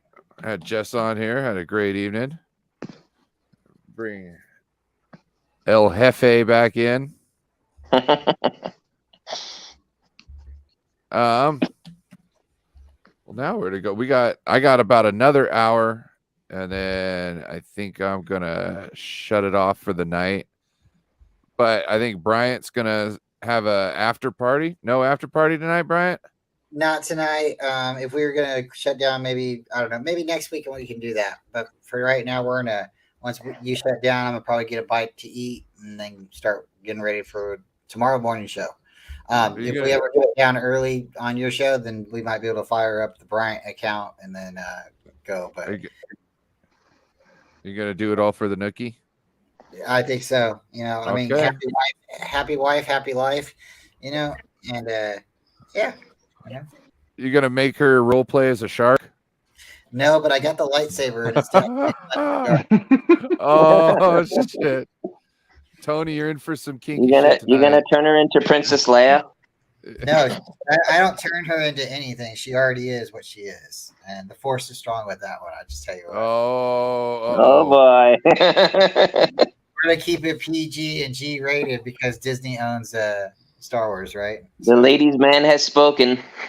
But didn't Disney's company that it owned come out and produce Pretty Woman? That could be yep. true. Oh, Yeah, it's they totally did. Yep. true. It's 100% true. 100% true. So Disney don't mind as long as they making money off of it. Exactly. They just came out with a new mermaid movie. Oh yeah. Yeah. Oh. They did. And they're running out of ideas. They're just. I saw a video of.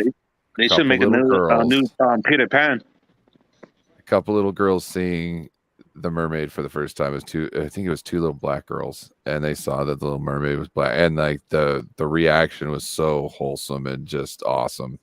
It was like, I don't know, it was, to me it was kind of like when Black Panther came out. You know what I mean? Like every kid had a superhero, at that point. And I know that Tiana, was princess, but you get to see a live action and Ariel looks like you. Like that's something nice. You know what I'm saying? I think everybody should have a hero that looks like them and that they could pretend to be. You know what I'm saying? And that just warmed my heart. I saw it a couple days ago. I might have teared up a little. I had a question for Bryant. How many pounds did Debo gain? I don't know what year are you talking about.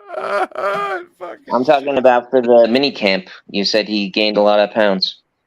Oh, I'm not talking about this year. We haven't seen what he weighed in at.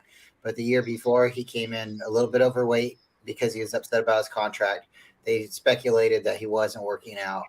And then the year prior to that, I think he hurt his foot. Mm-hmm. And the year prior to that, I think it was a groin injury. Mm-hmm. And then I think the first year we got him, he played so many games and got hurt in the middle of the season and then played again. Mm-hmm. So, I mean, like, the guy definitely is a great player. I've said that. I pounded my chest. I said Debo is the best wide back in the league. Yeah, he's in my rap. Yeah, definitely. I don't think, and I've said it before, I don't think he's the best wide receiver on our team. I think he's the best wide backs. I think he can do what wide receivers do and what running backs do and what tight ends do. And the dude just plays very physical. But no, I don't know how big he's going to be, but I just think, like what we were saying earlier, I would like to see him at practice, especially if he wants that C on his chest, I got a question. Why isn't he at practice? Because he's a diva. Mm-hmm. Because he's cocky. That's a diva. Oh. He's a diva. Should we let Spongy in now before it gets too late? Brian, do you get penalized if you don't work out? Shit. Does anything happen to you? Salary cap or?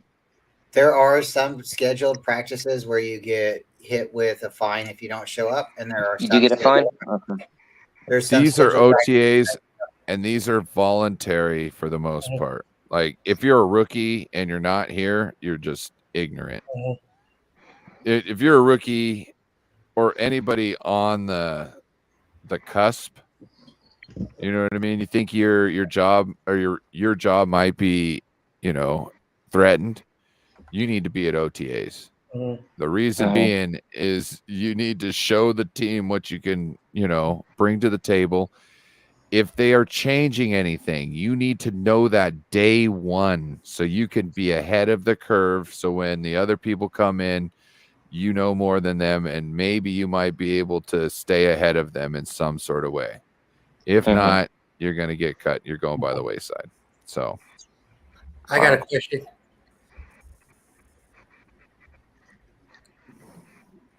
Okay. Yeah, so like for the OG fans, because I need to know this answer, because I only saw Jerry Rice play at the end of his career and when he went to the Raiders, but weren't there moments where, and this is what some of the older fans tell me, that there were moments where he did running back plays. Is that true? Who? Jerry Rice, defense. I don't know. I don't remember him lining up in the backfield at all. Yeah. Me either. But no, me neither. But that's not to say that there wasn't one or two plays where he was used in a scenario like that. Yeah. You know what I mean? You know, them gimmick plays back in the day, there was always, every team always had one a game, or, you know, one when you needed it, and then you brought it out, and then you hoped it worked. Yeah. Now it's like every series you've got one or two of those gimmick plays that are being, you know, drawn up. Yeah, because that just popped in my head, because I've seen some highlights. You know, like I know he's had a lot of snaps in his careers, but there were like highlights where like he would like do an end around, or he would like, you know, like start off as a receiver and then run back at the ball, rush, you know, things like that. Of course, he wasn't a running back, and so my point is, and again, you know, I'm not here to start an argument. I'm just here saying that running backs, not all the time, are going to do certain run design plays, and so I wanted to say that when it comes to Debo, that's it. You started an argument. You're going on timeout. You have to go on timeout. Just messing. You said you weren't here to start an argument. So you had to do it. So all I'm trying to say is that, like, you know, running backs occasionally will, you know, run the football on certain occasions. So when it comes to Deebo Samuel, like, I still believe he's a wide receiver. It's just that when Elijah Mitchell got hurt and a lot of the running backs got hurt after that game when we lost to the Cardinals, you know, Kyle asked me, "Hey, do you want to run the football?" And Deebo was like, "Yeah." So that's why they call him a white back. Mm-hmm. So I don't remember, but because I'm just a little bit older than you, John, but I'm about same age, you know. I remember seeing Jerry Rice every once in a while do an end around, but I can't tell you if that was early in his career if he did that. But I remember when J.J. Stokes and T.O. was on the team, I remember Jerry Rice doing an end around. So I imagine he probably did that earlier in his career when he had more people like Rathman or Roger Craig on the team as well. I agree with that statement. Yeah, I don't never remember him coming out the backfield. Like, I know he did in and rounds, you know, coming from his wide receiver spot and coming running around, and the quarterback hand the ball off to him like that. But no, like they doing Debo, like treating him like a running back. Mm-hmm. I don't remember doing that with him. Yeah. But it was a very different game back then in the 80s. The whole concept of it, like, this is what I was discussing with someone else earlier. Basically that, you know, the people of our generation just say Mahomes is the best, and he's much better than Joe Montana. But that's crazy talk, because it was a very different game back then, very different rules. You can't compare. Yeah, it's the truth. The defense, it's hard for them to actually play defense because all the NFL rule changes favor the offense. Mm-hmm. Yep. You know, and Yeah, it was a very different game. You can't sneeze on Patrick Mahomes without getting a flag for roughing the quarterback. Yep. You know, back then Joe Montana's getting crushed, and you know, getting up and playing on from it. You know. Yeah, I remember the Chiefs were playing the Raiders, and Derek Carr, got sacked and fumbled the football, and because the defensive end put his weight on Derek Carr, it took away a fumble recovery and a touchdown, and the referees were like, roughing the passer. And when you saw the replay, it wasn't like he was like intent to like physically harm the quarterback. He sacked him. Basically, he stripped the ball and slammed him to the ground. I know you're not supposed to put your weight on. That's the new rule. So, yeah, you can't hurt the quarterbacks no more. Like you can like I remember the first time the new rule was where Clay Matthews from the Packers sacked the quarterback, and he was already celebrating, and then they threw the flag, and I said, "Oh, they're gonna get him for celebration." They're like roughing the passer. He put his weight on the quarterback, so he got so mad because since Clay Matthews played football, that was how he used to sack players, and then like after that, coaches had to change how you sack a quarterback. Like just watch Nick Bosa. Like he doesn't like sack. Like he gets the guy and then he takes his body off. So he got that penalty too. Yep. The amount. Oh God, I gotta say his name. The monitor Lenore, whatever his name is, had the interception, had it for a touchdown. Oh yeah. And we both got called for personal foul. When he made that sack, and to this day, I say that was no personal foul. I know. Yeah. They took away that touchdown because apparently Nick Bosa put his weight on the quarterback. That's the rule. But when you watch him, Nick Bosa sacked him, and he basically jumped he basically he doesn't even land on the player. The quarterback falls down, and then he moves away from him. When you watch a lot of his sacks, he doesn't even slam the quarterback. So, you remember in the NFC Championship when Johnson got knocked out? Yeah. That was way more landing on a quarterback than that Bosa play. Yeah. I've watched that over and over again, and I watched the Bosa play over and over again. And to me, the Bosa play was so freaking ticky tack. You should make a video on that play. Not really. I should have made a video then on it. Yeah. Now, you know what I mean? Like, it would just be rehashing, stuff I don't want to talk about, really. You know what I mean?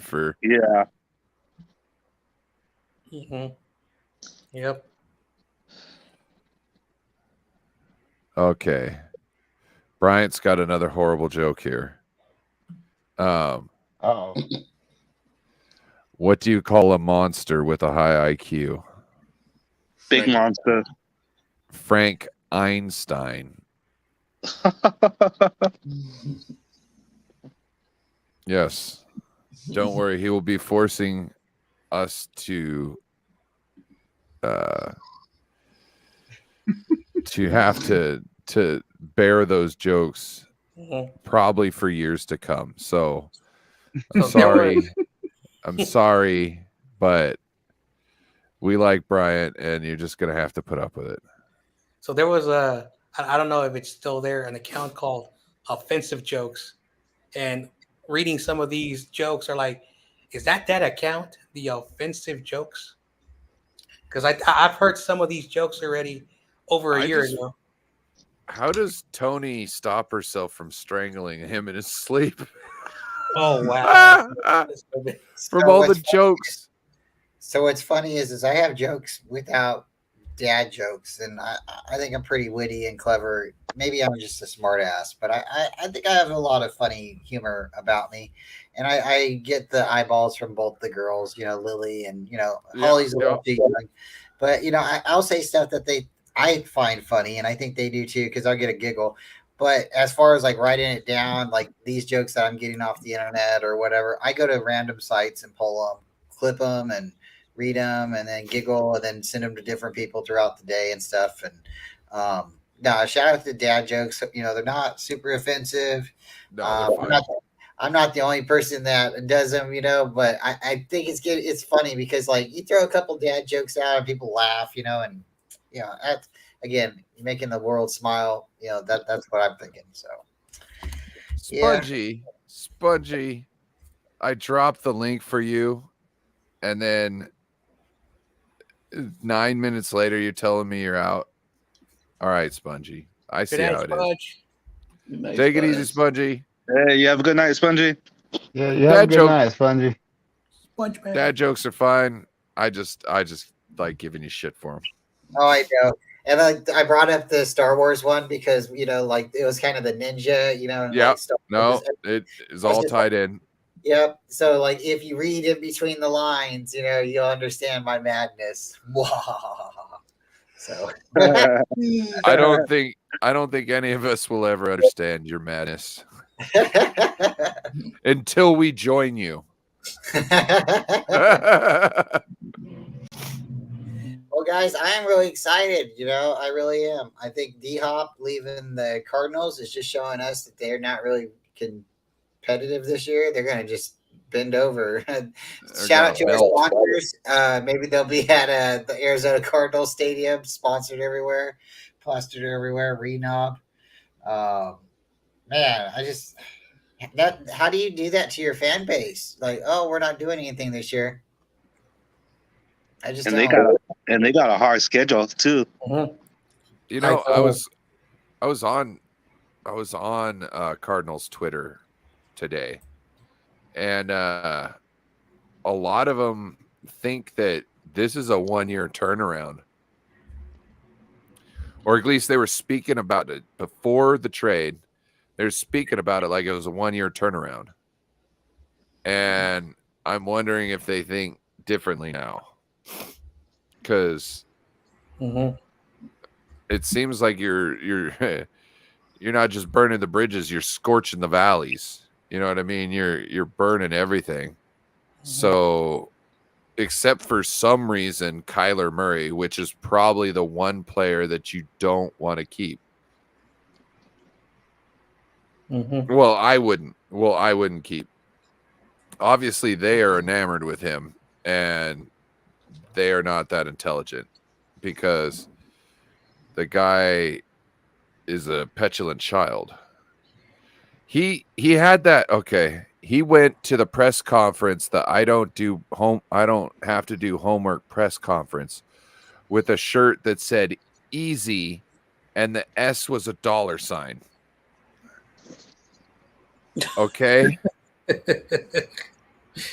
Do you understand the significance of that? And then in that press conference, he explained why he likes essentially to do all the work in the quarterback room, because everybody has their specific jobs to do in the quarterback room, AKA all these other people do the work for me. They tell me what they figure out.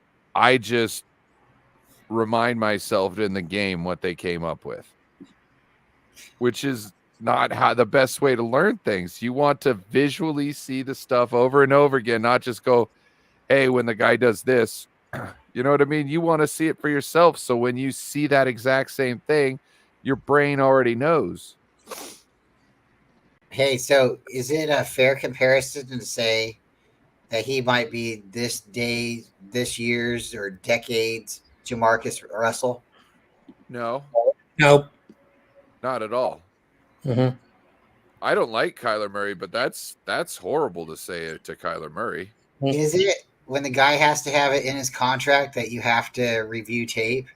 Yeah, but like, I mean, at this point, like they did that kind of to, there's a lot more effort put out on the field than Jamarcus Russell ever did. You know what I'm saying? I mean, I'm not saying Jamarcus Russell's character is. There's probably more effort. there's probably more effort done in the quarterback room in Arizona by Kyler Murray than by Jamarcus Russell in all his time at the Raiders. I bet you. I hope so, because when you got to put it in contract writing that you have to practice, you have to study. And the only reason we know anything about Jamarcus Russell is because he's no longer on the Raiders. We weren't hearing this stuff when he was on the Raiders. Well, we were hearing bad. We heard bad things when he was on the Raiders. We were hearing that they were upset with him, but we weren't hearing that he wasn't watching tape and he wasn't practicing and stuff. We were hearing about like the DUIs and all the other stuff, and him coming to camp fat. Well, we weren't, because that was a big deal with him. Right. The camp after he got paid his first. But you didn't really need to know that, because you saw everything else that you knew, like him throwing interceptions and getting mad at other people who didn't throw the interception. You know what I mean? Like, you did notice when he got signed from, being a college guy, came in number 1. You did notice, like, after he signed, his helmet didn't fit his head. Everybody's seeing he gained 2 body sizes. I mean, still has a good, athletic, dude could throw the ball out of the stadium, but the dude got fat. You didn't need to know that he wasn't doing all that, because it was evident on the field. You know what I'm saying? That's why I'm saying, like, we didn't need to hear it. We already we could have a good understanding of what it could have been, and didn't even need it confirmed, but we saw it all in the field. We knew the guy was just going to be a piece of trash, because it seemed like there was never any attempt to not only take any sort of responsibility for anything, but it seemed like he was always trying to pawn it off on somebody else and something else. So why he couldn't? And that's just that spoiled brat, petulant child shit. You know what I mean? Like, all right, back in the day with kings in Queens and all that, the prince would have a whipping boy. You know what that is? So it would have been a poor kid whose family, an orphan, he didn't have any family, and he would be the prince's best friend. And when the prince got in trouble, well, you can't beat the prince. That's the prince. So you go flog his best friend, who's some poor kid, orphan poor kid. You know what I mean? And then what happens to the king? I can do whatever I want. Somebody else pays for it. And that's the same type of shit. He's just been getting away with all that shit because of his talent this whole time. He became a petulant child, and now he's having to deal with it. Yep. I will say that there's probably a good chance that he could be the next Jamarcus Russell, but we will have to say only time will tell. And hopefully he doesn't. We don't want to see him driving around with a meth lab in the back of his trunk or anything like that. And at this point, he definitely doesn't have the work attitude that you would want to see out of a starting quarterback. So, my personal opinion about Kyler Murray, he has way better skills than Jamarcus Russell has. That's something that's you can tell for a guy that small and can play in the NFL. He was way better as an athlete. Now, again, when he's like, I also want to do a video game, which I don't know why it's a joke. All sports athletes play video games. I'm not sure how that's an insult. And I think a lot of people love video games. So he said a comment that really pissed off his fan base or just people in general. And okay, you besides being a football player, you want to be a gamer. Okay.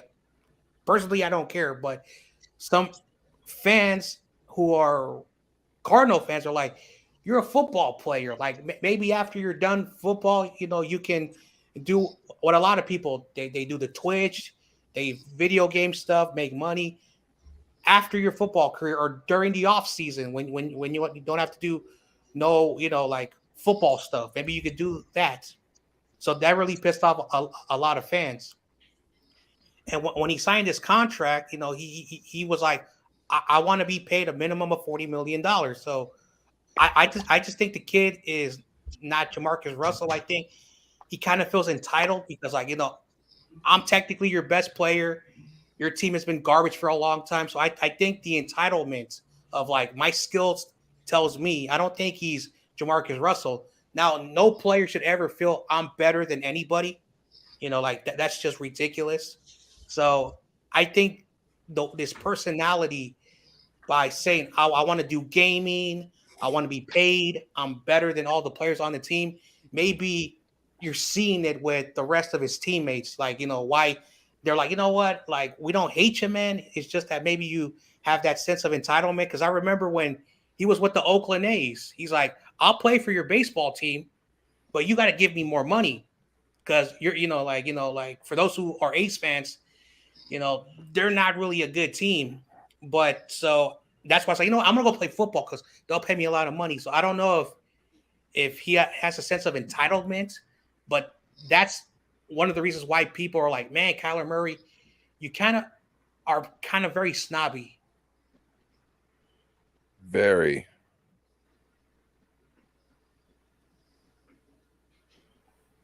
Do you think Kyler Murray will be on the Arizona Cardinals in 2 years? No. No. Bryant says no. David McNiner? Jon Jay? I'm also going to go no. I am definitely going no. Because, in 2 years, Rich Gannon will realize that he's not what the franchise is looking for. Dude. He's a mess. I'm telling you, like, he's got the facade painted on there. You know what I mean? But the moment you start looking a little closer, it just starts falling off. What team did you guys think he might go to? I don't know. It all depends on the way he leaves the team. Yeah. The Raiders. Yeah, I could see that happening. That makes I don't. I don't know if he's Mark Davis's type of quarterback. You know what I mean? Like I don't see them. That really does kind of make sense. Yeah. I don't know where he would go though. And like I said, if he stunk it up and then acted like a petulant child and acted like nothing was his fault, who would want that? Nobody. Yeah. Mm-hmm. I can see him going to the Raiders. I see that being a Raider thing. Mm-hmm. I could see him going to the Texans. I could see him going to Colts. The best. I don't think he'd go to the Colts. I don't think he'd fit in with their organization. Oh, okay. I think their owner is a little bit stricter on that. I could see him going to the Lions. What about the Panthers? No, I don't think the Panthers are going to give up on their quarterback that early. They got that brand new.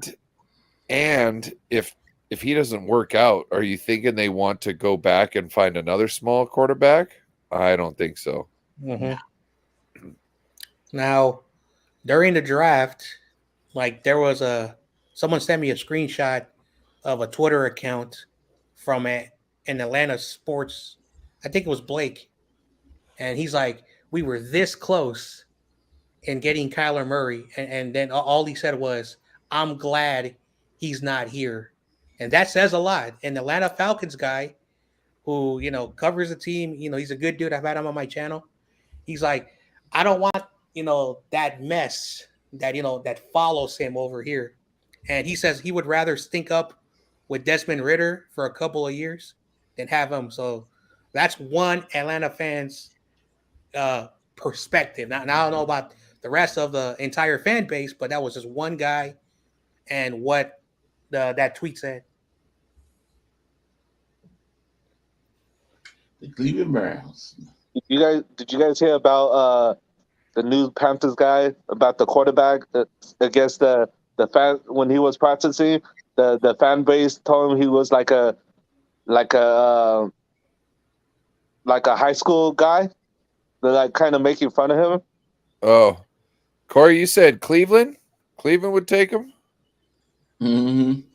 Well, they got Deshaun Watson. Yeah. And Deshaun Watson ain't gonna last there too. I think Deshaun Watson gonna be gone from the next 2 years soon. Me personally, I think the best thing for Kyler Murray would be cut Retire.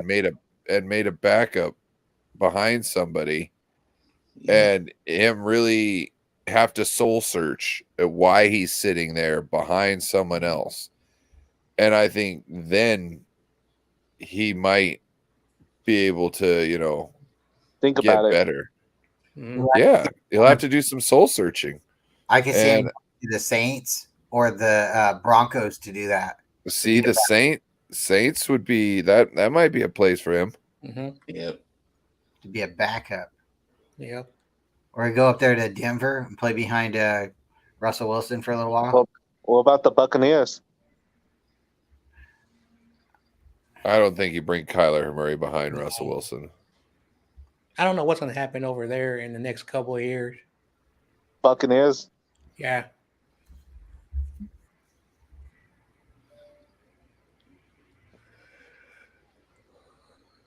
Yeah, they got Baker Mayfield, so Mhm.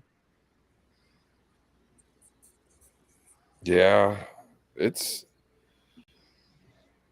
I got a question. How well do you think the Browns are going to do this year? I want to know your guys' feeling. Do you think Deshaun Watson has anything left in his tank?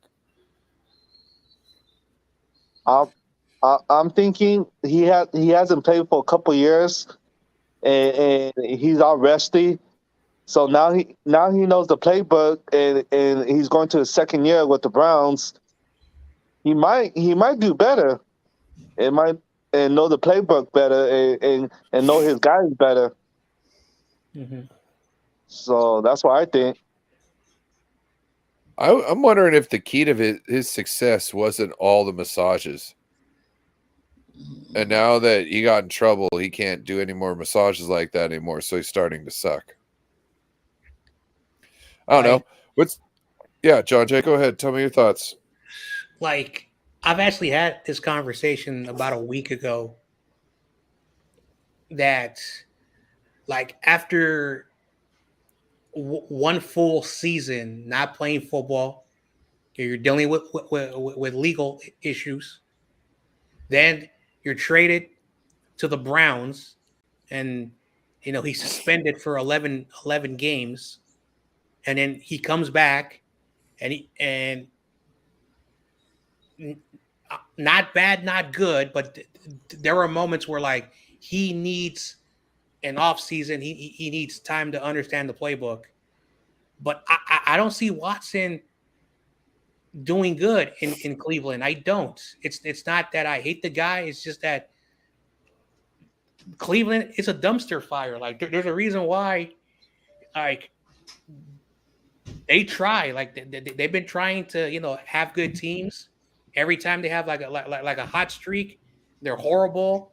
And like I remember when Baker Mayfield, his rookie year, he had a losing record, and they're like, "All right, the Browns are going to the Super." He had a losing record his rookie year, and he had a good, decent sophomore year. Then he started to decline, and the whole team started to decline.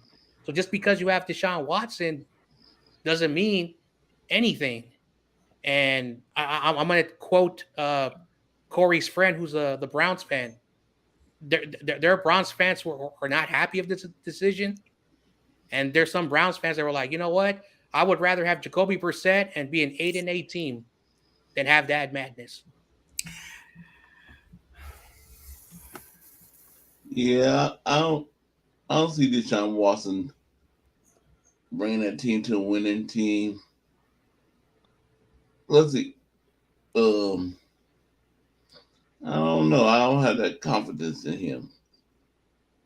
To me, I think the stuff that he went through took his concentration out of the game. It kind of damaged his mental. I think it's a mental thing for him now. I don't see him balling out over there.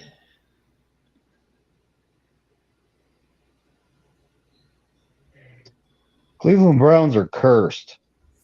Mm-hmm.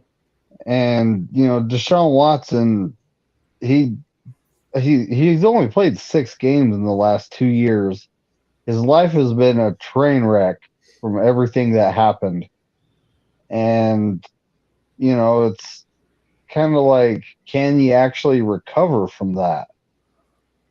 And on top of that, he joined the Cleveland Browns, who should have a poo emoji with legs as a mascot. So it's just like, it's a big question mark on if he can be the player he was. I think he could be, but he needs the right coaching staff and, the right players around him. I don't think Cleveland has that.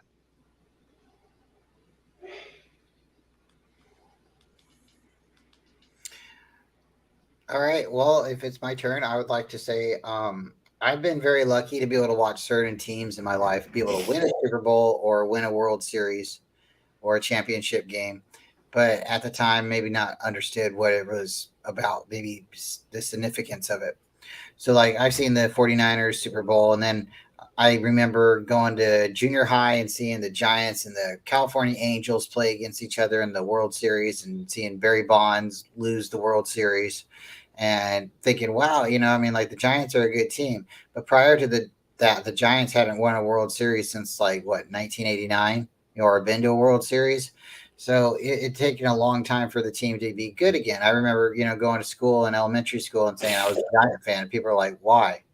Well, because they're really close to Stockton, where we live, and don't you root for California teams? So it's always been funny to me when you do see like fans and they root for other teams outside of the country, the state, because you're like, well, okay. And then when you find out that person might have lived there in that area or whatever, or maybe their grandparents or maybe their friends on the team or something like that, that makes more sense. I had a player, a friend of the family whose son went, player went to Washington, and then he went to go play for the Cincinnati Bengals. And when he got drafted, I was like, maybe he'll come to the Niners. And they're like, no, anywhere but the Niners. And I'm thinking in my head, but wouldn't you want to be able to go see him instead of having him go like way across country where you're never going to get to see him? So, I get it. Like people have their loyalties and stuff like that. But with the Giants, I rooted for them because they were close. That's the team that I wanted to root for. So when you have like the Cleveland Browns and they haven't won anything for a very long time, you have to like really kind of commend their fans and admire them in a certain way because they still go there and buy the jerseys and the jerseys. I mean, like what every other year the Cleveland Browns are changing their jerseys some way. They're still orange and brown, but it's orange and brown with a stripe, or it says Browns in a different way. And you're like, come on. I mean, like, why are you, just leave it the way it was. I mean, like they've had some really nice jerseys and then they just got to keep going and playing around with it. So I think like you're more worried about like selling merchandise than putting together a quality team. So I think the Browns are a good team. They got a good, fan base, but no, they haven't won anything for a long time. And I think that's the mentality of the team. When you're sitting back and the fan base, when you guys sit back and say, oh, we'd rather have Brissett and go 8-8. The Niners don't talk like that. The Niners say we want to go to the Super Bowl every year and win it. That's what the fans say. So that's probably why we fight a lot, and we don't always get along because we expect Super Bowl or bust every year. And I think the Browns just want to compete. So yeah, that's a great point. They just want to compete, and that's kind of how you can't win. It's like playing not to lose. You know what I mean? Like it's not going to really get you anywhere, especially in those games where you really need to win, because the only thing that's going to win those games for you is playing to win. Sitting back on your laurels isn't going to help you. Anybody else want to touch on that topic? Yeah. Let's see, like for me, like I'm glad, like I'm very fortunate, like I think I'm a very rare person who grew up here, got to see the stadium almost every moment of his life. Been around all the neighborhoods in the city, looking at all the Niner flags, all the proud, fans here in the city who still root for the team, even though they don't, play here no more. That's fandom. And just having a good history, and always even in the past 25 years, we've been competitive. Like, I can actually say this because it's true. The Cowboys, they rarely win playoff games. The Niners have been in 18 playoff games since the last Super Bowl, and we have a winning record. We've been like very fortunate, even though we've had a very rough time in this moment. So I'm glad to be a fan of that. But when you're a fan like Cleveland, the Lions, the Cardinals, like teams like that, and when you're like, hey, if we're making the playoffs, it's success, because they don't have the history of that. So when someone's like saying, hey, I would rather, like Corey Davis's friend. I remember when he had that wonderful interview, and he was like, I'm different than my Cleveland Browns fans. Like, there are a lot of people who are like, oh, we're gonna win Super Bowl now. He says, I look at it like this: he better be good, because if he's not, we wasted all that money for no reason. We waste all that draft capital for no reason, and we're still back to square one. So that's why that guy said what he said. I would rather have above average to an average quarterback and just be able to compete for the playoffs, because he's a real fan. I love the Browns. We suck, but I would root for them. What up, Spongy? What up? What up? What's up, Spongy? So Spongy. Let's go. John, did I hear you correctly? Did you say you're a Browns fan now and you love the Browns? I'm not a Browns fan. Spongy, real quick, what's your thoughts? Do you think Deshaun Watson and the Cleveland Browns can be a competitor? Do you think they can make a deep playoff run in the next 2 years? I think Deshaun's got more weapons now, but I still don't think that he's going to do anything with them. I know, I get that feeling. Bryant, what's your thought? I think he can do something. I think this year he won't have as much noise. He won't be focused on what everybody else is saying. He's going to have to come out and prove it. He's going to have to put the world behind him and say, I'm either going to perform or they're right about me. And I don't think he wants the world to be right about him because he got some fun time in a tower of masseuse or whatever the speculation is. He's playing quarterback, and I think he's playing quarterback because he wants to win a Super Bowl. I don't think he would want to keep putting his face out there if he didn't have heart for the team or, want to go out there. It's kind of like this is his second chance. So I think even, if I don't agree with him as a person or whatnot, I think the Browns have a really good chance of making the playoffs this season. They're going to play the Ravens, which they're probably going to be competing for, either to be the second seed in that, division. I think the Bengals will probably be the first. And I think the Steelers are probably going to come in fourth in that division. I think they have an opportunity to make the playoffs. I think the Patriots, the Bills, and the Jets make the playoffs in that division. I think the Dolphins won't. So I think the way the divisions fall out, I think they have an opportunity, but they can't sleep. So What about the Chiefs? Well, that would be the West. So you have the Chiefs West, right?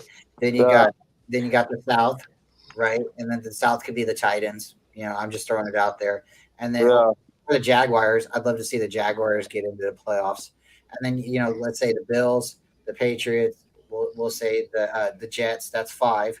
And then we're gonna say, like I just said, maybe the Browns and the Bengals. That's 7. I could see it going that way, but I'd be happy if I'm wrong. Corey, what do you think?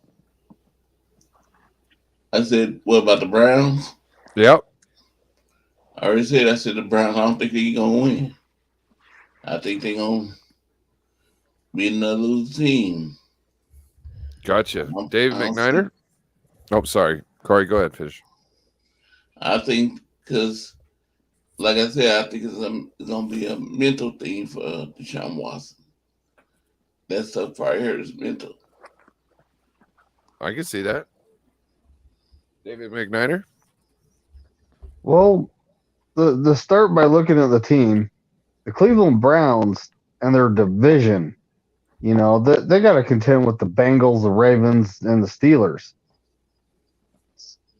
So, you know, Deshaun Watson's already got you already got good competition in your division.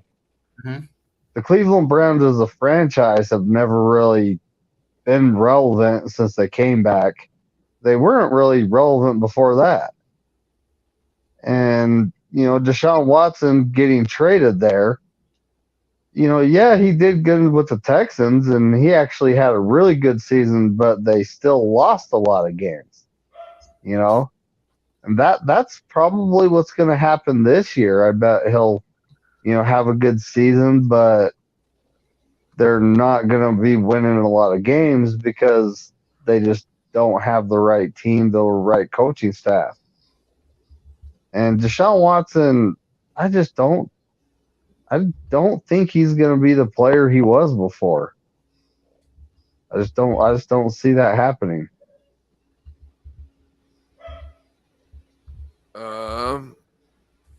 Spongy? Yes. You want to give us your thoughts? Oh, what was the question again? Do you see Deshaun Watson doing like a deep playoff run in the next 2 years with the Cleveland Browns? No. Okay. David Corona? If we get the right people, maybe in 2 years. But if he doesn't, nah, they're not going nowhere.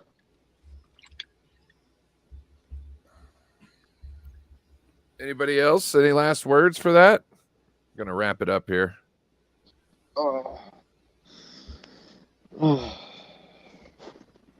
Okay. Jon Jay, go ahead and let the people know where they can find you. So, of course, first of all, thanks for having me on, man. It's always good talking, you know, football and, you know, listen to great raps and listen to good, fun dad jokes.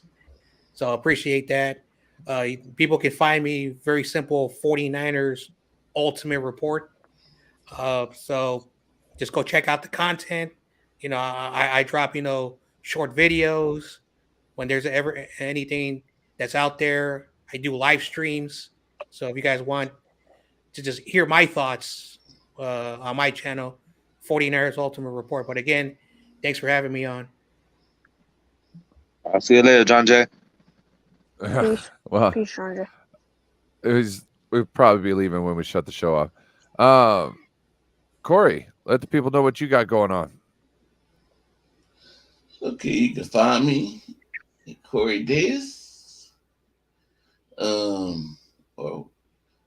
And I'll be tomorrow having my results show of the 49ers. Find out if anybody went 15-0.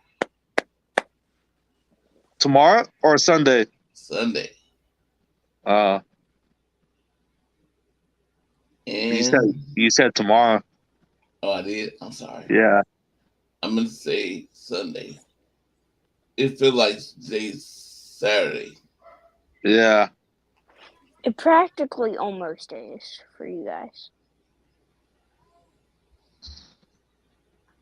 Okay. David McNiner, you want to let everybody know where they can find you?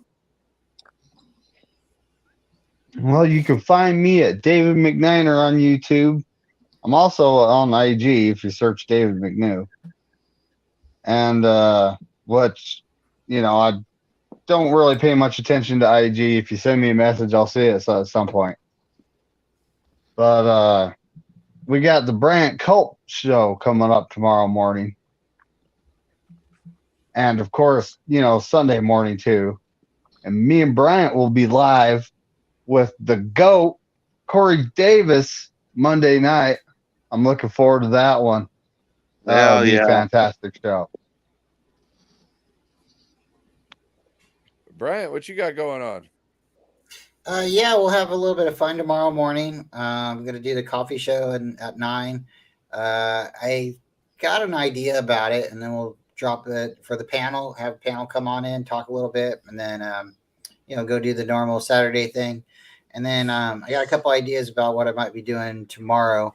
It's gonna be a holiday weekend, so I got a lot of fun, that I'm trying to get planned out, and we'll see. But then we'll go Sunday, and then I'm working on a guest. If the guest doesn't come through because whatnot, then I got another good idea for that. And then again, we'll have a panel. And like David McNiner said, please like and subscribe to everybody here, all of our channels. David's got a channel, John's got a channel, Little Spongy's got a channel, Korey Davis has got a channel, Ryan's got a channel, and we're all growing. We're having fun. And on Monday, me and David will be doing another interview show, and we'll be bringing on Korey Davis. It'll be, I believe, at 8:00 because sometimes we do have to give our guest a little bit of time to either get home or get situated before they can go live. We try to keep it at 5:00 or 5:15, but we'll bring David. David and me will be interviewing Korey, so that'll be a lot of fun. And then you'll have to stay tuned because we'll be letting you guys know who our next interview guest will be in that show. So it'll be fun. All right. Thank you. David Chrono, what do you got going on? Oh, nothing much, man. Just hanging out with the family, and my sister just announced she's having a baby girl, and congratulations. Yeah. I'm not doing the umpire right now because it's over, but I'll be hanging out, coming in, and yeah. Congrats, David. Spongy. Yeah, congrats.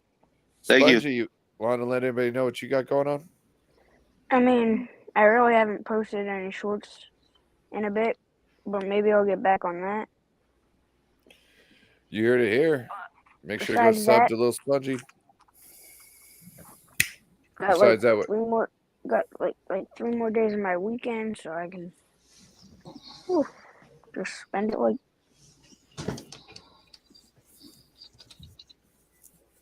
All right. Well, I want to thank everybody for coming in today. Appreciate y'all. And with that, make sure to go check out Bryant tomorrow morning. I'll definitely be in the chat if I'm not on the panel.